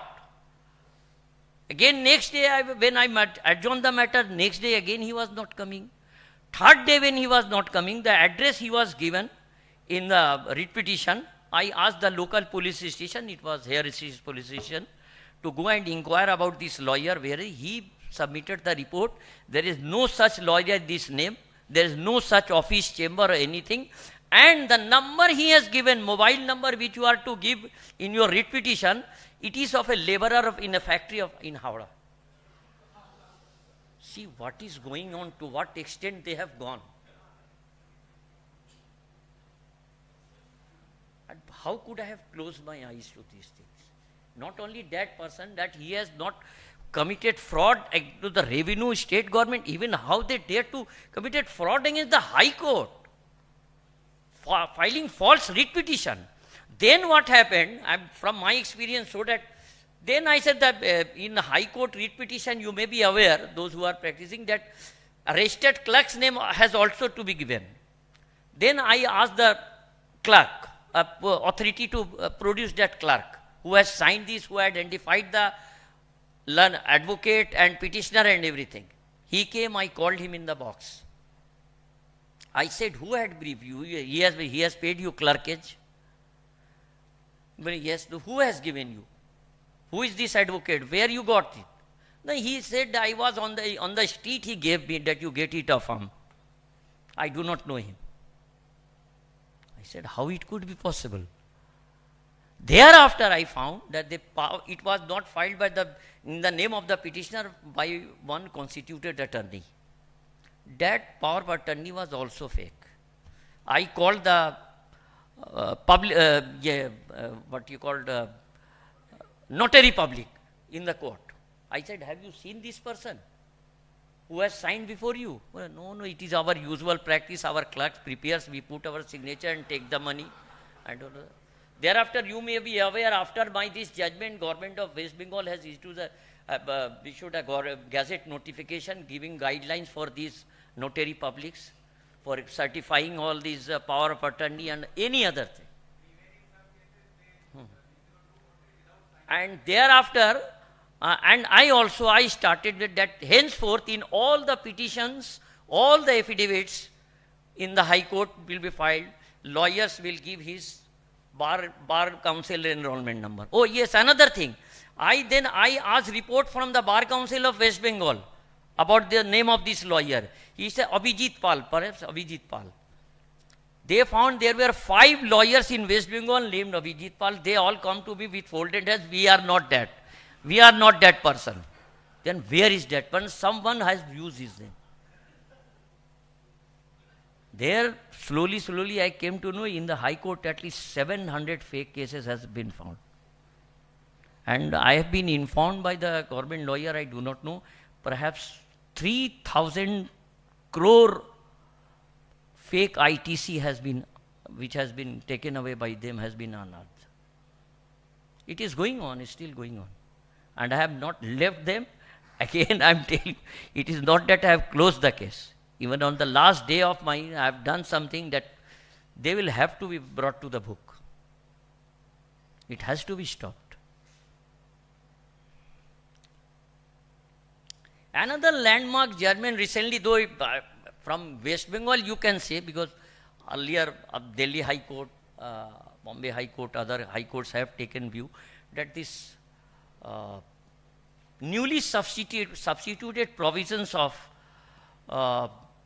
reassessment proceeding prior to 1st April 2021 and now the present one, where that during the corona or pandemic, government brought one TOLA, Taxation and Other Laws Amendment Act, and there were a quite academic discussion, legal, that whether to what extent, what power it has, and what was the ambit and scope of TOLA and the main act itself, and the newly substituted act. It is not a mere amendment, totally substituted act. And when it has got, I have tried to, in my own way, I have tried to write on them something, that when initially TOLA up to 31st of March it is quite good, very well. When there was no another statute by the Parliament. Prior to that, initial TOLA period was extended. It was just to save the limitation for the purpose of notice and assessment. The TOLA itself was nowhere, it has prescribed the procedure for a reassessment. Reassessment was under again 147 to 151 or 153, whatever may be. It was not that. Procedure was all there, only just to extend the time to save the limitation. So when that whole procedure was substituted by a new act, and this TOLA, which was given oxygen or life by extending by the notification or circular by the board, CBDT. There I have held that CBDT, power of CBDT cannot be equated with the power of the parliamentarian or power of the legislature. When the new act has come, newly substituted act under section 147 has come with effect from 1/4/21, then this TOLA, which board tried to give it life till 30th of June 21, it cannot. It cannot be, it is not sustainable.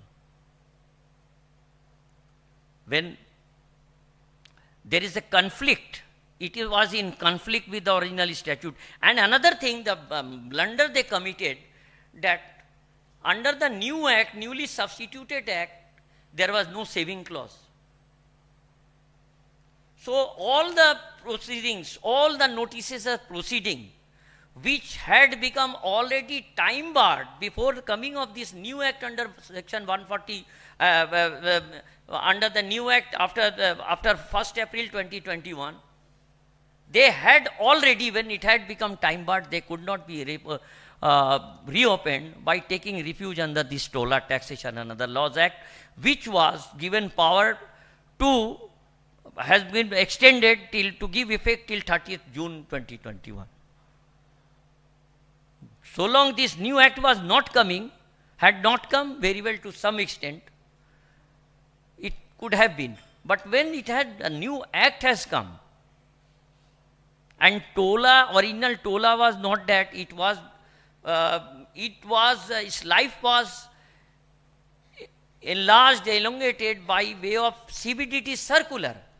A circular cannot be equated with an act of the parliament. So that case is perhaps Arati marketing. I am not giving citation, I am forgetting those citations, I don't remember. Because number of judgments. So I've tried my level best to, in many cases, those are, you may call it landmark. My humble self says these are ordinary judgment, nothing.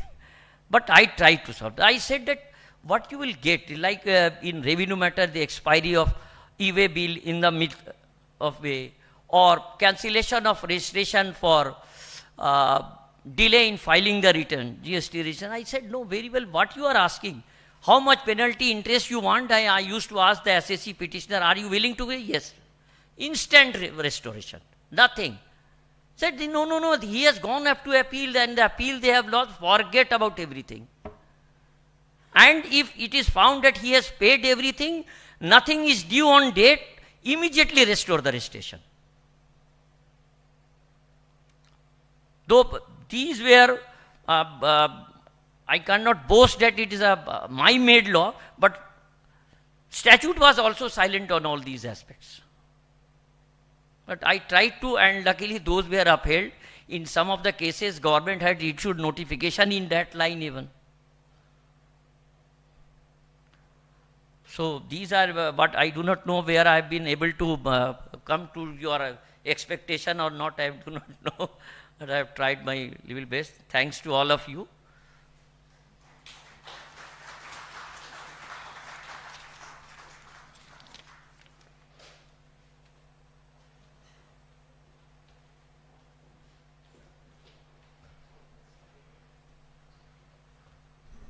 Thank you, sir.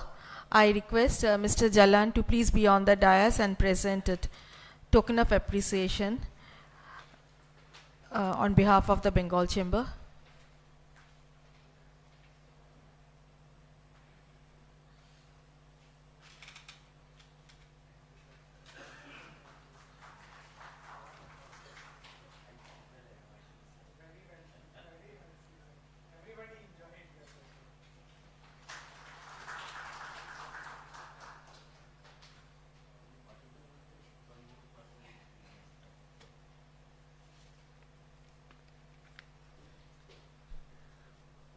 I now invite our next speaker, Mr. Giridhar Delia, Advocate, Calcutta High Court and Tax Litigation Consultant.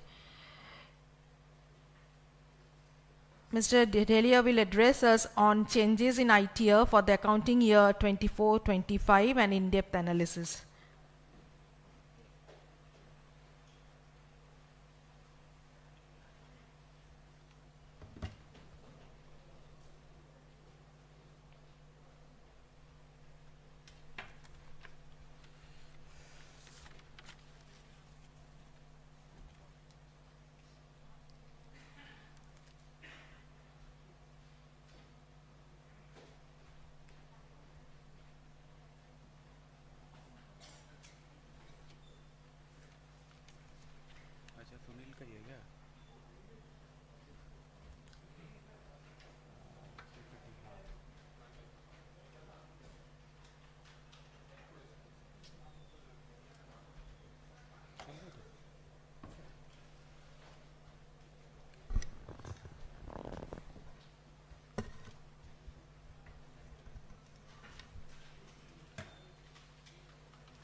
A very good afternoon to each of you,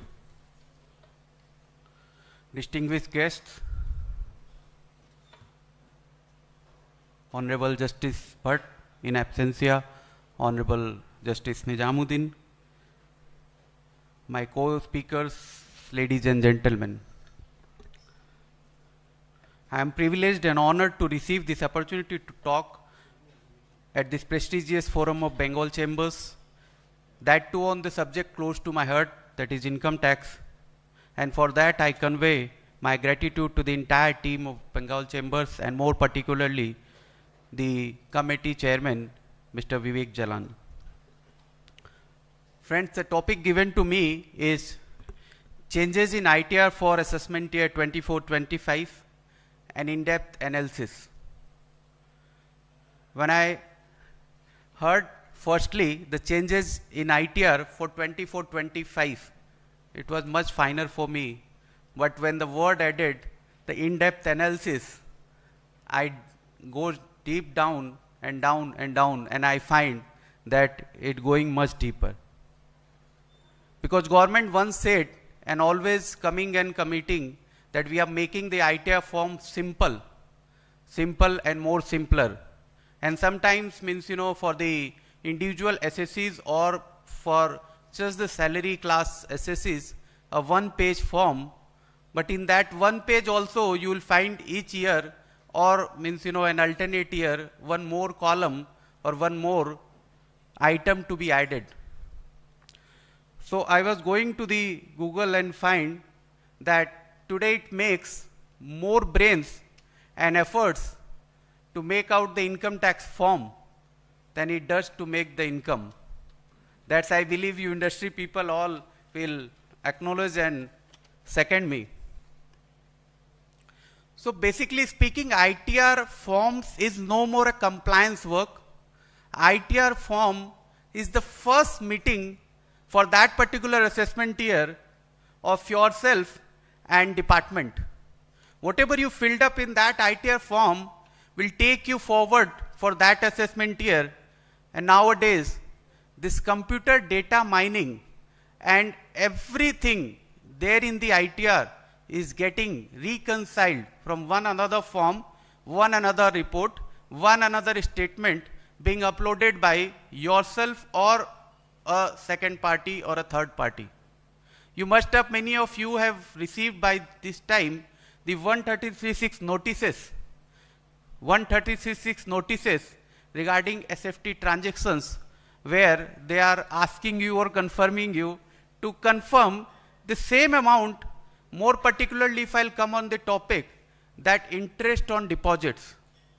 They are taking in AIR forms or otherwise the interest on deposits or bank, and they have not made any separate item or column for interest on loan, which you earn on unsecured loan or otherwise. So unsecured loan, supposingly you are earning 20 lakhs of rupees, and again another 2 lakhs of rupees on the deposit from FDR or otherwise, you have submitted 22 lakhs of rupees as your total interest. Now they are comparing it with the interest on deposit they have received from the third party, being banker or the housing finance company, and they are automatically getting mismatched. So they are sending a 133.6. I don't know what is the fault of the SSC into that, and for that the SSC is doing one another compliance and submitting the reply. And whether that reply again will be accepted or not, or finally is assessment as a whole, or a full assessment in a 4 crores, 5 crores or supposingly 20 crores return, this 20 lakhs rupees will be making a reason for opening of the assessment. So the time comes where the filing of forms or submitting the data for this particular topic as far as the discussion is concerned is more important. We all must have heard the first impression is the last impression. So this is basically the first impression of the SSC per se for that assessment year with the department. And per se, the technology is taking a big role. Anybody who is representing here any organization which is into engineering, or anybody who himself is an engineer? Anybody in the audience? More particularly, the computer engineers nowadays means, are the bosses, are entering into every field. They are going to the operation theaters by robot and saying, doctors, to you seat aside and I will do some programming and the operation will be done. So these engineers are entering everywhere, and these engineers have drafted or means, done a software where these income tax returns are being, with the help of AI or otherwise, the department nowadays, whether it is GST or income tax, is collecting huge data. And through this data mining, basically your things are being processed. So your challenge per se, while filing the return, is with these engineers, this data which might be in your possession on that date or otherwise, that data may be coming to you on a later point of time, to them also on a later point of time, but you have once submitted your ITR, your revised return, time also ended by December, but their processing at their end by receiving that data is on a continuous basis. So we'll have to keeping everything in mind, proceed accordingly, and more cautious about the data what you are putting in the ITR, and keeping in mind from where this data can actually be basically reconciled for particularly the tax audit, the instance, immediately we know, because there is a tax audit, and in ITR comparatively there is a schedule which is OS or something other information, OI. So it get almost all the data for that purpose. Equal immediate columns are there, the same columns which they means, basically PF, ESI, your auditor is reporting, you are not reporting, and you immediately get that disqualified or added in the 143(1) notices. By the way, this income tax return, as far as concerned, the government used to basically in earlier years provide to the SSE on a much later date. Supposingly you have a filing for individual returns in July, and they used to provide maybe sometime in first week of the July. But startingly, growingly, they have become proactive, and this time much proactive. And CBDT has provided all the forms almost before the starting of the assessment year, or by the end of the financial year. So you can see the notification. I am not repeating these notifications. So by 22nd of December, 1 and 4 been notified. 24th of January, the ITR 6 been notified before starting of the assessment year. By the way, these ITRs have been given new columns and many more changes, which every year we are used to find out. With this limited few-minute discourse, I will be discussing and concentrating only on few of the changes which somewhere covers. Basically, I have covered, though I understand here more are the corporates, but they definitely have the employees or otherwise the individual returns or some other forms of basically business, the partnership or the proprietorship. And yes, now the CSR is taking over, so the trusts are also there. So I'll be discussing ITR 7 also. If time permits, I will be discussing two another forms, which is ITR U, which been introduced 2 years back in 2022, and ITR A, which is being on reconstruction of the business. So earlier there was no form to report the merged balance sheet or the demerged balance sheet per se. So the TDS credits and other impact being getting disturbed, and the procedural and practical difficulties as far as being there. But now they have introduced the ITR A from 2022 again. So if time permits, I'll be just discussing few of the aspects there also. So basically what happened means, when this ITR has been the government being proactive and the ITR being basically brought to the public so early, can you imagine the government has issued a press release on 4th of April, just 4 days with the start of the assessment year, 23,000 returns being filed. So where means, we are in earlier years definitely seeking for extension of times or otherwise for one or other reason. The major reason was ITR was being brought to the public on a later date. The impact of the changes means, taken up by the corporates, taken time, or otherwise some or other amendment, but government always denied or means, given a basically small lollipop of 7 days or basically 15 days. And then means, sometimes court proceedings has happened and court has to interfere, but this time they are so proactive, we are discussing on that point, 23,000 in 4 days. And what is the results? And the numbers speaks. And the numbers are, you can see, out of this 11 crores of registered users, there are till 17th April, I discussed about 4 days, now on 17th day, 2,58,829 returns were filed. Out of that,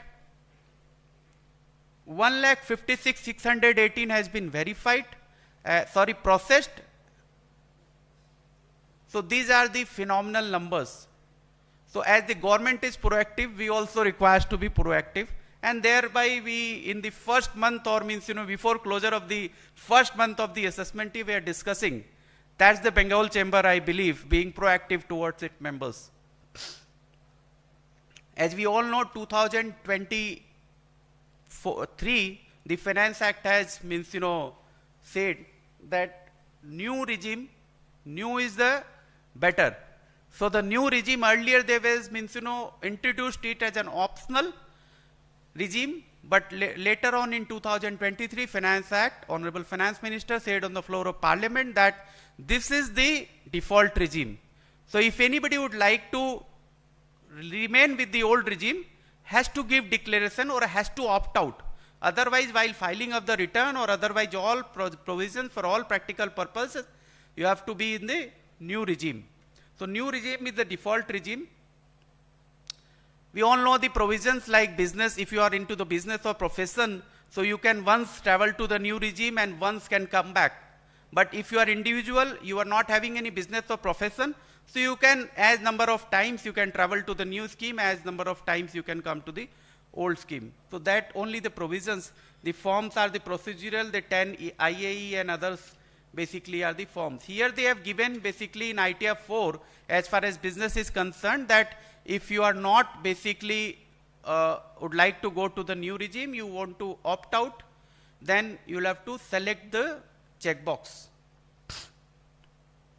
I have tried to basically paste the screenshots from the returns also for the ease of basically your understanding. This is basically something in case of individual and HUF. Basically rule 12, they have made amendment that earlier in case of individual and HUF where tax audit was mandatory under 44AB or AD, the digital signature was only the requirement, only the mandate to verify the return, but now they have means, made it through EVC also. But in corporate SSC, it remains with the digital basically signature only. Now I will be discussing basically about form by form, and it goes supposedly by the income per se, the income head, business or profession or otherwise. So things which are applicable on other SSCs like business, basically changes which are being done in ITR 4 supposedly, and that applies to the business head. So that also there in the ITR 6. So while discussing ITR 6, I will not be discussing that separately. So for the sake of repetition.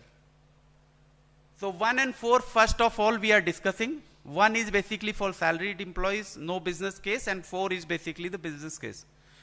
So government has introduced the Agnipath scheme, we all know, and they have basically set up a fund like PF or NPS. So there the employer also contributes and the employee also contributes. So that basically they have given a deduction under section 80 CCH. And for that, all these ITR were the changes you see, which are all there basically the basically results or effects of the amendment being made in the Finance Act. So that means, those been incorporated here. So this is basically the column being made in the ITR 4 for N1, basically for the deduction of 80 CCH regarding contribution of Agnipath scheme. Now they have made changes in 44 AD. Earlier it is there in 44 AB also, that and more particularly talking about 44 AD, where for business case the 2 crores is the limit for remaining in 44 AD, and professionals it is 1 crore.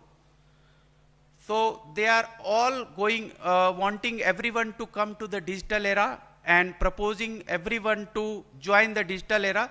So they have given extra basically relief. This 2 crores been extended to 3 crores if you have non-cash transactions, only 5%, either capital receipt, revenue receipt, capital receipt and revenue receipt. When I am saying, I am not talking about any expense, I am also including the purchase of fixed assets or all capital transaction outgo. When I am talking about this gross payment, when I am talking about gross receipts, it's all PL receipts, it's all balance sheet receipts. So all capital receipt, all revenue receipt, it remain within 5% or 5% bracket. Then basically you have an added basically 3 crores of limit for remaining to 44 AD. So they have given a row basically to insert, to find out and bifurcate your receipts in cash and basically non-cash in digital mode, so that they can identify the 5% and 95% this thing. This is the bank account details. In almost all forms you will be finding. 2 accounts they have added if you find the list at the end. Basically earlier this account out of India were not used to be reported or otherwise. So now they have said that all bank account held in India at any time during the previous year. So they have added NRO, non-resident Indian account, and others also. So all bank account at any time during the previous year has to be reported. That's all in 1 and 4. Now I am coming to 2, 3 and 5 quickly.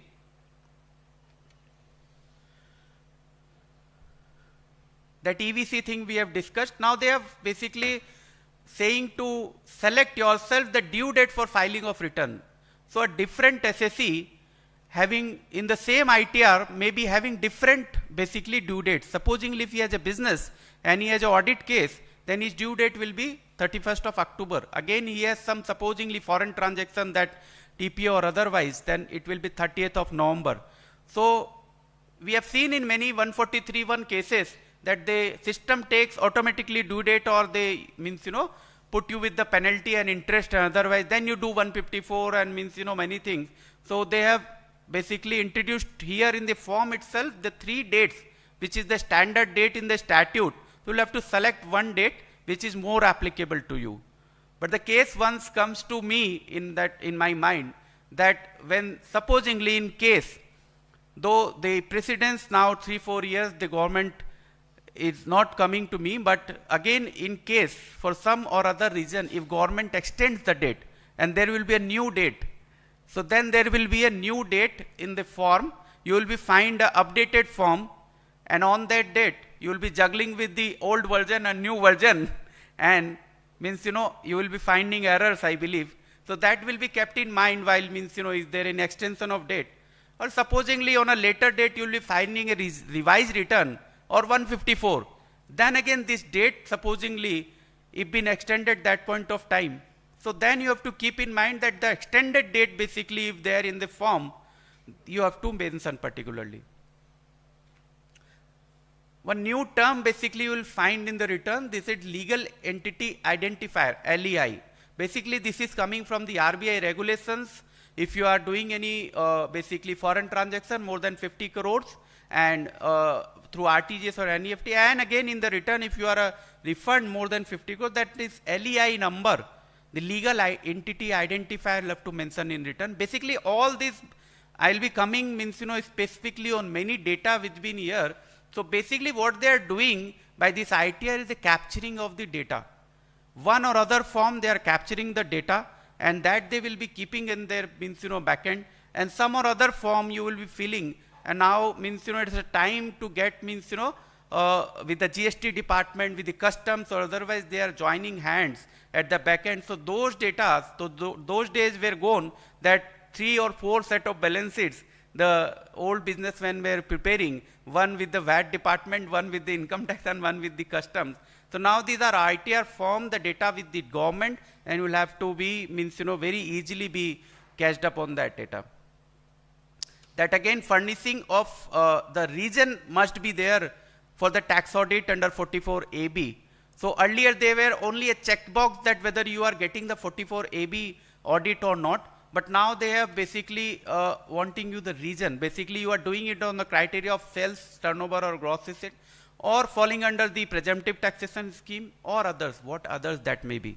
I believe the others one coming to my mind is basically in a presumptive taxation 44AD. You once means opted, and later on the second year you did not opted, then means you have to get your account sorted for a couple of years. So that may be the case coming under others. Furnishing of acknowledgement number of the audit report and UDIN. So UDIN basically is the number, basically unique document identification number introduced by the Institute of Chartered Accountants of India for the purpose of authenticity of the signing and the verification by the particular member of the institute. And we used to basically submit this number or verify this number against the particular form. Supposingly the audit report 3CD or otherwise been uploaded, so this number was required against that form only. Now they are mandating it to be interlinking. So supposingly in ITR also you'll have to mention the tax audit basically number. But what happened the case, supposingly you have revised the tax audit report for some or other reason. In that case, I believe you have to again revise the ITR also. Otherwise the ITR keep on shaking hands with the old tax audit report.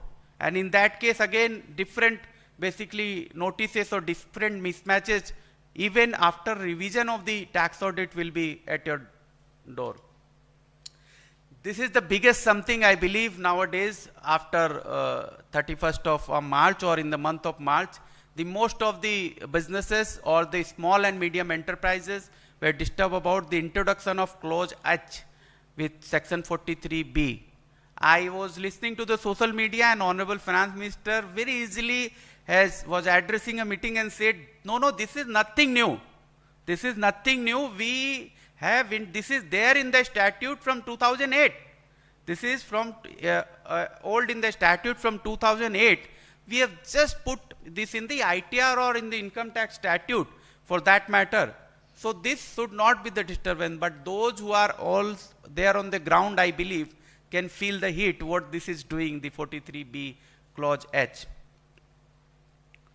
I believe on this point, basically the government may be, though this is not the subject, but the government means, as far as I am standing in front of you at the chamber, so the businesses, you being the economy, making and adding to the economy, must have government taken means, to your faith or basically basically confidence basically yours that this something will be the move, because these are the small changes may be done in 2008 for particular MSME Act and now brought to the statute.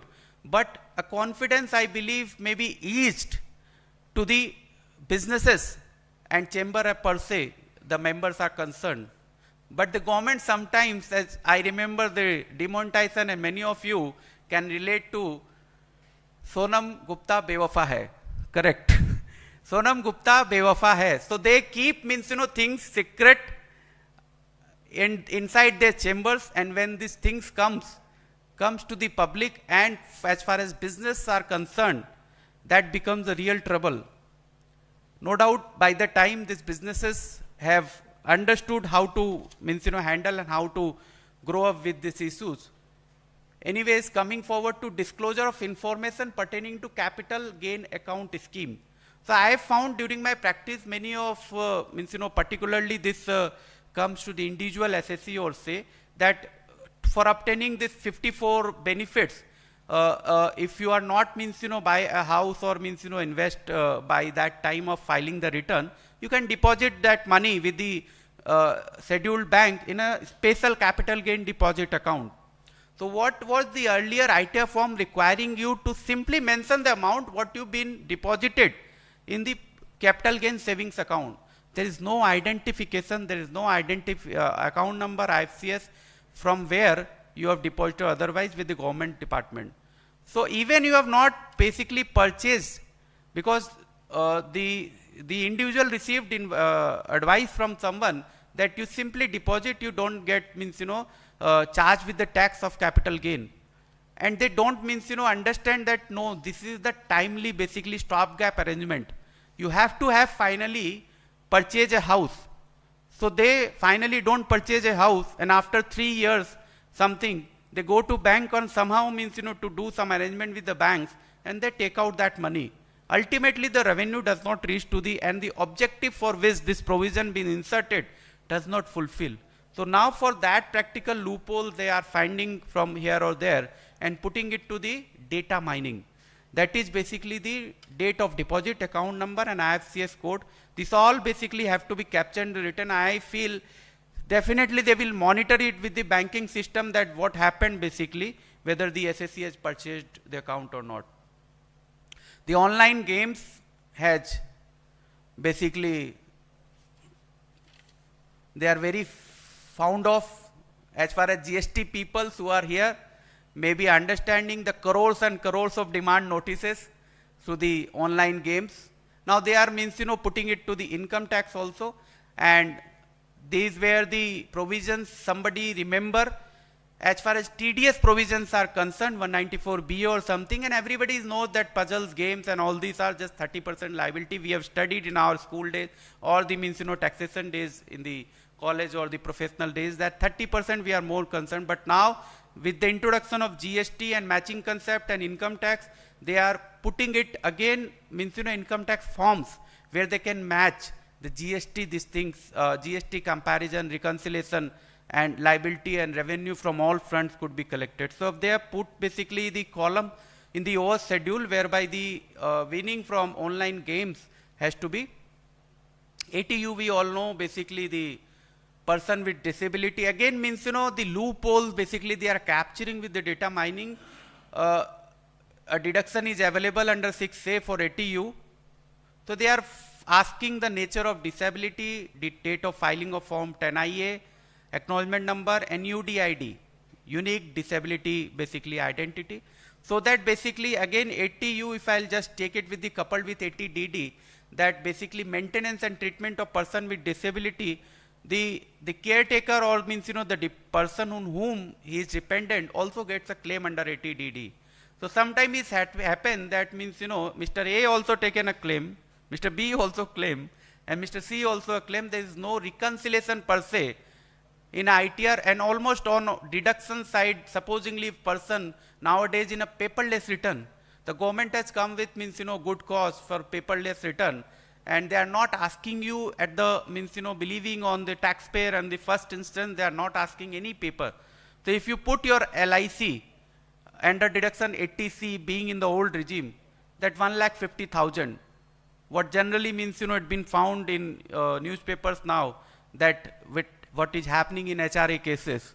So you all aware that HRA cases are almost what been done by the taxpayers or the salary earners. So that may be the case, government is just checking here and basically. So I was talking about LIC, so how government will be able to verify on crores of policy premiums that whether this policy premium is being paid by you or not, and you get the deduction year on year. So similarly, ATU, ATDD, they are trapping all basically. One, they are traveling to new regime where almost all deductions they are denying in each year, and particularly these are basically the public centering or basically this ATDD, ATU, they will maybe continue. So they are keeping the trap.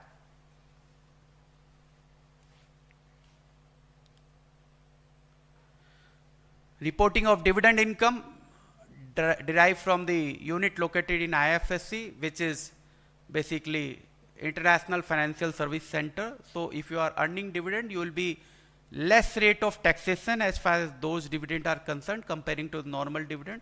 Now they have added, they are segregating it's everything for getting I was discussing the interest on deposit. They are unable to basically match it with the total interest. So we are getting 133.6. The chambers at different level is working for you, I believe, is making representations, and for this the department is making different columns, different rows, and I believe in times to come you will be basically not receiving those notices for those limited purposes.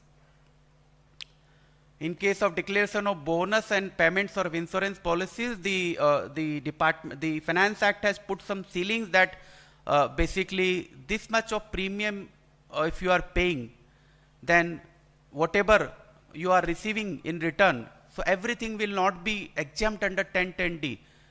The large premiums in 2023 they have introduced, so they have basically taxed this in 56(2) clause 13.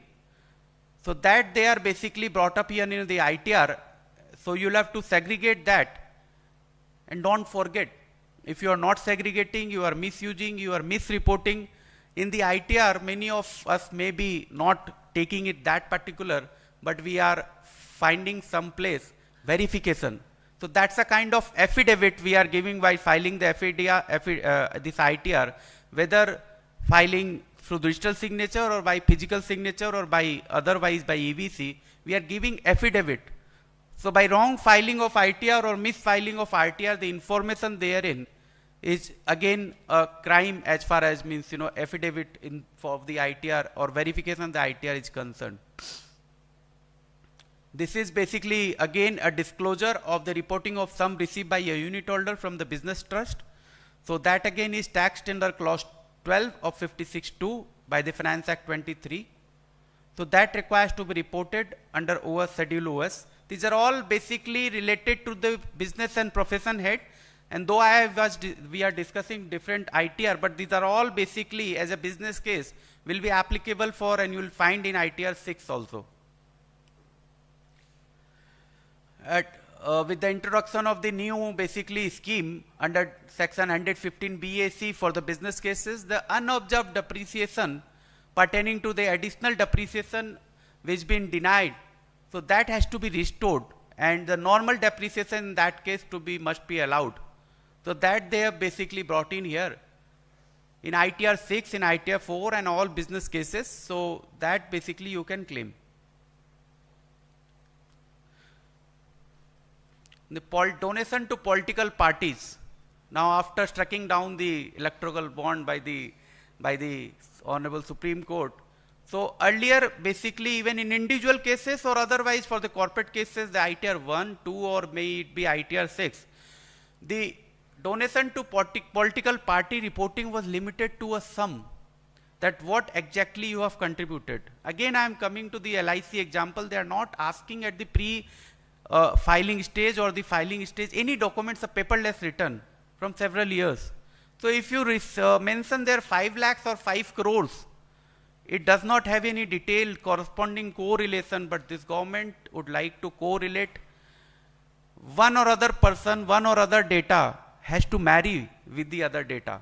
So that's something they are into, and they are basically asked with you the amount either in cash or in other mode, and your basically UPI transaction or check number. If check number, then IMPS, NEFT, RTGS and the IFSC code of the bank.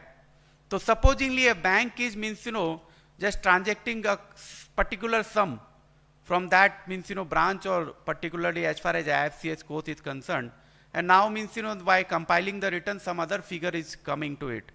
Then the data mining starts and basically the 133(6) notices or otherwise the scrutiny. So even with the paperless return, with the data mining, they are onto the job.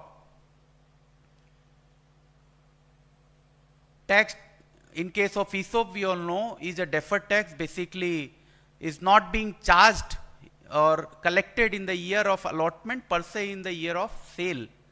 So that data supposingly is available till now to the department in the year of sale when the particular employee basically offers it for taxation under capital gains. But now they are asking the full details, the year of allotment, and they keep it on their record that either you made later on a loss or a gain, and in that case that being tracked from your earlier filed returns when the ESOP been allotted to you. And for that all practical purposes you are on the radar and you cannot basically misfile or misinform the department.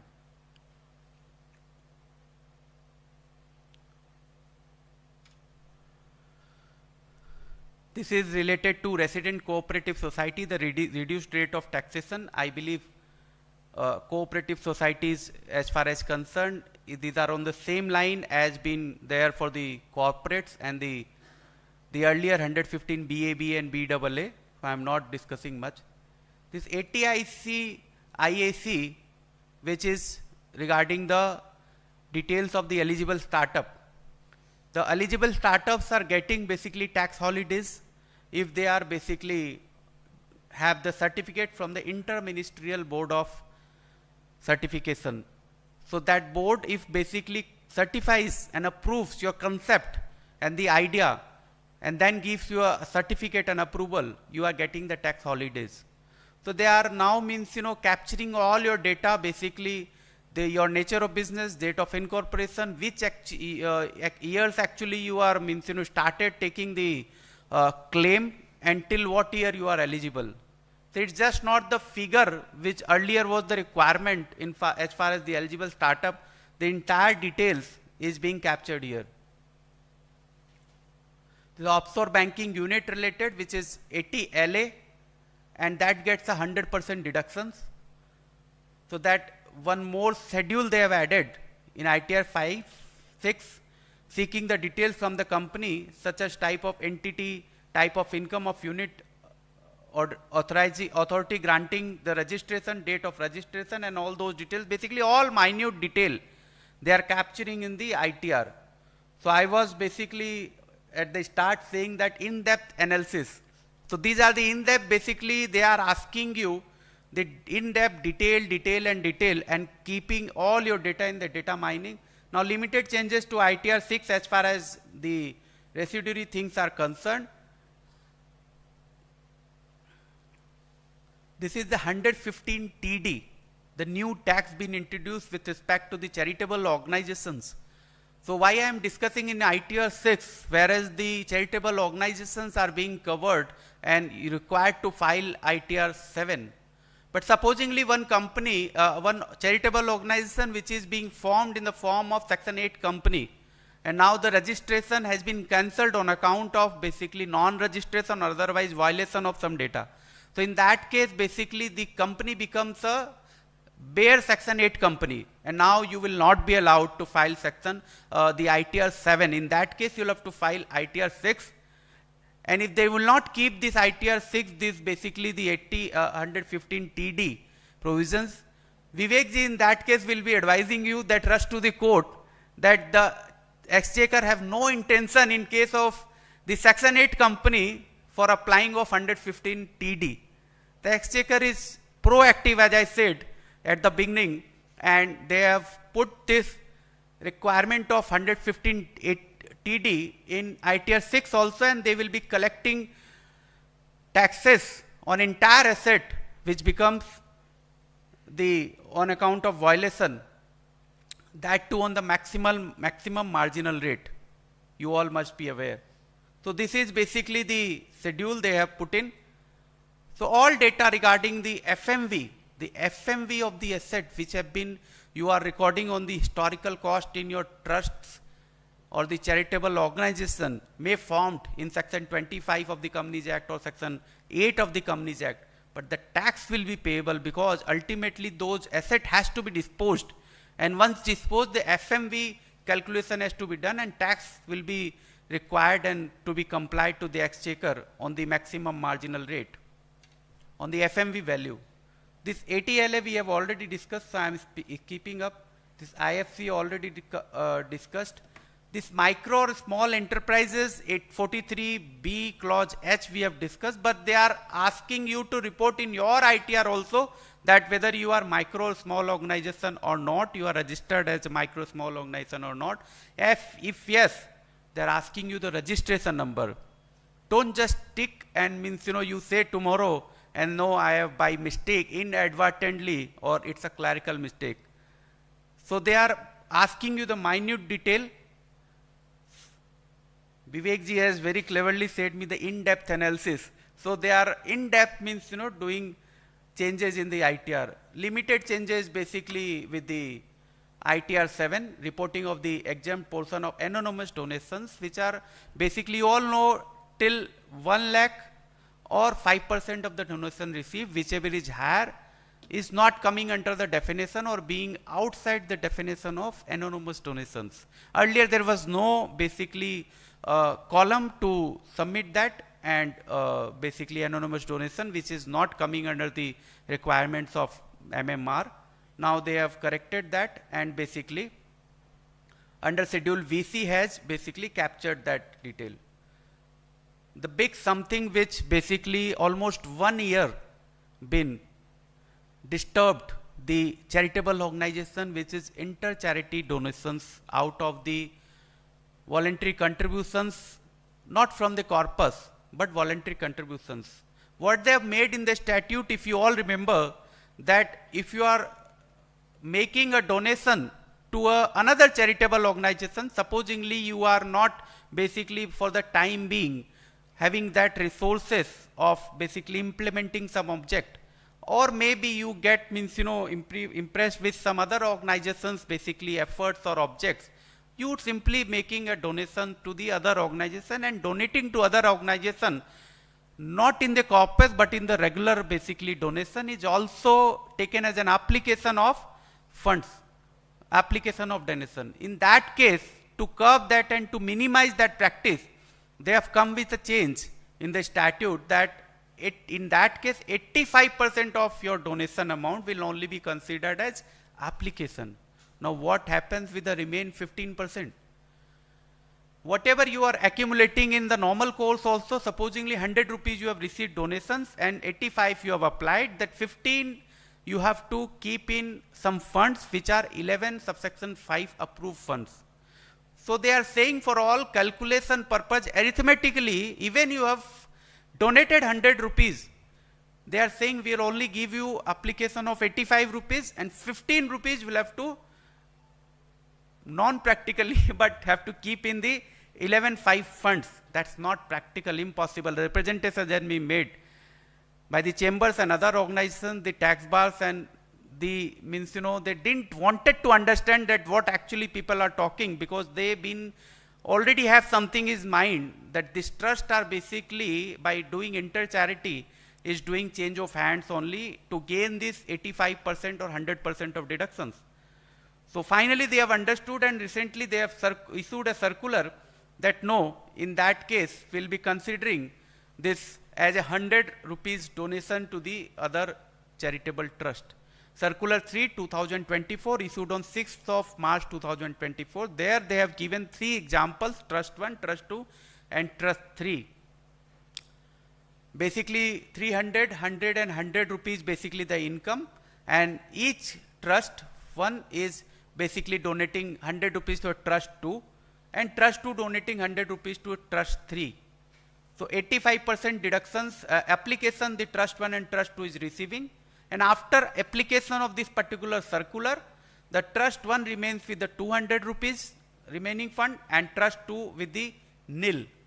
And finally, what we have discussed, the fund invested in section 11.5, the requirement is only 30 rupees, which is 15% of 200, not 15 rupees of basically 200 plus 15, which they have not given the application.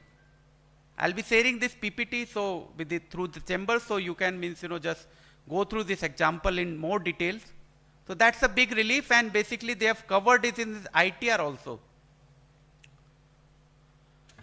There was an omission of reference to section 1122B in schedule 1E1, IE1, and inclusion of section 1046A and 1046B.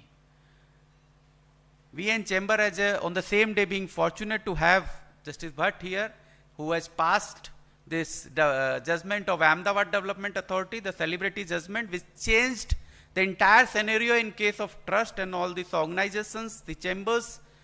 So in that case, 1046A being a section which they have taken out by changing the statute, and the statutory organizations like municipal corporations or the funds set up specifically by the central state government are taken out from that judgment.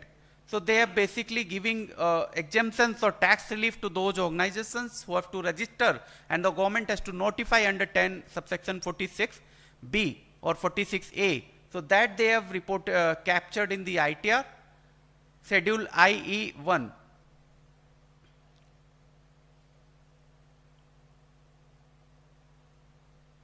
as I discussed, if I have a time permitting, I will be discussing 2 more forms. Vivek ji, can I take 5-7 minutes more? Yes.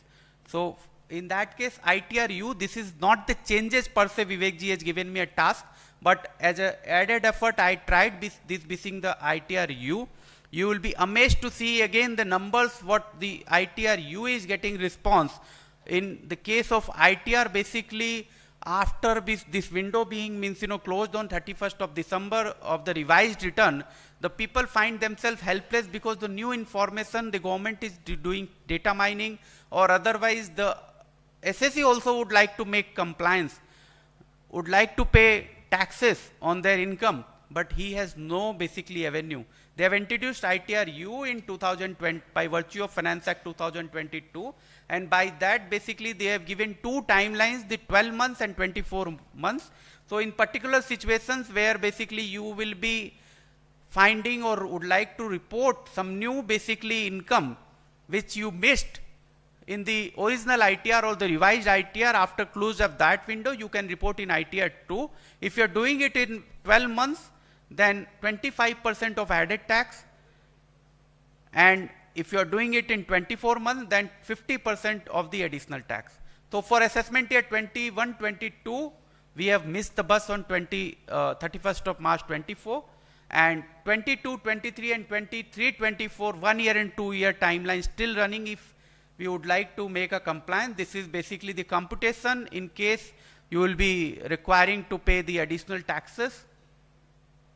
I am not discussing this on the interest of time. You can just go through the PPT. Again in ITR A, the last something we are here for as far as the ITR changes are concerned. So this is again not a change. This is the form basically introduced in the right manner as I discussed in the beginning. In case of reconstruction, the amalgamation or demerger, the resulting company or the basically the amalgamated company, where no avenue to submit the basically consolidated or the demerged data with the exchequer, and the practical difficulty on the ground was in case, more particularly in the case of refunds or the TDS credit as far as the amalgamating company which is getting transferred, or the business losses carry forward, or otherwise the asset and liabilities in the form of basically statutory obligations and statutory relief which the amalgamating or the demerged company is being carrying to the resulting or the amalgamated company.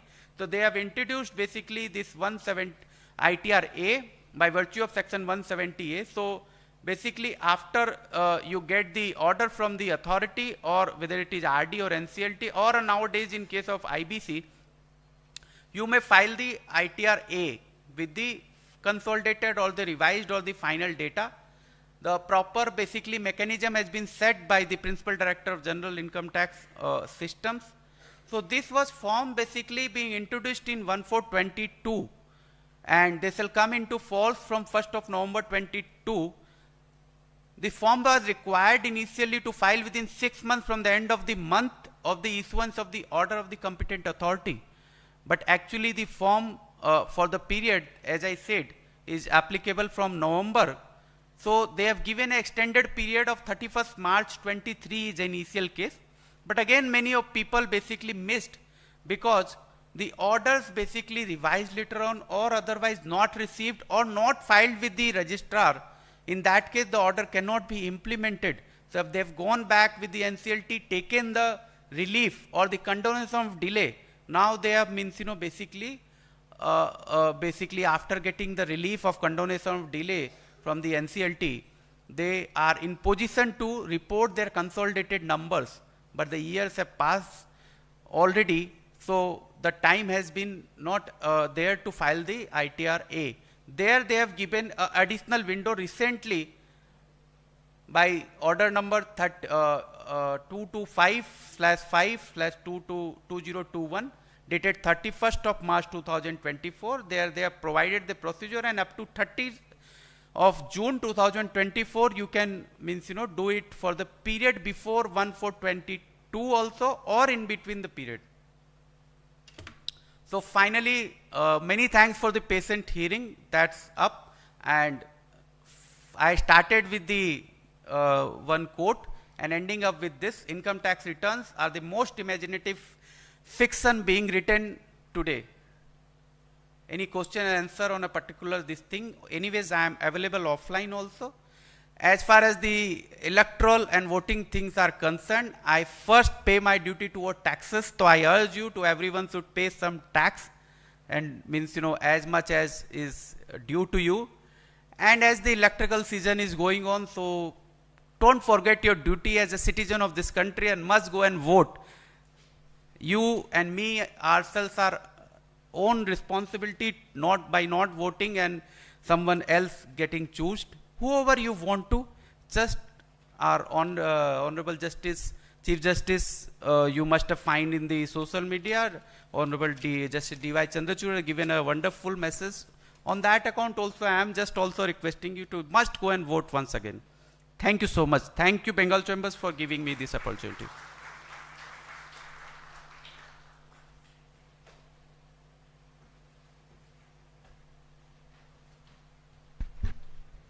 I request Mr. Delia and Mr. Jalan to please be on the dais once again.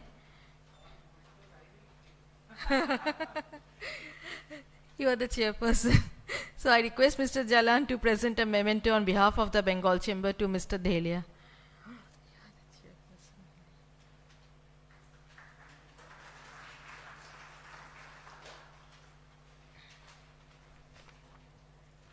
Now I request Mr. Shroto Gopal Mukherjee, Senior Director General Manager, Direct and Indirect Taxation from Exide Industries Limited, to please be on the dais and take the session on direct taxes, industry issues and representations before CBDT, to please take it forward.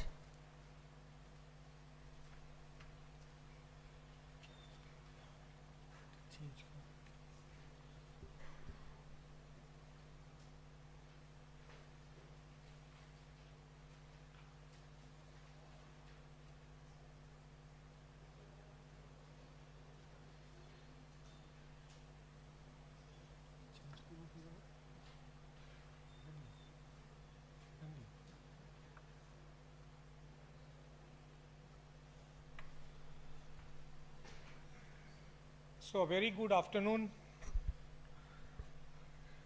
members of the audience, ladies and gentlemen. I'm already running on extra time. I don't know how far it will stretch, but I'll try my level best to cut it short. It's already 5:30. Okay. Anyways, so first I should thank BCCI, Bengal Chamber of Commerce, for giving me an opportunity to deliberate on this topic and represent industry, to share some pain points, as I might say in a different language. Basically the industry issues which are being faced by us in our daily works, and what we can represent before CBDT so that our functioning gets smoothened. That's the whole objective of my presentation today. So without wasting much time, I know it has been a long day, I'll try to start my topic. So industry issues, I have basically listed out 4, which are which you can see, basically withholding tax compliance, faceless proceedings and appeal, tax audit clause 44, and obtaining rectification orders, appeal effect orders. Justice Bhatt, had elaborated on this TDS function, but I would like to take one TDS function which I think he has not mentioned, that is TDS benefit under section 194R. This has been introduced by the Finance Act 2022 with effect from July 22, right? There has been 2 circulars, circulars 12 and 18, which have clarified certain things, given certain guidelines, but I think a lot of issues remain still open. And it is subject to interpretation of the assessees, being, that means the business person, and God knows when, at the time of the assessment, when, if you are picked up for assessment. So I'll deliberate on 2-3 things which I believe certain clarifications are required as far as 194R is concerned. First one is that, supposedly as per the guidelines, you are not supposed to see whether your deductee actual income is that. If you are thinking that it is a benefit you are sharing with your business partner, whether you're vendor or customer, you need to deduct tax. But the challenge could be on the hands of your business partner in the sense of your deductee, in the sense that unless he or she or the business itself, reflects that, because when I am deducting TDS, I am deducting TDS and it is being reflected in its 26As, erstwhile 26As, that means annual information statement. For some reasons, if it deems that that is not his income, then his credit taken may be a challenge as per section 199 Red Wheat Rule 37BA is concerned. So that is a challenge which I feel is not for me, but for my business partner. For me, the one challenge I am representing Exide Industries, and we know we are running a dealer distribution model for our third party market. So we have dealers, distributors, and we organize conferences. Now again in that FAQ I think it's question 8 of circular 12, which mentions certain conditions one needs to fulfill in order to prove that the dealer conference is not a leisure trip and would be subject to 194R. So what are the conditions? Basically, where you need to prove that you have been doing that for introducing of new businesses, in the sense new customers, doing reconciliation as to how win new customers and the likes. But the onus is on you to prove that it was not a leisure trip. If you are in business, you are actually aware that in such type of dealer conferences, obviously dealers will just not go like that. They will want something more, right? So, and we as business partners have to give them more. Then how do we allocate the portion which is pertaining to actually coming under the ambit of 194R and what is not coming under the ambit of 194R? So what is the quantification of the leisure trip, in the sense that what is the quantification which is gone not pertaining to my business, or it's within the 6 criteria which has been laid down in that circular.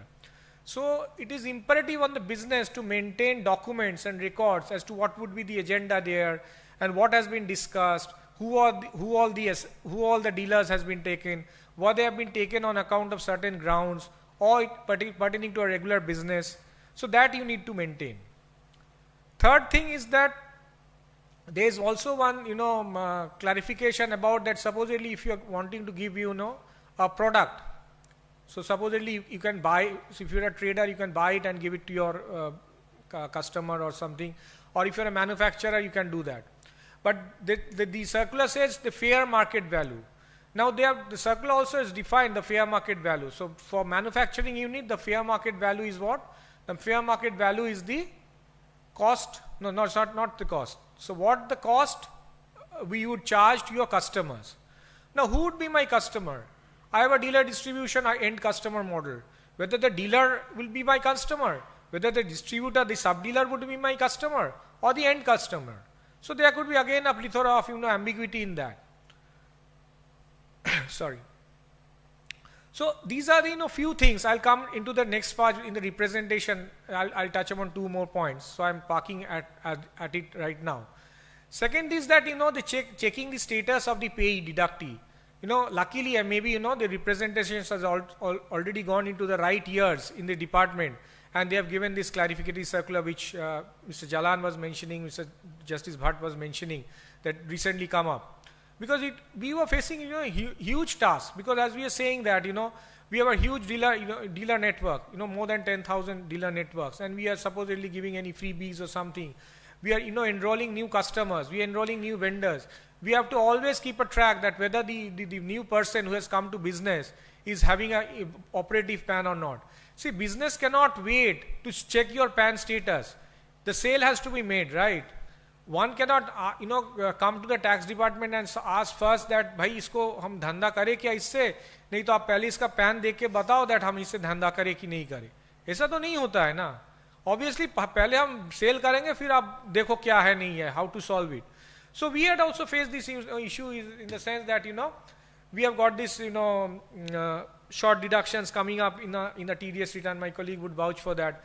So we have tried to find out so there's no CBDT member here or tax department member. So what we have done is actually we have seen that how can we shift the the TDS, in the sense the deduction. The person there, gentleman, was sharing. So we have actually tried to act smart in the sense that we have seen that supposedly 31st March in that quarter, right? In that quarter, I know maybe it is not technically correct to say that, but in say 31st March is the quarter ending. So 31st March is operative. Maybe we have done business in say 1st January, which he may not be operative. So we have put the data on 31st March. So he gets the credit, I do not get a short deduction.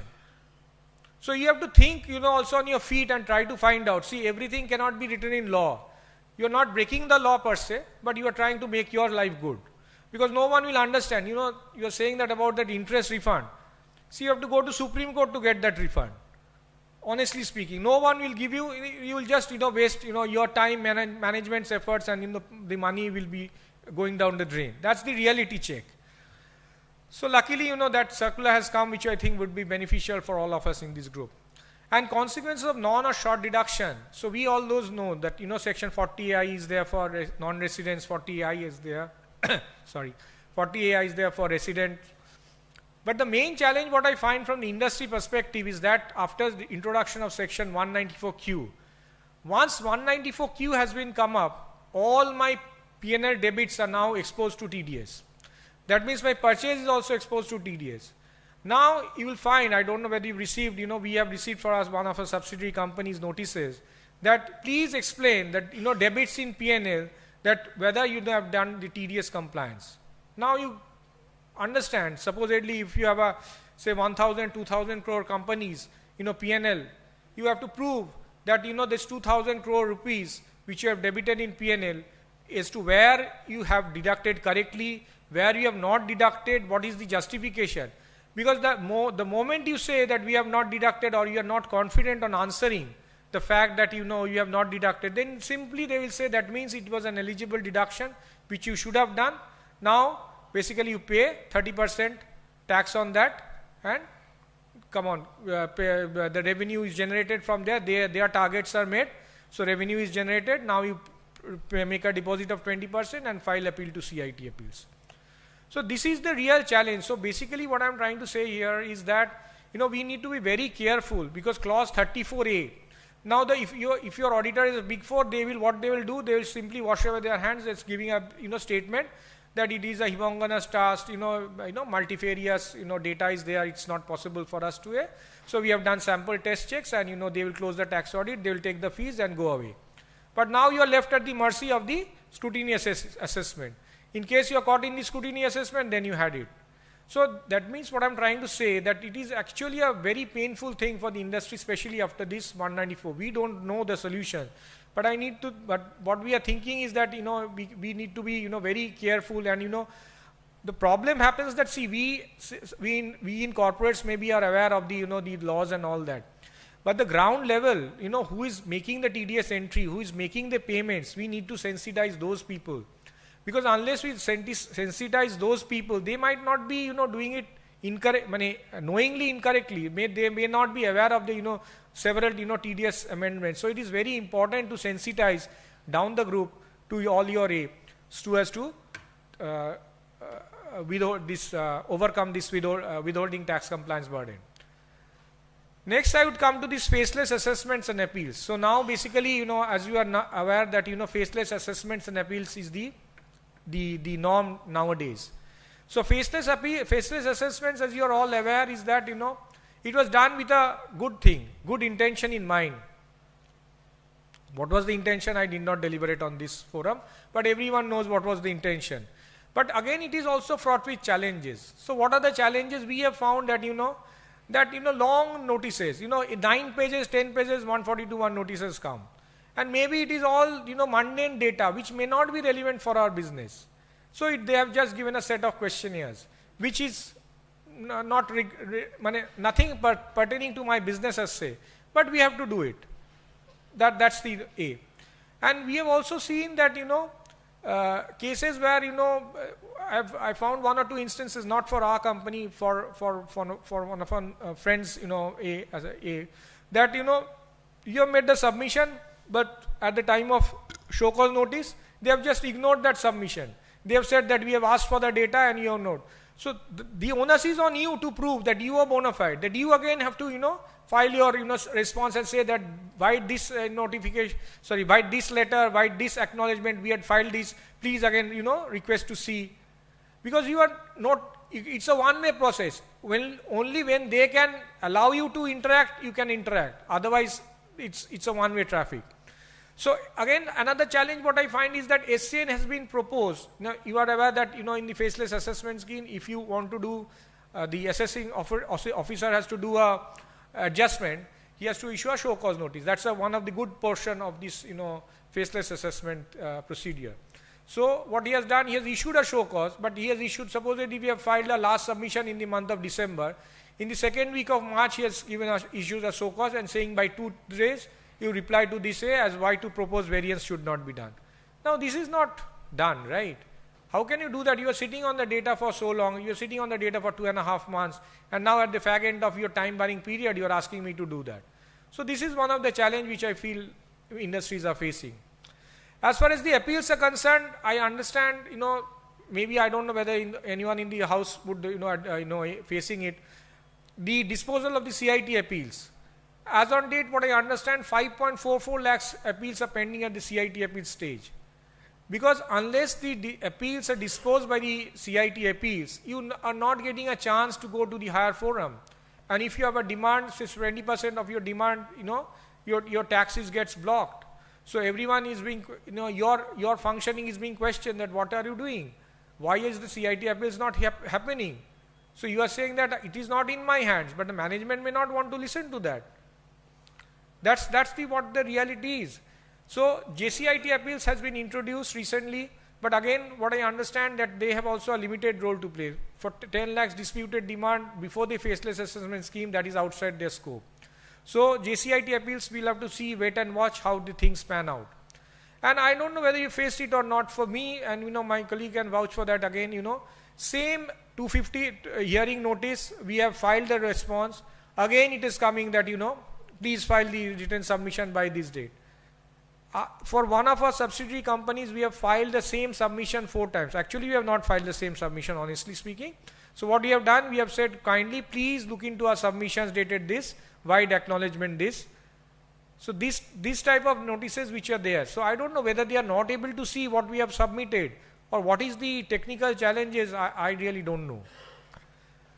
As I was saying that, that pendency is there of the CIT appeals which is there.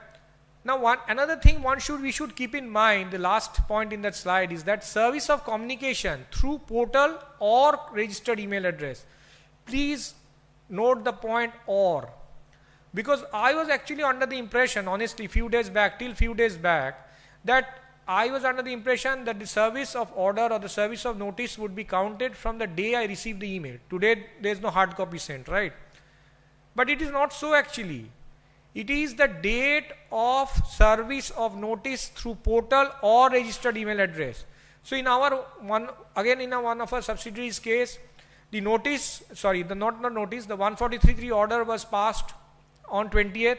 It was uploaded on portal on 20th, but we received the email on 28th. So 8 days have passed. Now technically speaking, as per the e-appeal scheme, if you see, they are bound to send again the register, I'm coming back. So basically, technically speaking, if I have the impression that 28 is my receive date and I need to make an appeal within 30 days to the CIT appeals, then if I'm counting, say, from after 8 days, then technically I'm wrong. Because as per the e-appeal scheme, it is or A. So basically the department, if the department is alert, they can come up and say that no, it is not the case. You have been, the notice has been uploaded on the portal on 20th. So what were you doing for the 8 days? So that means what? So सुबह जाके एक बार portal खोलना है, सारा दिन के काम के बाद एक बार फिर पोर्टल खोल के जस्ट करके निकल जाना है. माने this is what they are expecting us to do. माने ridiculous, honestly. I am, actually laughing and saying this, but this is a fact. We have to face it. I don't know. We should, through chambers of commerce or say that, there should be some reasonability on these issues. Yeah, I'll definitely share that. So this is one clause 44. I'll not go into details, but this was in the scheme of things in 18. But it got delayed and it started from FY 21-22. Whenever your tax auditor is doing this clause 44, you will see they do it in the last, because no one is sure what is going to be done here. Right? Everyone takes certain assumption and does it. See, from honestly an SS's perspective, I am also of the consideration that we really don't know how this data will be mined. As Mr. Delia was saying, that data mining, honestly. Because earlier what used to happen, we were safe. We are not saying that we used to do, 2 balance sheets and all that, but at least, we were knowing that, the department, the income tax department and the CBIC or the indirect tax department, they work in silos, they don't talk with each other. But today they are talking more than we talk to our wives or partners, honestly speaking. So every data, wherever we are giving, see, it is automatically getting, shared to the other A. And for unnecessary reasons, supposedly, some show cause has happened, or, some GST investigation has happened. For that, DDT investigation has put up a notice, and for that ultimately, without hearing, without considering anything, they just, simply haath dhoke confirm kar diya, saying that your all purchases are bogus. Are all purchases are bogus? You should have some cogent reason to do it. But that is the fact, that is the reality what we are facing. No one is there to actually listen to our O's. That is the main challenge. So this tax audit also, be very careful what you are disclosing, because you never know, this is AY 22-23 assessments has just concluded. So from AY 23-24, we are also keeping our fingers crossed. I think you should also keep your fingers crossed. And let's hope and pray that the department at least sleeps on this data for some time more. Now this is I think the most painful area. I don't know how many people of here, actually visits the assessing officers nowadays. If you people are, visiting the assessing officer, I think you can vouch for me that what is the pain we have while dealing with the assessing officers for getting this done. Now, absolutely no, no inclination to adhering to timelines. Section 154, ideally it should be passed within 6 months. Appeal effect orders, ideally should be passed within 3 months.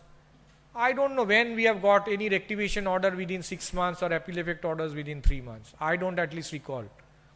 You have to follow up with the AO's office. You have to give repeated submissions if any. They will have his own sweet time. He will have his own time barring matters. अभी नहीं, अभी time barring है, बाद में आओ, ये करो, वो करो, फलाना करो. ऐसे हम लोग जैसे भिखारी है, हमारा तो कुछ काम नहीं है. Anyway, that is what. So this is what, again, second thing is that, refunds. Refunds, supposedly you have got a refund. Oh, great, I have got a refund. No, that's only a refund. That's a paper refund. Don't think that's actually a refund. So there are a lot of things to come. अभी तो खेल शुरू हुआ है. तो refund, हाँ, refund हो गया तो क्या हुआ है? तो आपका तो एक डिमांड है ना. कहाँ पे है सर? मेरा तो डिमांड नहीं है. अरे सर सिस्टम में तो दिख रहा है. सर ये तो हमने रिस्पांस दे दिया. अरे रिस्पांस दिया तो क्या हुआ? तो डिस्पोज ऑफ नहीं. आप जब तक डिमांड नहीं डिस्पोज होता है, हमको तो we have to adjust. That is 245(1). Again, if the officer thinks the assessment is pending, there could be futuristic demands. No, this is coming under assessment, so the demand can be raised. So future demands.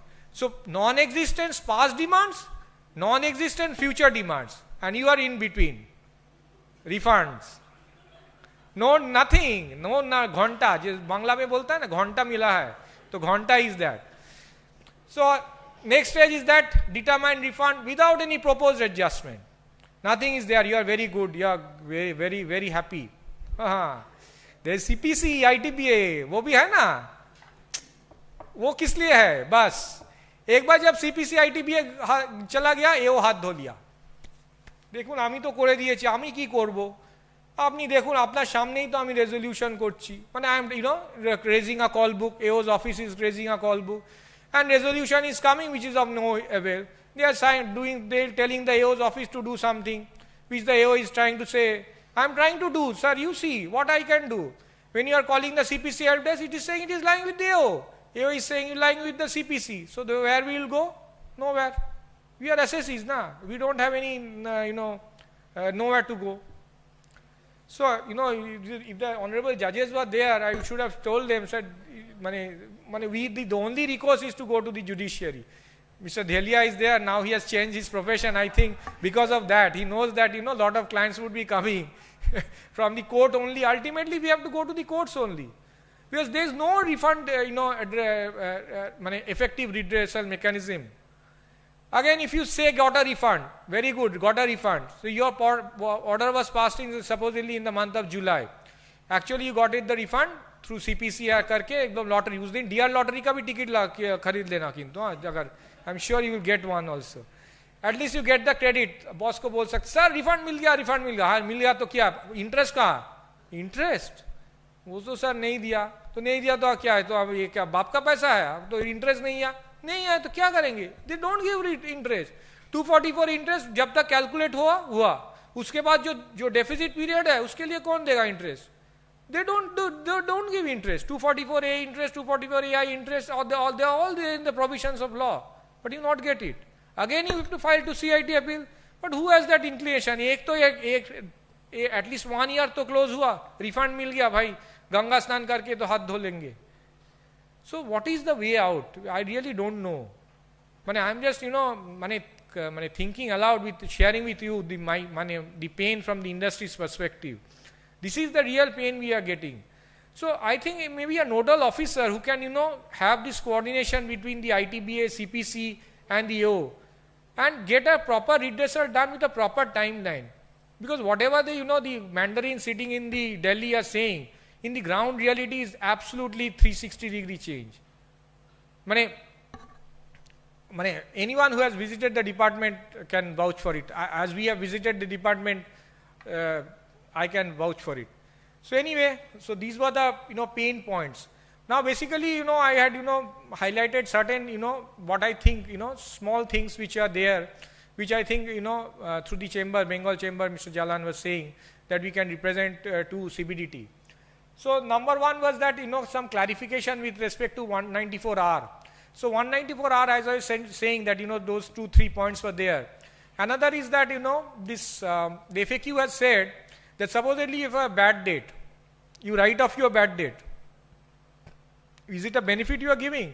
आपका तो पैसा डूब ही गया, आपको तो वो पैसा नहीं मिल रहा, उसका TDS भी आप भरो, वो भी चला जाएगा. तो what is it? Though they have clarified, apparently it seems that the TDS, the 194R would not be applicable if it is a bank or a financial institution.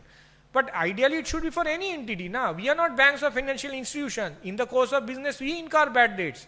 We write off bad dates. Because there is no point. The auditors will point out that why are you carrying it along when there is no actual realizable amount. So I think that clarification is required. Another is that sales discount, cash discount in the invoice, in the FAQ it is mentioned. But in our industry is that we give lot of post-sales discount through commercial credit notes. Although we are taking it as an interpretation that it is also covered in this purview of this circular, but I think proper clarification is the need of the hour. Second is 194J. So Finance Act 2020 has reduced the rate of TDS on technical services from 10 to 2. But the professional services per se, which also includes technical service, it still remains at 10. Now supposedly if there is a technical service wherein you have deducted TDS at 2%, how are you not sure that the department will say, no, it is a professional service other than technical service, why you have not done 10%? So why leave this ambiguity? अगर कुछ अच्छा ही करना है तो ठीक से करो ना भाई, ऐसा करके क्या फायदा? So I think that clarification is also would be helpful for the SSEs concerned. Appeal effect rectification orders, I said that maybe I don't know whether they would do or not, but at least dil मांगने में क्या है? So at least there are some onus of responsibility to give to the AO. That अगर आप नहीं करते, then what the rectification the SSE is wanting, that should be deemed to be granted. So let us ask ना, ask करने में तो कोई problem नहीं है, industry है तो कुछ तो मांग ही सकते हैं. So I think that what I believe is also a ask which I believe should be put up before the CBDT. That there should be, the timeline should be adhered to. If not, then the assessing officer is bound to accept what I have done. Now this is one deduction in respect of employment of new employees, 80JJAA. Incidentally, this is also one of the deduction which the SSEs, so corporates, are enjoying even after opting for new tax regime, in the sense 115BAA. And also it is a social benefit which we are doing, I think, employment generation. Now this 25,000 which is there, I think it is now archaic. I think it is high time at least the limit should be enhanced to 35,000 if not more. Because then I think lot of employees could be covered, in the sense lot of employees, and they said that new category of employees where it is a win-win situation. Some gets benefit that and corporates also gets incentivized to give the new employment. So R&D expenditure, Make in India, Atmanirbhar Bharat is the tagline which you hear from the government. So why don't you do some things to make it happen? 35 2AB deduction tha, wo utha liya. Why weighted deduction do na by corporates ko? Let them do in-house R&D expenditure. Let them invest in time, energy, money, capital expenditure on R&D. They do at least something in-house. Why depend on other technology? Technology partners are always there. We have also tied up with a lot of technology partners, but we have our in-house R&D centers also, where actually our R&D people work. So there, if 35 2AB deduction is given, weighted deduction, I think that would be beneficial for corporates also. Sorry. Issuance of TDS certificates. One gentleman was asking. Yes, that is actually useless right now, honestly to say. It has outlived its utility. But section 203 read with rule 31 of the IT rules stands. So you are bound to issue TDS certificates. आप TDS issue certificate issue नहीं करते हो, आपका deductible TDS certificate मांगते नहीं है. But बीच में department आ सकता है ना, आ नहीं रहा, ठीक है, कभी आके बोलते हैं why have you not issued. Now you have to explain why you have not done. So the rule is there, the law is there, and we have to abide by the rule of the law. So why the department is not removing this archaic rule? Archaic in the sense that nowadays it is archaic, in the sense that it is of no use. So why keep this issuance of TDS certificates? I think that should be removed. Now the last 2 points are on basically individuals. One is this 80D. 80D also you are aware that for deduction claiming under 80D medical premium, 25,000 is the limit for individuals, non-senior citizens, and senior citizens is 50,000. I think the present limit of 25 and 50 doesn't help. The premiums have gone up very high, and today basically if you see honestly, for any individual, mediclaim is must. Without mediclaim you cannot get a proper treatment in a standard hospital or nursing home. It is not just possible.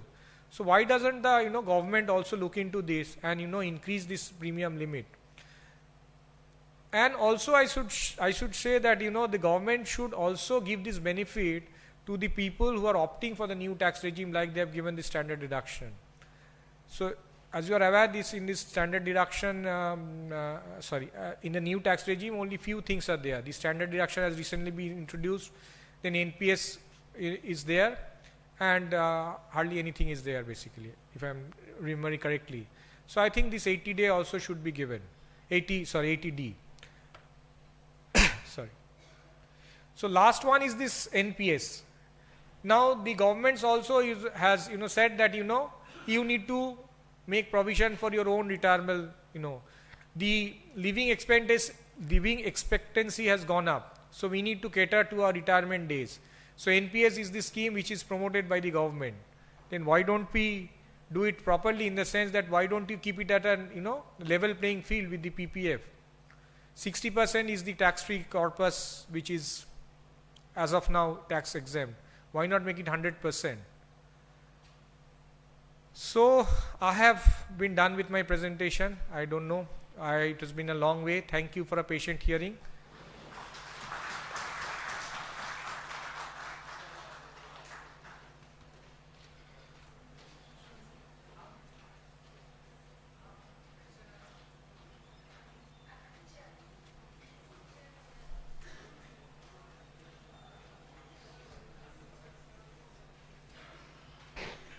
We will have 15 minutes for question answer session.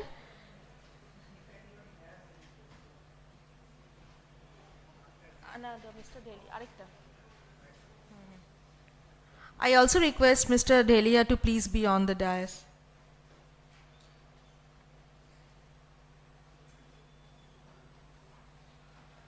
They're giving chairs.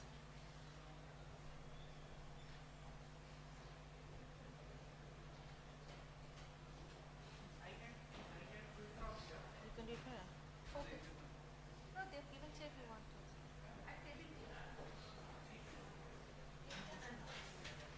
Anybody, any questions? Anybody, any questions? Although I know it has been a tiring day. Anything for the, yeah, please ask a question. There is a provision of net profit, but in the computation we are doing before tax, but it has been reflected net profit. So what will be the actual calculation? You are talking about the Companies Act. Yeah, yeah. Companies Act, I believe they have already given the process for the computation of CSR. For that matter, net profit for purpose of CSR, I believe, is already there, given the procedure or the method to derive the net profit, particularly for the purpose of CSR. So you'll have to go by that adjustments in the net profit in the PL, and there you get basically the net profit for the particular purpose of CSR in the Companies Act. After tax? No, not after tax. Basically, Before PBT, tax. that PBT requires some adjustments which are given there in the Companies Act. So that exactly you have to take care. Simple. Thank you. Out of the box. Anything? Companies Act. Yeah, please ask your question. Sir, recently that our company got listed in last year, a lot of expenses has incurred in relation to the IPO expenses, right?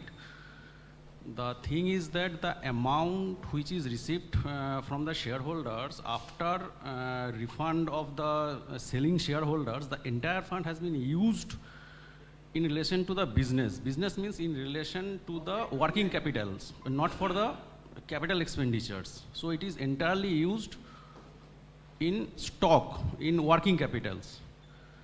So these IPO expenses, the net IPO expenses, can we claim as a revenue expenditures under section 37 instead of 35 or? I believe there is a specific provision 35D for this IPO expenses or the pre-operative expenses. No, this is 35D for the capital expenditure. If it is in relation to the capital expenditure, then you have to. No, capital claim expenditure, 1/5, revenue 1/5. expenditure, I believe we are not, or you being a company is not there to differentiate. It is the IPO expenditure, whether it is on account of, you say, the working capital, otherwise that you are maybe Because talking there about. is a recent very judgment in Delhi ITAT, so here specifically said if it is used for the purpose of the working capital, then you No, can you are claim. talking about once, to my understanding, what much I am understanding, you are talking about the IPO expenses. IPO And again, you are saying that you used it on a working capital. No, the fund that has been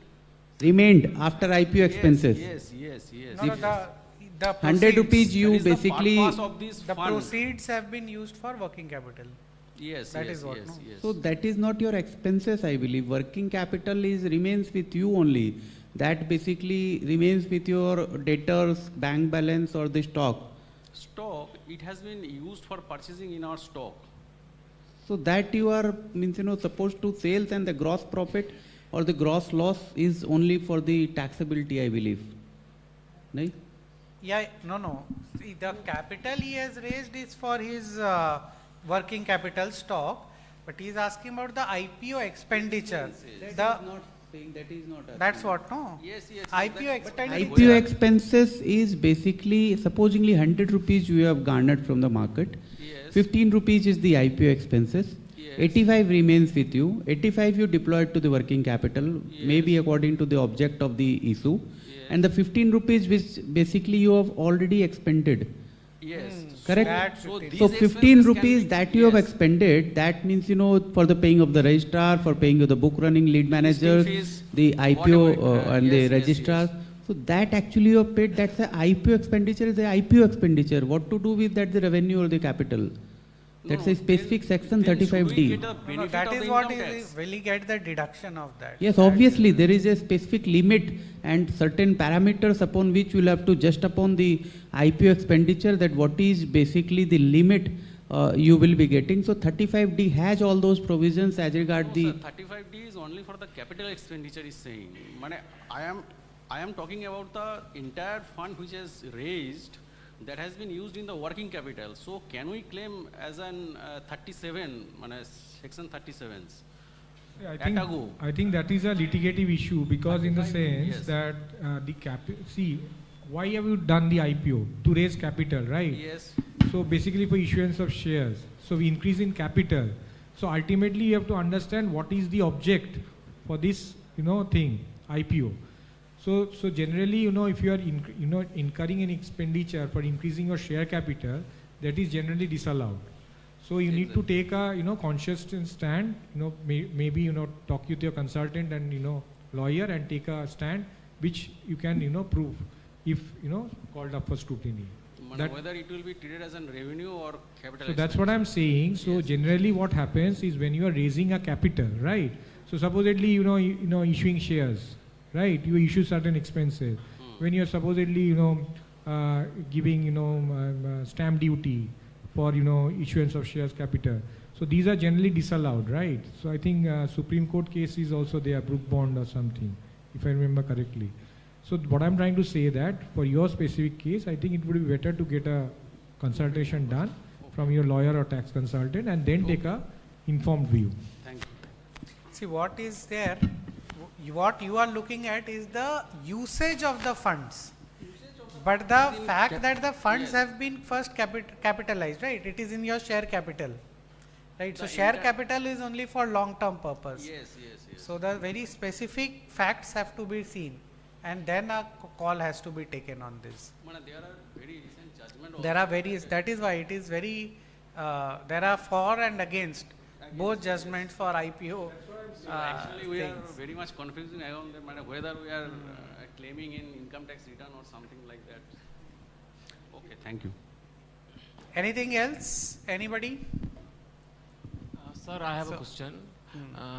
Suppose our company has 20 units all over India, and the various parties are deducting TDS. It is not possible to know which customer has deposited the TDS on the basis of 26 AS. So I think the Bengal Chamber of Commerce should make a representation to the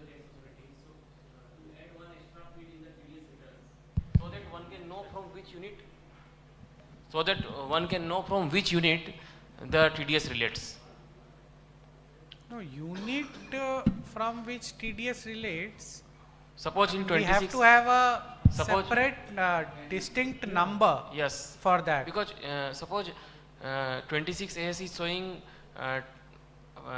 company X has deposited 2000 line items, and only 20 relates to my unit. So it becomes difficult to identify which relates to me. Suppose the sale amount and TDS amount is same.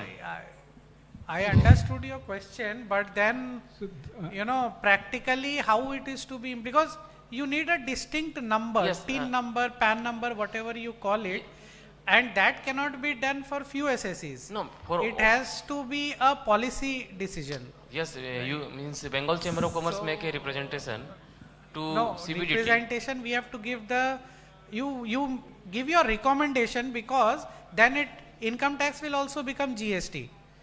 A distinct entity. That's what I was. Will come. What I was saying, Vivek ji was initially proposing before Justice Bhatt that PAN and TAN should be made one. So now you are struggling with the... Yeah, we are saying the reverse. What is happening? We are claiming TDS certificate on the basis of certificate. Suppose our sales team says that these 5 items relates to me. We are claiming it from corporate office. Then other unit is saying this was related to me, this was related to you. Like that it is going. So Mr. Jalan, he has a different issue. He is saying that he has internally 20 units. Supposedly I am the A, but he could have 10 number for 10 different units, so that those clients will be deducting TDS for 10 like but banks. that 10 is not shown. Only this PAN number TDS, is one, no? TDS is deposited against PAN, not 10. That is creating confusion. So you want TDS to be deducted and TIN number? No, I am not saying that. There should be an additional field.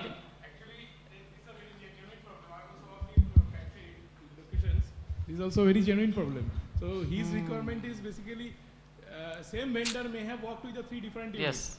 So they deposited TDS. Maybe the invoice amount is also same.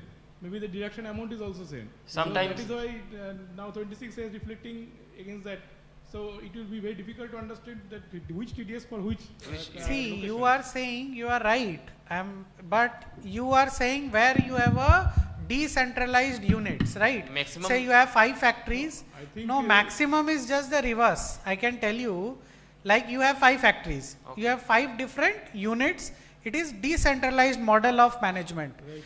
But most of the times it is ulta. There will be one bank account, 25 states it will be for all traders. That is how they operate.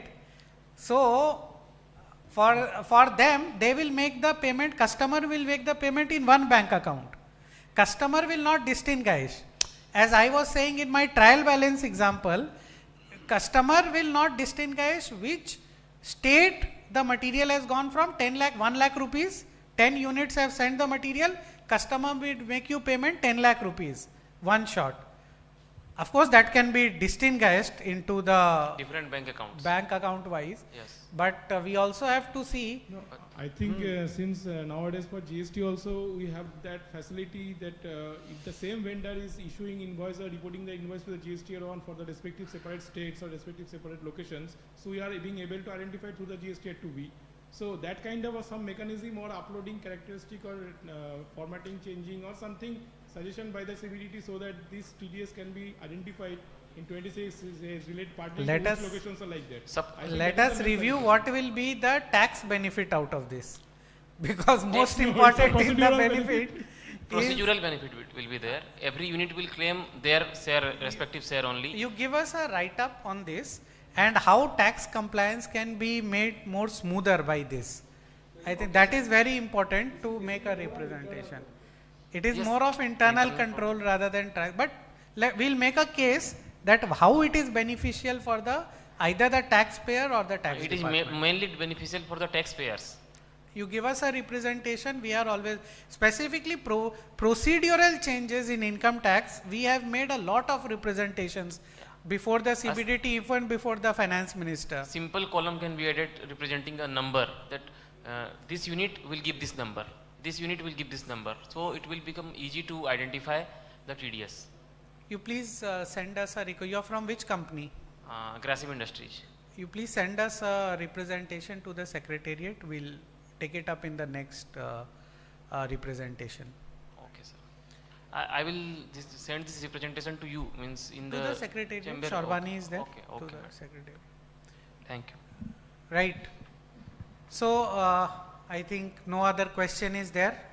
So thank you very much for this. Participating in this event, and as I said, this is accounts closing season, and still, thanks for this participation. Sharbani, open for you. Some online participants are also there. Thank you very much to the online participants also. It has been a long day, and from the National Fiscal Affairs and Taxation Committee, we remain open. Whichever member, you feel that there are procedural or substantive issues in GST, income tax, international taxation, customs, please do raise it to us, and we would be happy to make a representation and at least try to put in a word and raise it in the appropriate forum wherever possible. Thank you very much. Sharbani, open to you.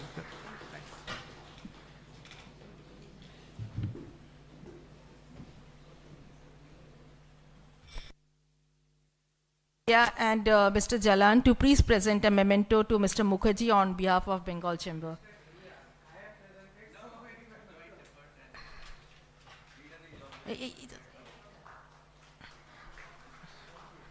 I also request Mr. Delia to present a memento to Mr. Jalan for organizing this program.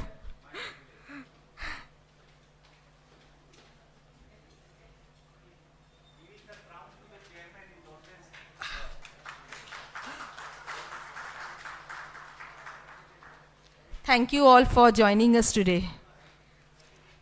Thank you to the Secretariat, Sharbani, and Shumona. They have worked very, very hard.